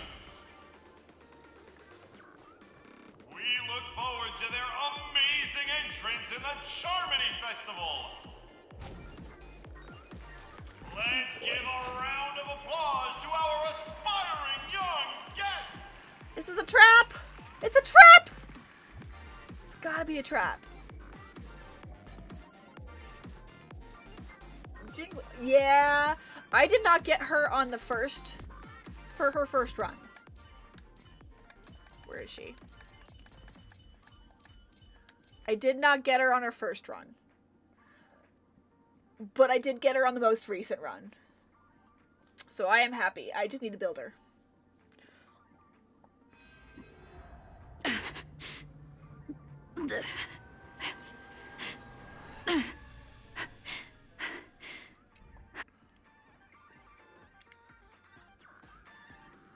That's fair. I think a lot of the reason what really drove me to get her at least the second time was her voice actress. I've been following Emily for a while. Back when she was doing just the covers on stuff.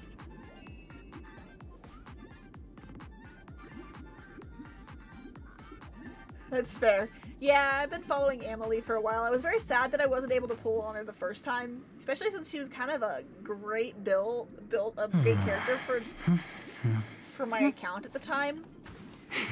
But yeah. Congratulations to the both of you on becoming the festive superstars of this year's Charmony Festival. Yeah! Before entering the Grand Theater. Yeah, she voices Jing Liu. I don't know if anybody knows this, but Emily is also a VTuber now, but Monarch? Yeah, it's actually really cool. Unfortunately, I don't get to, like, watch her streams very much, which is unfortunate just because of how busy I am. But yeah, it's kind of cool to rediscover Emily, essentially. When I entered the VTubing world, I discovered that she had become a VTuber at some point, and that was kind of cool. So, it was kind of nice. But yeah, she's also a voice actress and does a lot of work that, you know, I thought was really cool. So that's kind of why I pulled for Jing Liu, because I like her. She's cool. I, on behalf of the organizers, extend my sincere congratulations to you, wishing you joy under their radiance. Yeah, this is not really Sunday, is it?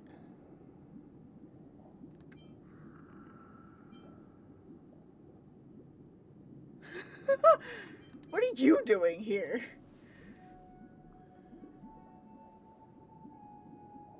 As previously promised, my sister, Mr. Yang, and I have met with the Dream Master. We delved into the truth about Penacony and its Stellaron, and have come to a consensus. Yeah, it's just Thursday. Both I and the Oak family cannot acquiesce to your request. Lovely. I knew this was gonna happen. This little stinking bastard.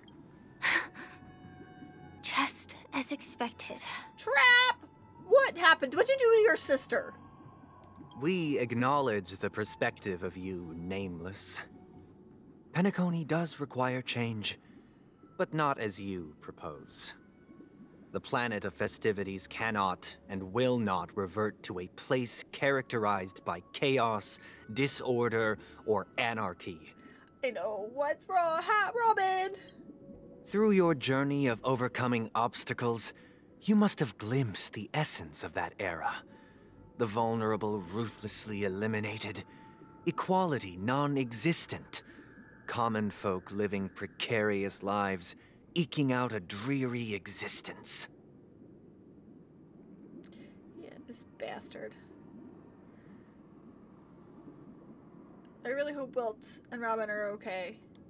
Ultimately, only heroes like yourselves manage to achieve success. But I would dare ask, if you did not possess the special status of having a Stellaron, and you were but an anonymous and frail member among the masses, which Penacony would you prefer? A dystopia for the survival of the fittest, or a sweet dream paradise for all?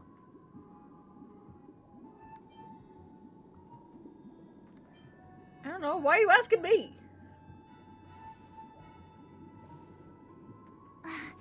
That's not the point.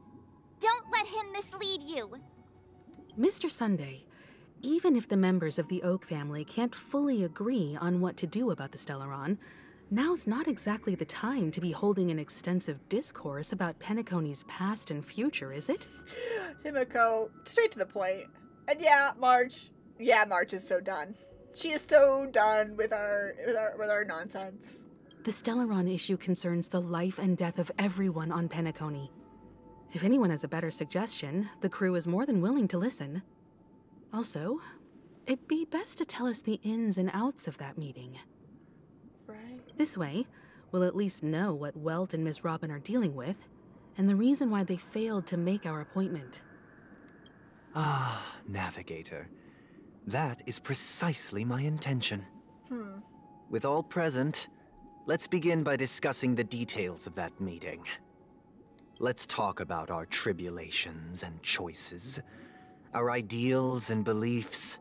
This is such a trap. And our final course of action. The only path to take. Yeah, we're about to enter a fight, aren't we? No, we're gonna go see the other story first, and then we'll enter a fight.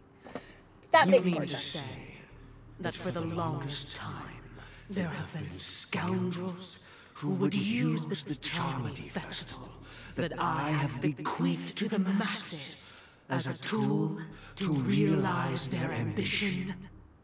Indeed, Dream Master. Once the Charmony Festival begins, the Stellaron's powers, along with the song, will be broadcast across the entire planet of Penacony.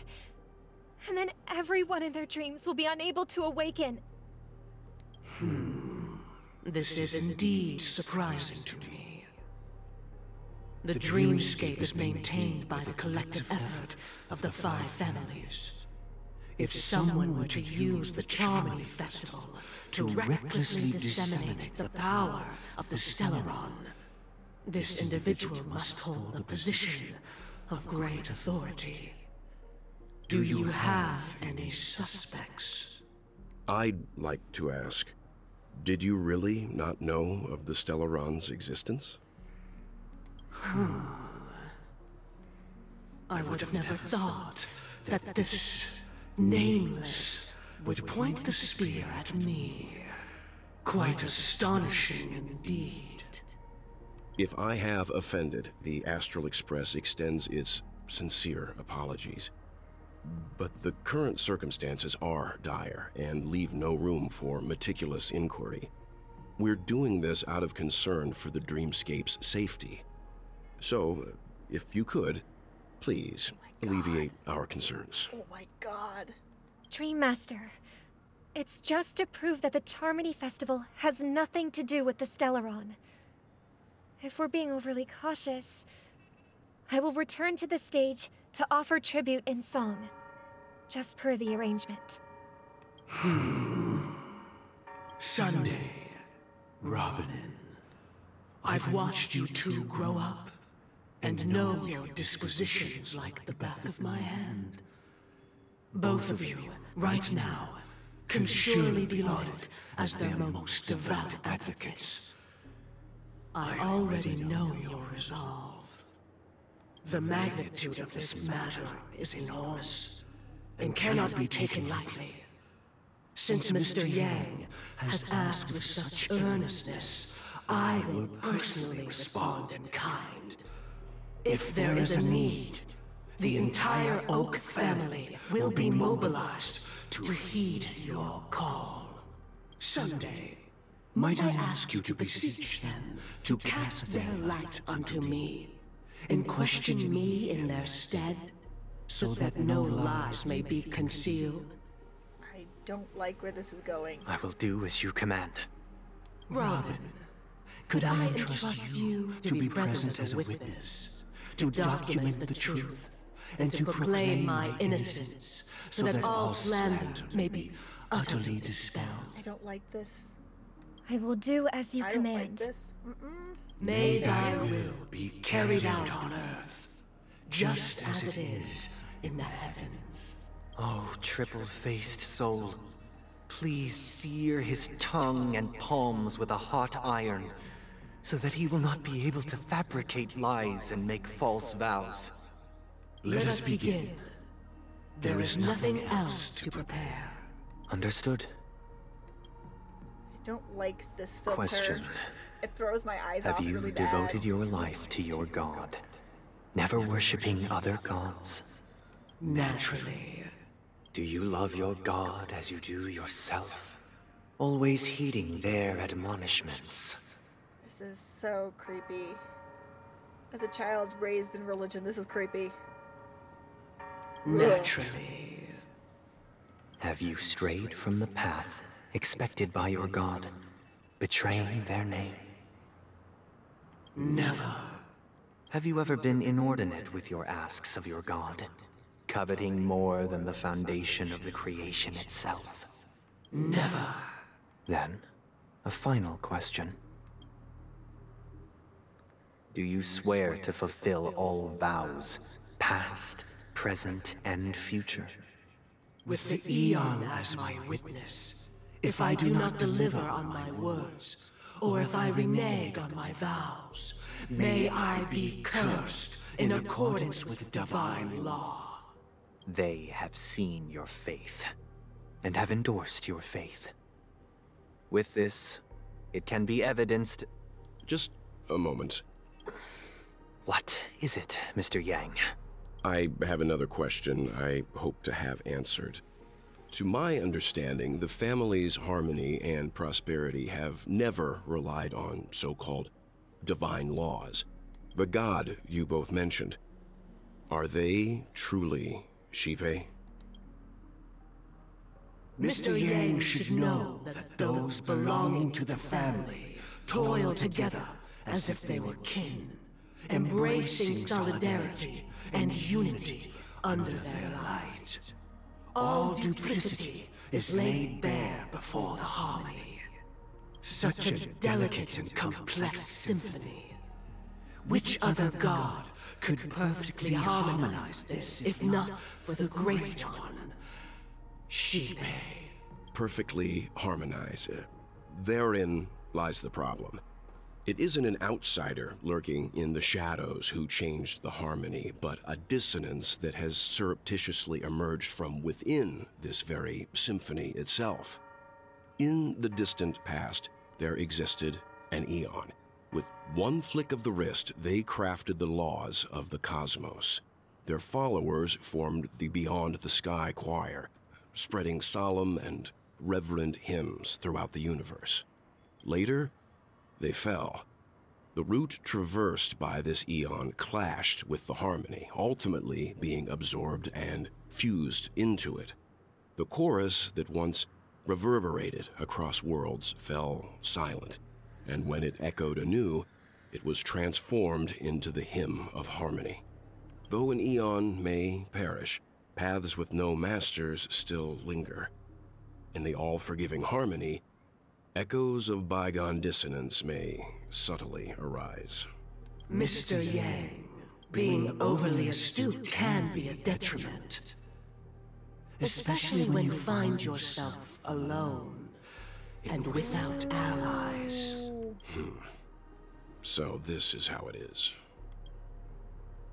For the sake of our grand cause, Sunday, please afford these two an opportunity to rest. What?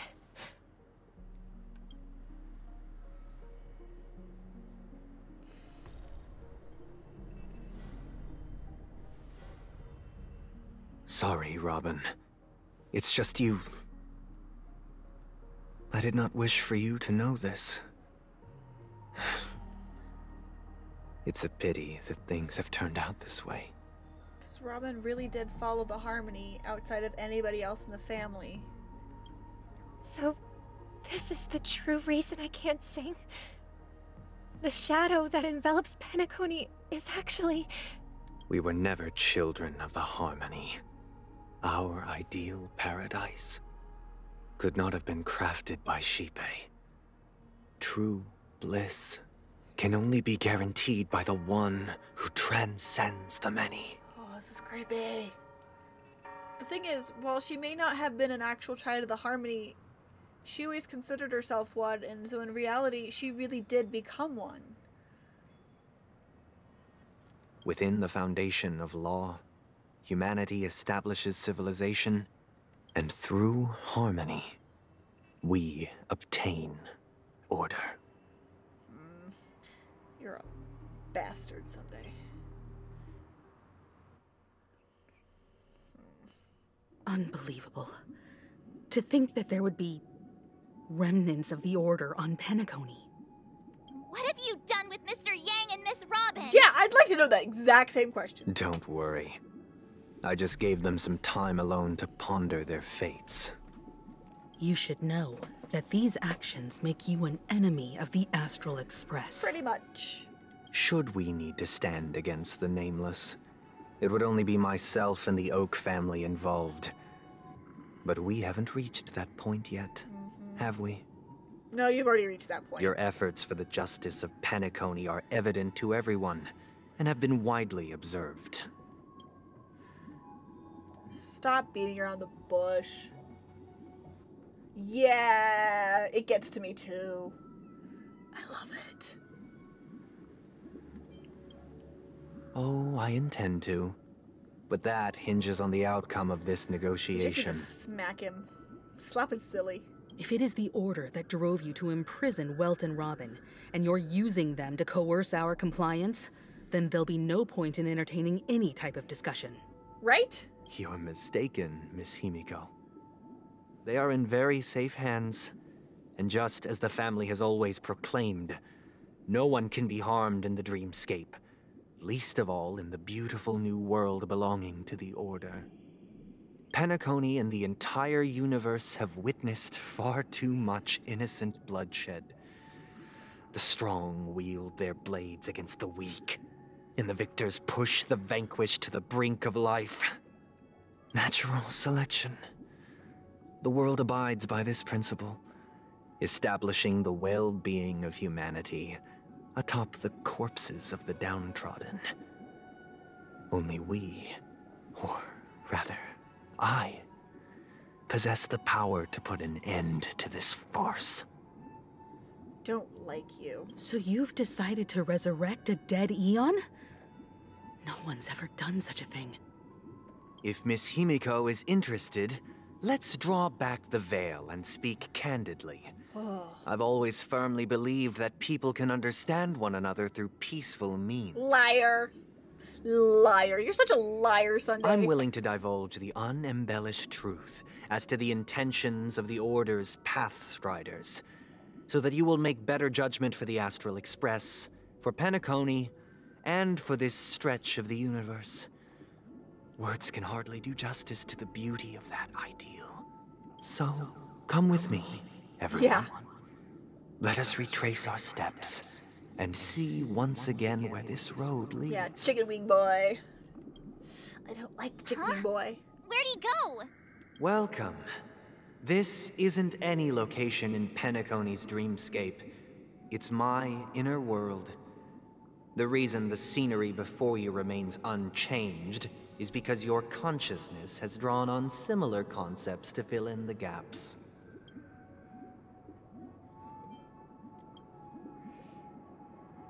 That means... Did you do the same to Welt? It's a tuning process. Stronger in effect and more draining on the mind. The gray-haired guest has experienced it before, so she should understand what it entails. Oh, he's trying to bring us to his side. Tuning allows you to intuitively grasp my feelings, which also means that I cannot hide anything from you. Now, everyone, please look at the huge screen. The road we once took begins here. From this point on, you will witness the numerous decisions I've faced. I've selected a portion of these to share with you. I believe after going through similar predicaments, you'll be able to better understand my thoughts. Chicken wing boy, can we make chicken nuggets out of you? Let's begin. Come on. The first decision. A story about a baby bird. I think you're only worth the chicken nuggets now. This story happened when Robin and I were very young. We were victims of the Stellaron disaster, and the family's Mr. Gopher Wood, who would later become the Dream Master of Penacony, saw that we siblings had no one to turn to and took us in.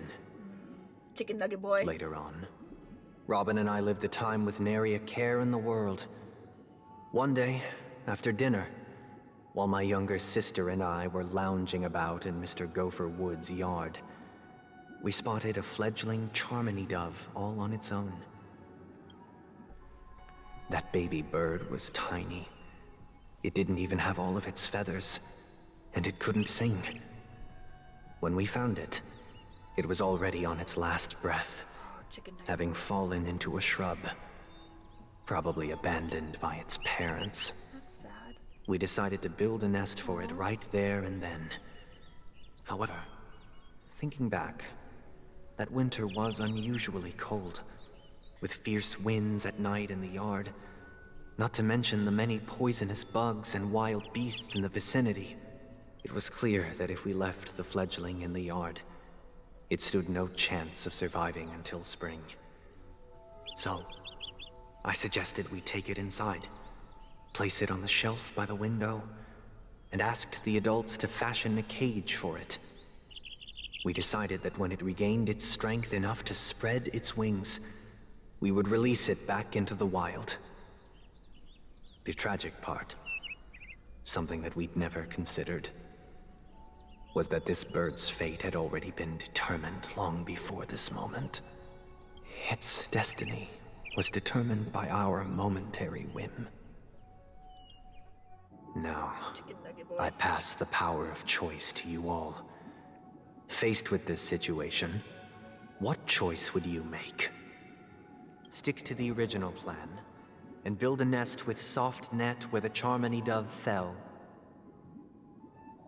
Or build a cage for it, and feed it, giving it the utmost care from within the warmth of a home. I eagerly await your answer. Oh.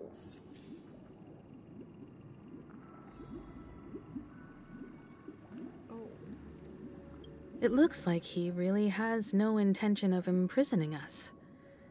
If it's just a quiz, I suppose it's fine to humor him. It's not what you think it is. Back to the question. I would personally choose to build the little Charmony dove a cage. No special reason.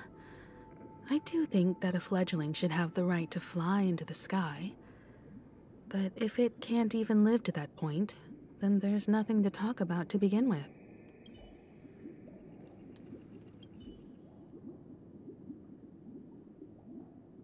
I can't decipher his intentions right now, but based solely on that question, I would probably choose to build that dove a cage. Even if I was gonna release it back into the sky, it'd have to be strong enough to fly first. If I left it where I found it, I fear it'd never get the chance to fly ever again. Mine! Okay, that is... okay, there's March. I was like, where did March go? Where did March go? That guy just casually throws this kind of question at us? What exactly is his deal? But fine, I'll answer, I guess. Oh, March. If it were me, I guess I'd choose to build a cage for the little Charmony dove. After all, leaving it there, it's bound to get hurt by wild animals or something. And... Oops. That guy just casually... If it were me, I guess I'd choose to build a cage for the little Charmony dove. After all, leaving it there, it's bound to get hurt by wild animals or something. There we go. That'd just be too sad. Okay. Oh, everybody wants to build a cage for the little Charmony dove, but its colors are muted.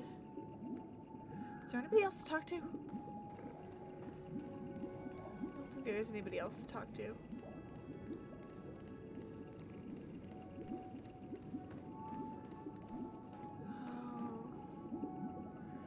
Oh, I don't like this question.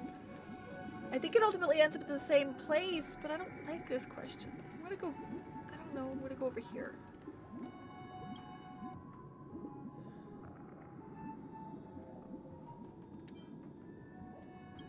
I don't know.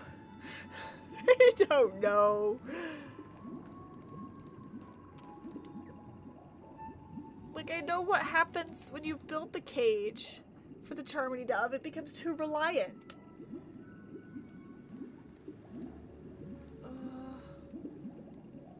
But that's because they've been, like, showing me the story of what happened to the little Charmony Dove. Does this really affect the whole story? Huh. I don't want to pick it wrong. Ah, I don't want to pick this wrong. They all want to go to the little Charmony Dove, but they all want to go this way, but like its colors are muted. What the heck?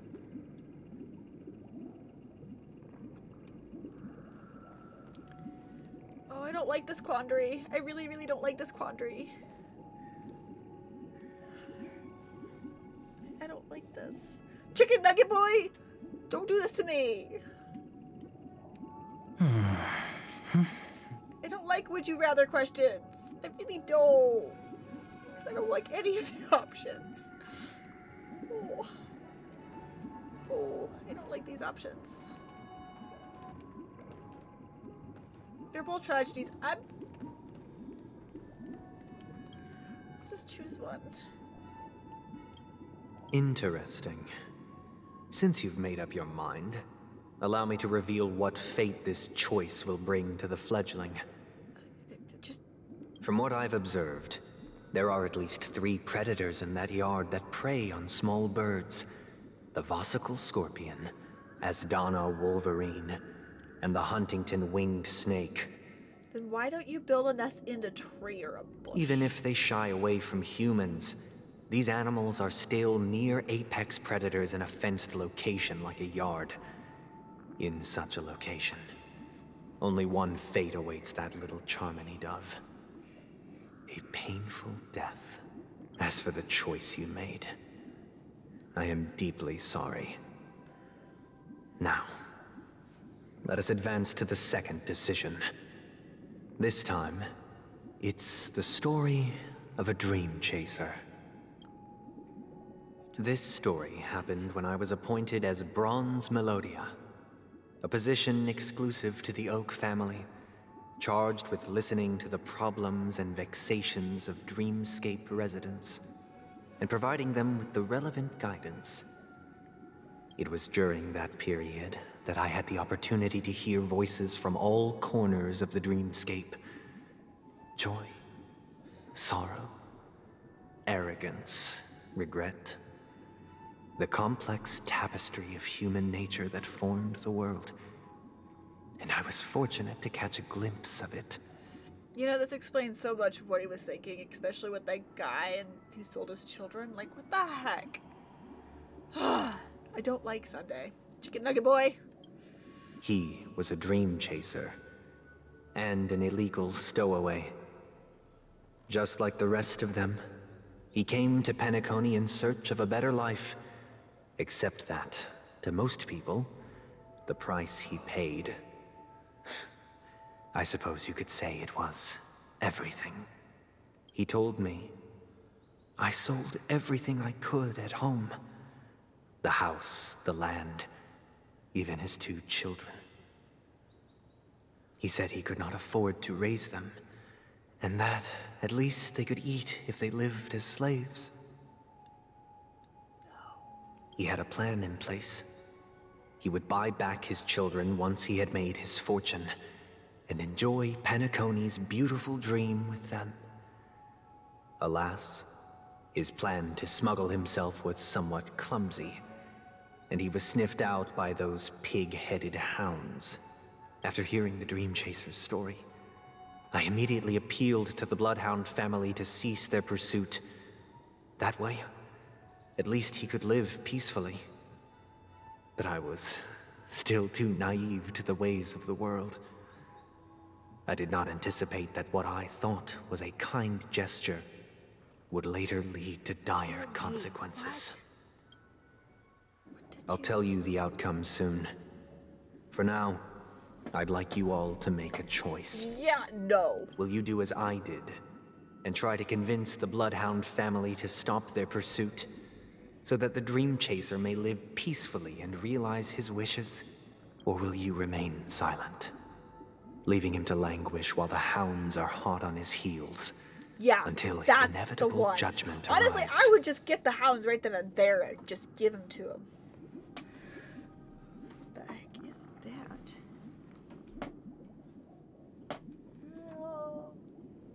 Oh, that's a piece of corn I dropped earlier. I look forward to everyone's decisions. Who knows? Perhaps they might even alter the outcome of this tragedy. Let's go talk to everybody real fast.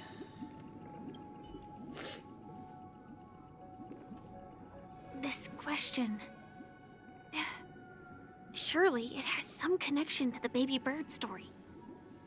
And this connection is precisely the breakthrough Sunday aims to use to persuade us. He's not gonna persuade me, I'd probably choose to ask the Bloodhounds to cease their pursuit. Why?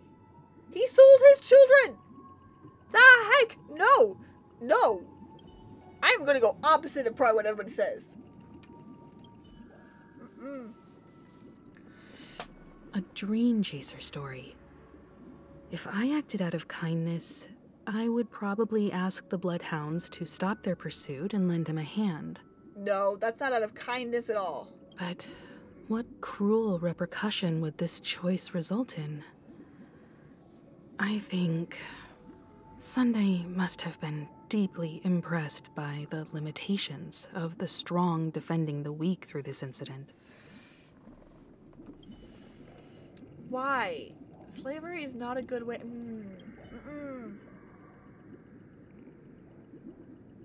It seems illegal stowaways are really quite common on Penacony.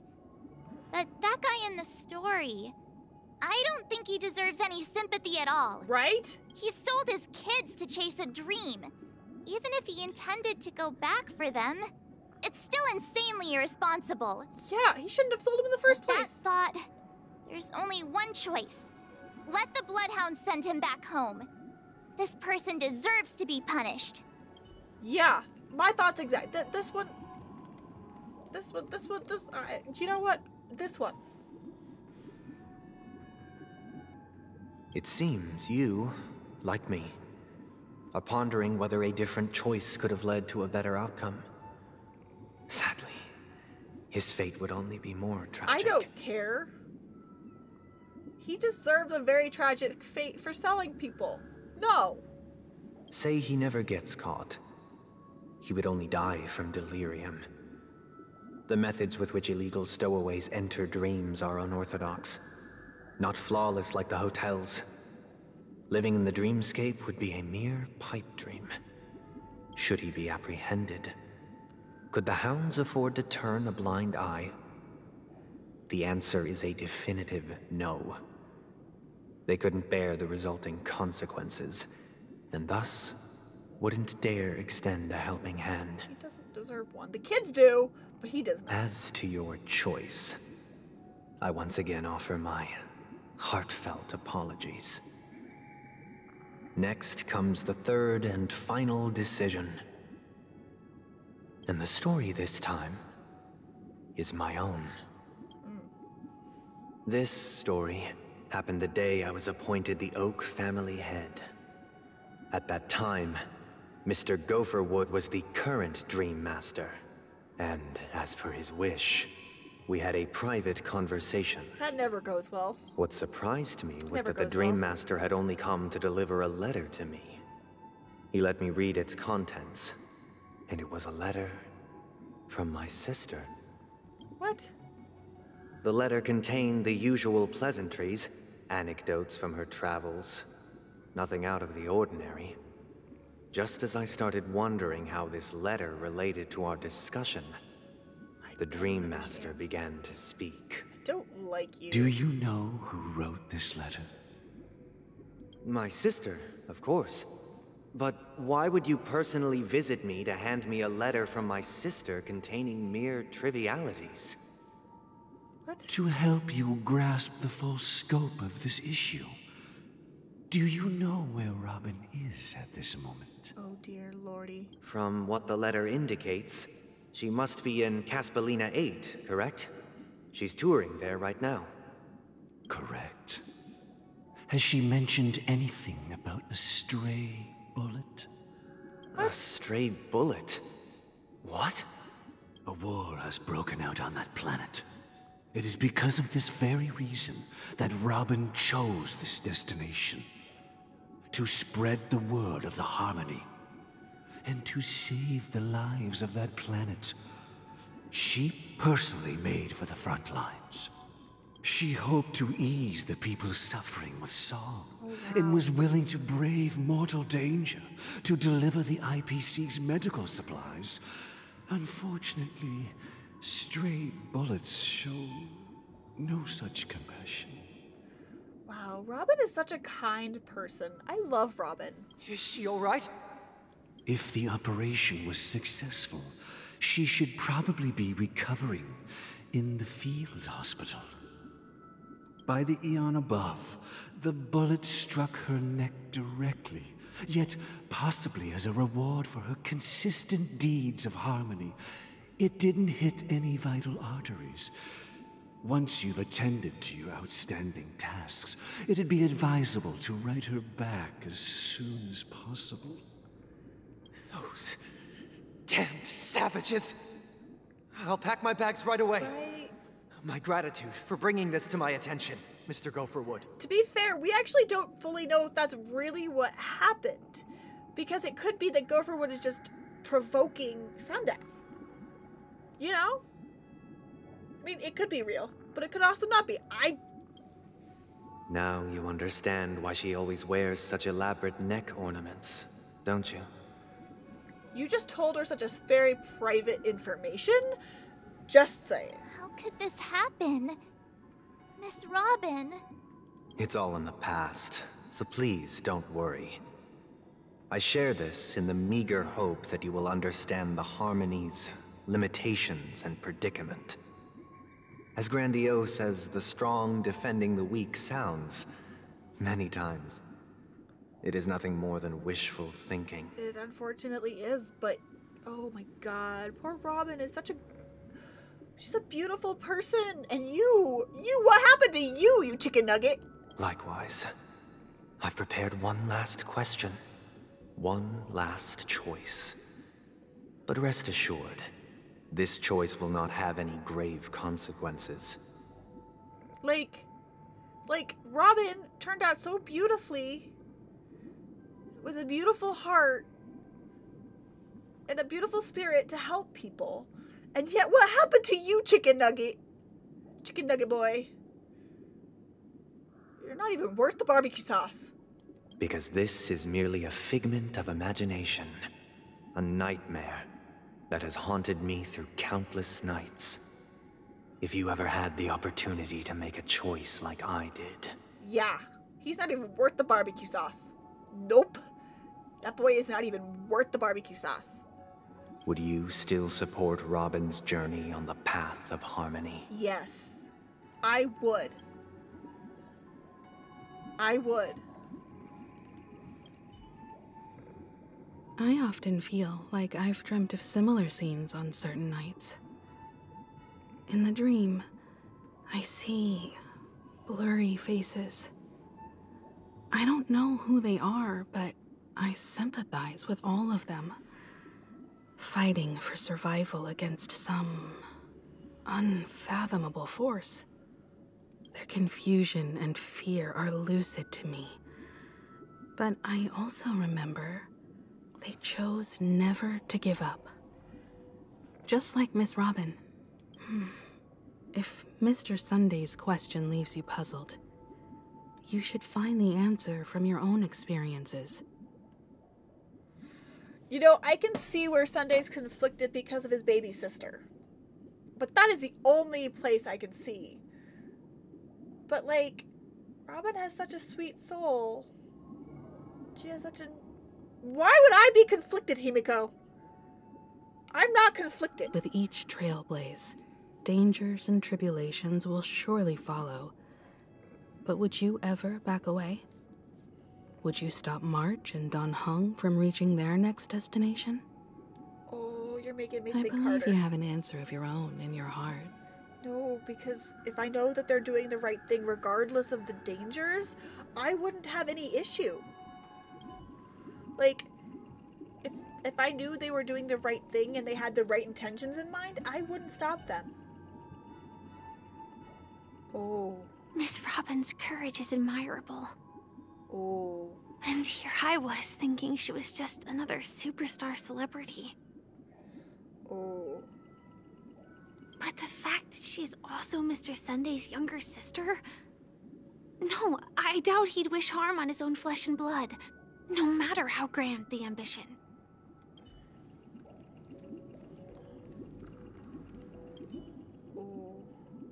I can't believe that happened to Miss Robin. The strong defending the weak is a great mantra, but if I had to pay such a price... But it's not your price to pay, March. I don't know what I'd do. If it's somebody else's price to pay, you can't stop them. You can't stop them.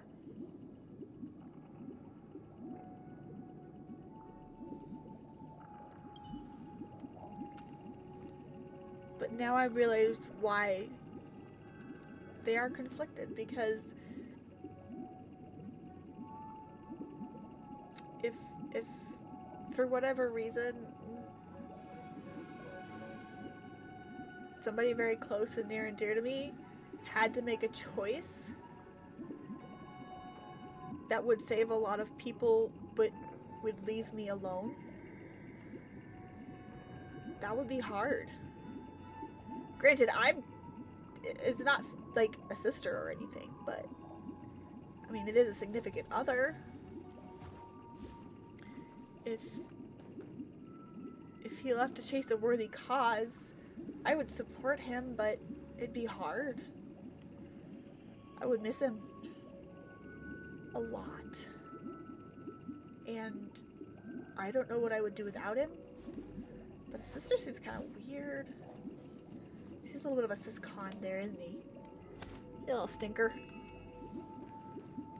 I would still support Robin on her journey. Yeah, that's the decision I'm making. I see. I am now aware of everyone's stances. Raising these questions merely serves to illustrate one point. The plight of Penacony cannot be salvaged by the Harmony. The true foundation for a sweet dream paradise can only be established through the Order, where the strong govern the weak. Yeah, stinking chicken nugget.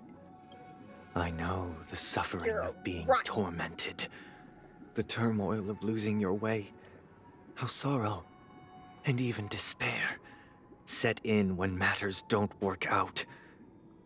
All of this causes me unending pain, because this is not what happiness is at You're all. a rotten chicken nugget.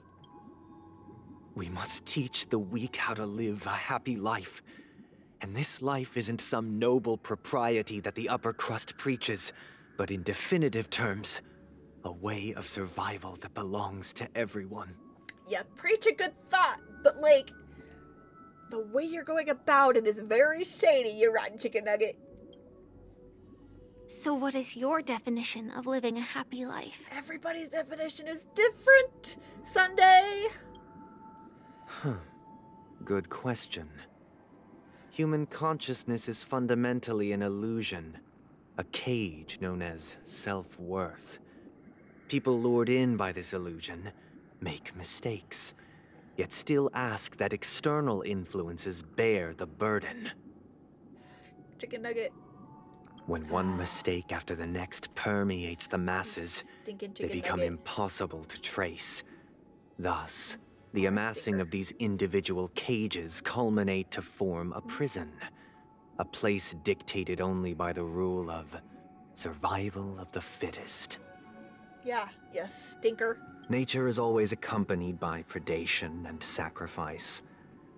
Its antithesis is known as order. That is what I want to do. Unite people's happiness under the banner of order. They won't need to make bitter choices any longer, nor face the weaknesses of humanity. They can cast aside their primal instincts to build a haven for mankind. Oh, this is like cult shit. Ew. Go away, Sunday, you stinking rotten chicken nugget. Get out of here. Ugh. Yo. Simply describing thoughts is far too abstract. So allow me to provide a simple example. As you all may know, there are societal norms like weekends and long weekends that exist on some worlds. Oh, very cultish. Borg comes to mind. The Borg? A cult with a lot of drugs to create zombified people that are easily molded. This is just, ew, icky all over, sir. Sunday, you are icky all over. During these hard-earned rest days, people are given the chance to extricate themselves from the stresses of everyday life, allowing a certain tranquility to return to their souls. And it is only on these days that people do not have to adhere to the law where the strong prey on the weak. They can live out their lives happily during these brief intermissions. It's just a pity that 2 or 3 days are still too fleeting compared to the span of a lifetime. You know what? I can get behind that statement. But unfortunately, if we lived like that all the time, we wouldn't learn to cherish the soft moments of quiet. Like, don't get me wrong, I'm like, the hustle and bustle that we have today is kind of a lot, and I get it, and it's not for everybody, and honestly, like, it's not even for me. Like, I work too much. I'm well aware of this fact. I work way too much. But, like, there is something to be said about always, like, having something to do outside your home, and then you go away, you can cherish the joyous moments much more. Like, everything he's saying, like, I can get behind this statement, but, like, a lot of what he's saying is very, very icky. But also, the opposite of what he's saying can also be very, very icky. So you gotta find a happy medium, man. Ugh. From where I stand, society's ideal system should be 7 rest days. Following Sunday, there should ensue a second, a third, and indeed an infinite procession of Sundays. This should be the face of the new world. Idyllic, eternal, peaceful days. Oh, no. We don't need any more Sundays. 1 Sunday a week is fine. We can name them something else. Chicken Nugget Boy. A rotten, stinky chicken nugget. And thus, every person can return to their base selves in this utopia. Some gaze in reverence at the stars, pouring their whole beings into calculating the distance between us and the isolated world of Pagana. Meanwhile, some seek refuge in quiet corners, holding one another, unencumbered by the chains of unwelcome obligations. Okay. Utopia talk is nice and all, but we all know that doesn't exactly work. Human nature usually makes this wrong. And honestly, you, sir, are a rotten, stinky chicken nugget that you find on the end of... No, not at the end. Under somebody's chair that has been there for years. That was not eaten by the child. Aww. Thank you, Sophia. Sophia Yang 23 for the follow. Thank you. Welcome in. Hopefully, if you see this, I will probably try to say it again after ads. But welcome in. We were just talking about the stinky chicken nugget. He's such a stinky chicken nugget. we are on ads, so I am going to go ahead and take a quick break and stretch. I am also realizing how late it is. But yes, I will be right back.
Alright, welcome back everybody. I am actually surprised my phone is still alive, first of all. And welcome in Sophia Yang, 23. Now that ads are back, I do really appreciate you following. Welcome to the community. Great to have you.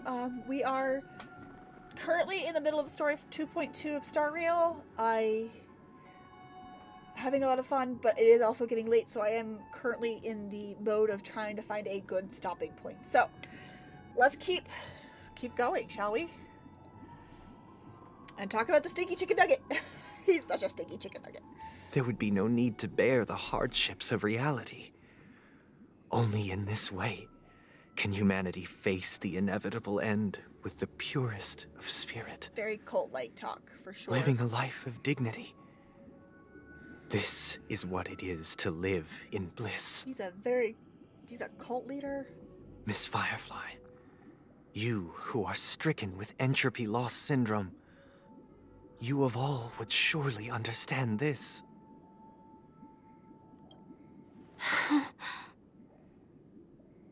You are just hitting us where it hurts, aren't you? It sounds like a flawless theory. It sounds icky, March. Wait a minute. I never noticed this. But Himiko's got a mole on her chest. Oh, that's pretty. But what is the price to attain all this? The cost is minute, merely a personal and eternal sacrifice. If this paradise is to be maintained for everyone, someone must remain trapped in solitary wakening until the end of the cosmos. Wakening. Which means that this so-called paradise is still a dream. Stepping into this paradise means forsaking reality, correct? Oof. It is not forsaking, but transcending. Liar. Flesh, blood, sorrow, weakness.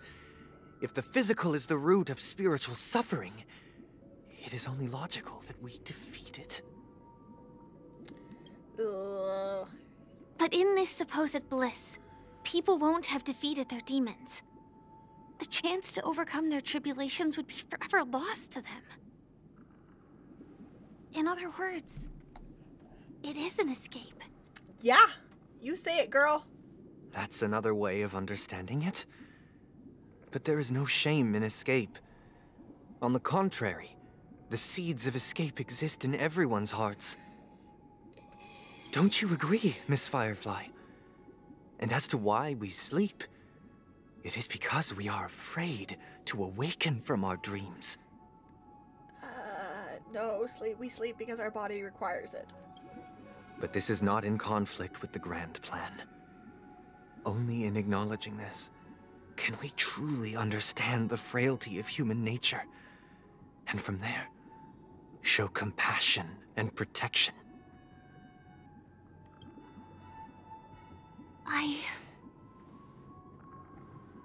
I admit that you are a born leader.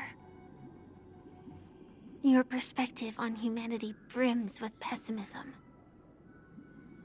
Yet you express compassion for all, even when your heart pities them. But unlike you, I live for the self. From my perspective, individuals making choices for themselves is their birthright. The want to escape may be innate in the weak. But whether they are weak or not, it is not up to another to decide. You say it, girl! Perhaps in your mind, you also view me as weak? Because I don't think so. Since Miss Firefly has said her piece, the Astral Express will also naturally give you our answer. We'll leave it to you. Just as Mr. McHale instructed before. Tell him our choice.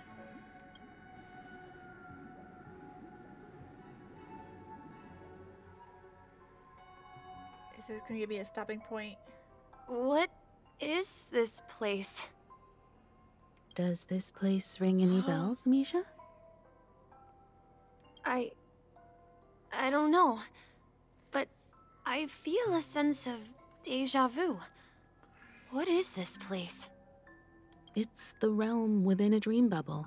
This was left to the Astral Express by a nameless, but weirdly, when we entered it, it was completely empty. Dr. Edward from the Dreamscape sales store told me that dreams are formed from memories, and a dream bubble can't take shape if its core is empty. So I thought you might be able to help us in unraveling this mystery, Misha. As a hotel doorman, you know Penacony best among us. I don't know much about dream bubbles, but if you want to figure out what this mansion is, I'll do my best.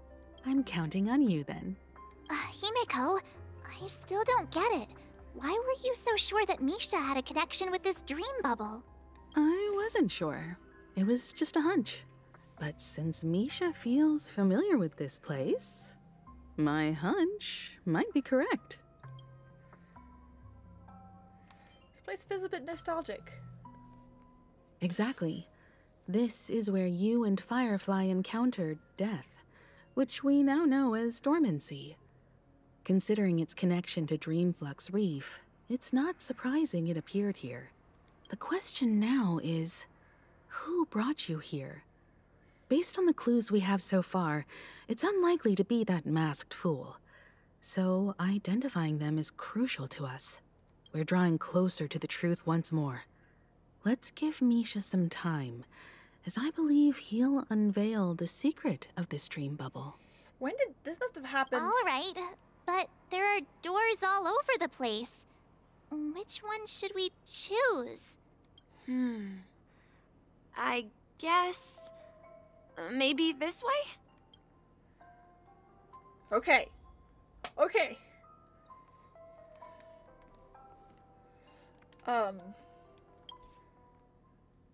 Pause and save.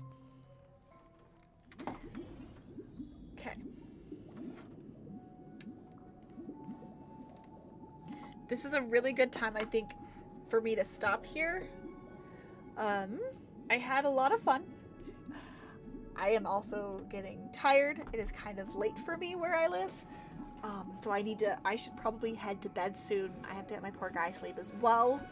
So I had a lot of fun. Maybe, let's see. Excuse me.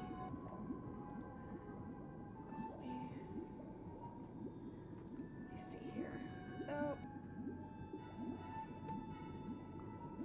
Okay, that is where I need to be then. Okay. Let's see here. I'm not sure, but let me see if I've got anybody here.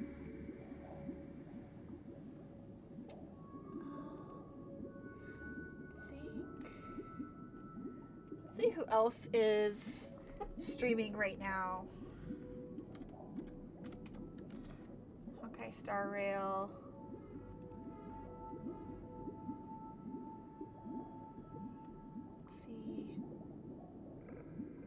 Anybody interesting? Let's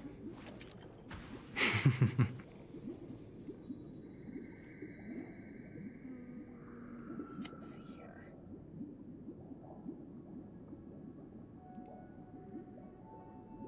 Don't know if I've got anybody.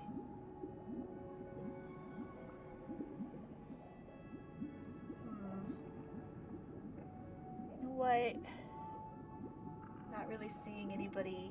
Like, I'm pretty sure a lot of these people are probably cool and awesome. I'm just not so sure enough to be able to confidently send anybody over.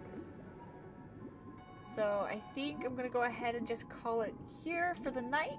I had a lot of fun. Thank you guys for joining me tonight. I will be streaming again on Friday. I'm not exactly sure what I'll be streaming yet, but I know it'll be cozy. I do post my schedules as well once a week in my Discord server. I do stream usually 3 times a week. So if you guys feel free to join my Discord should you want to be updated on that. We also have like a question of the day.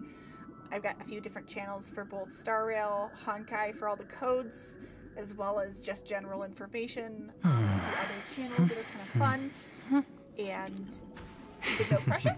So thank you guys so much for hanging out with me today. I'm going to go ahead and put the Discord up here if anybody would like to join.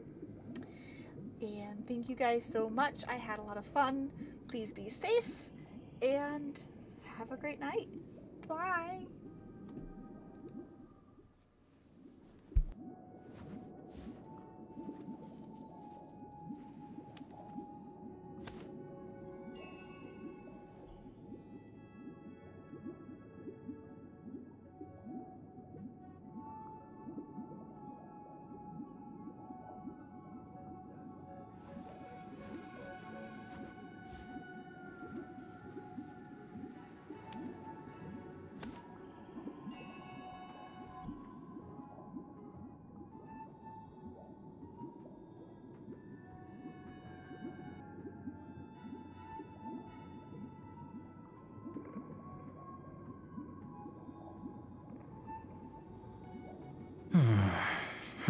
Hmm.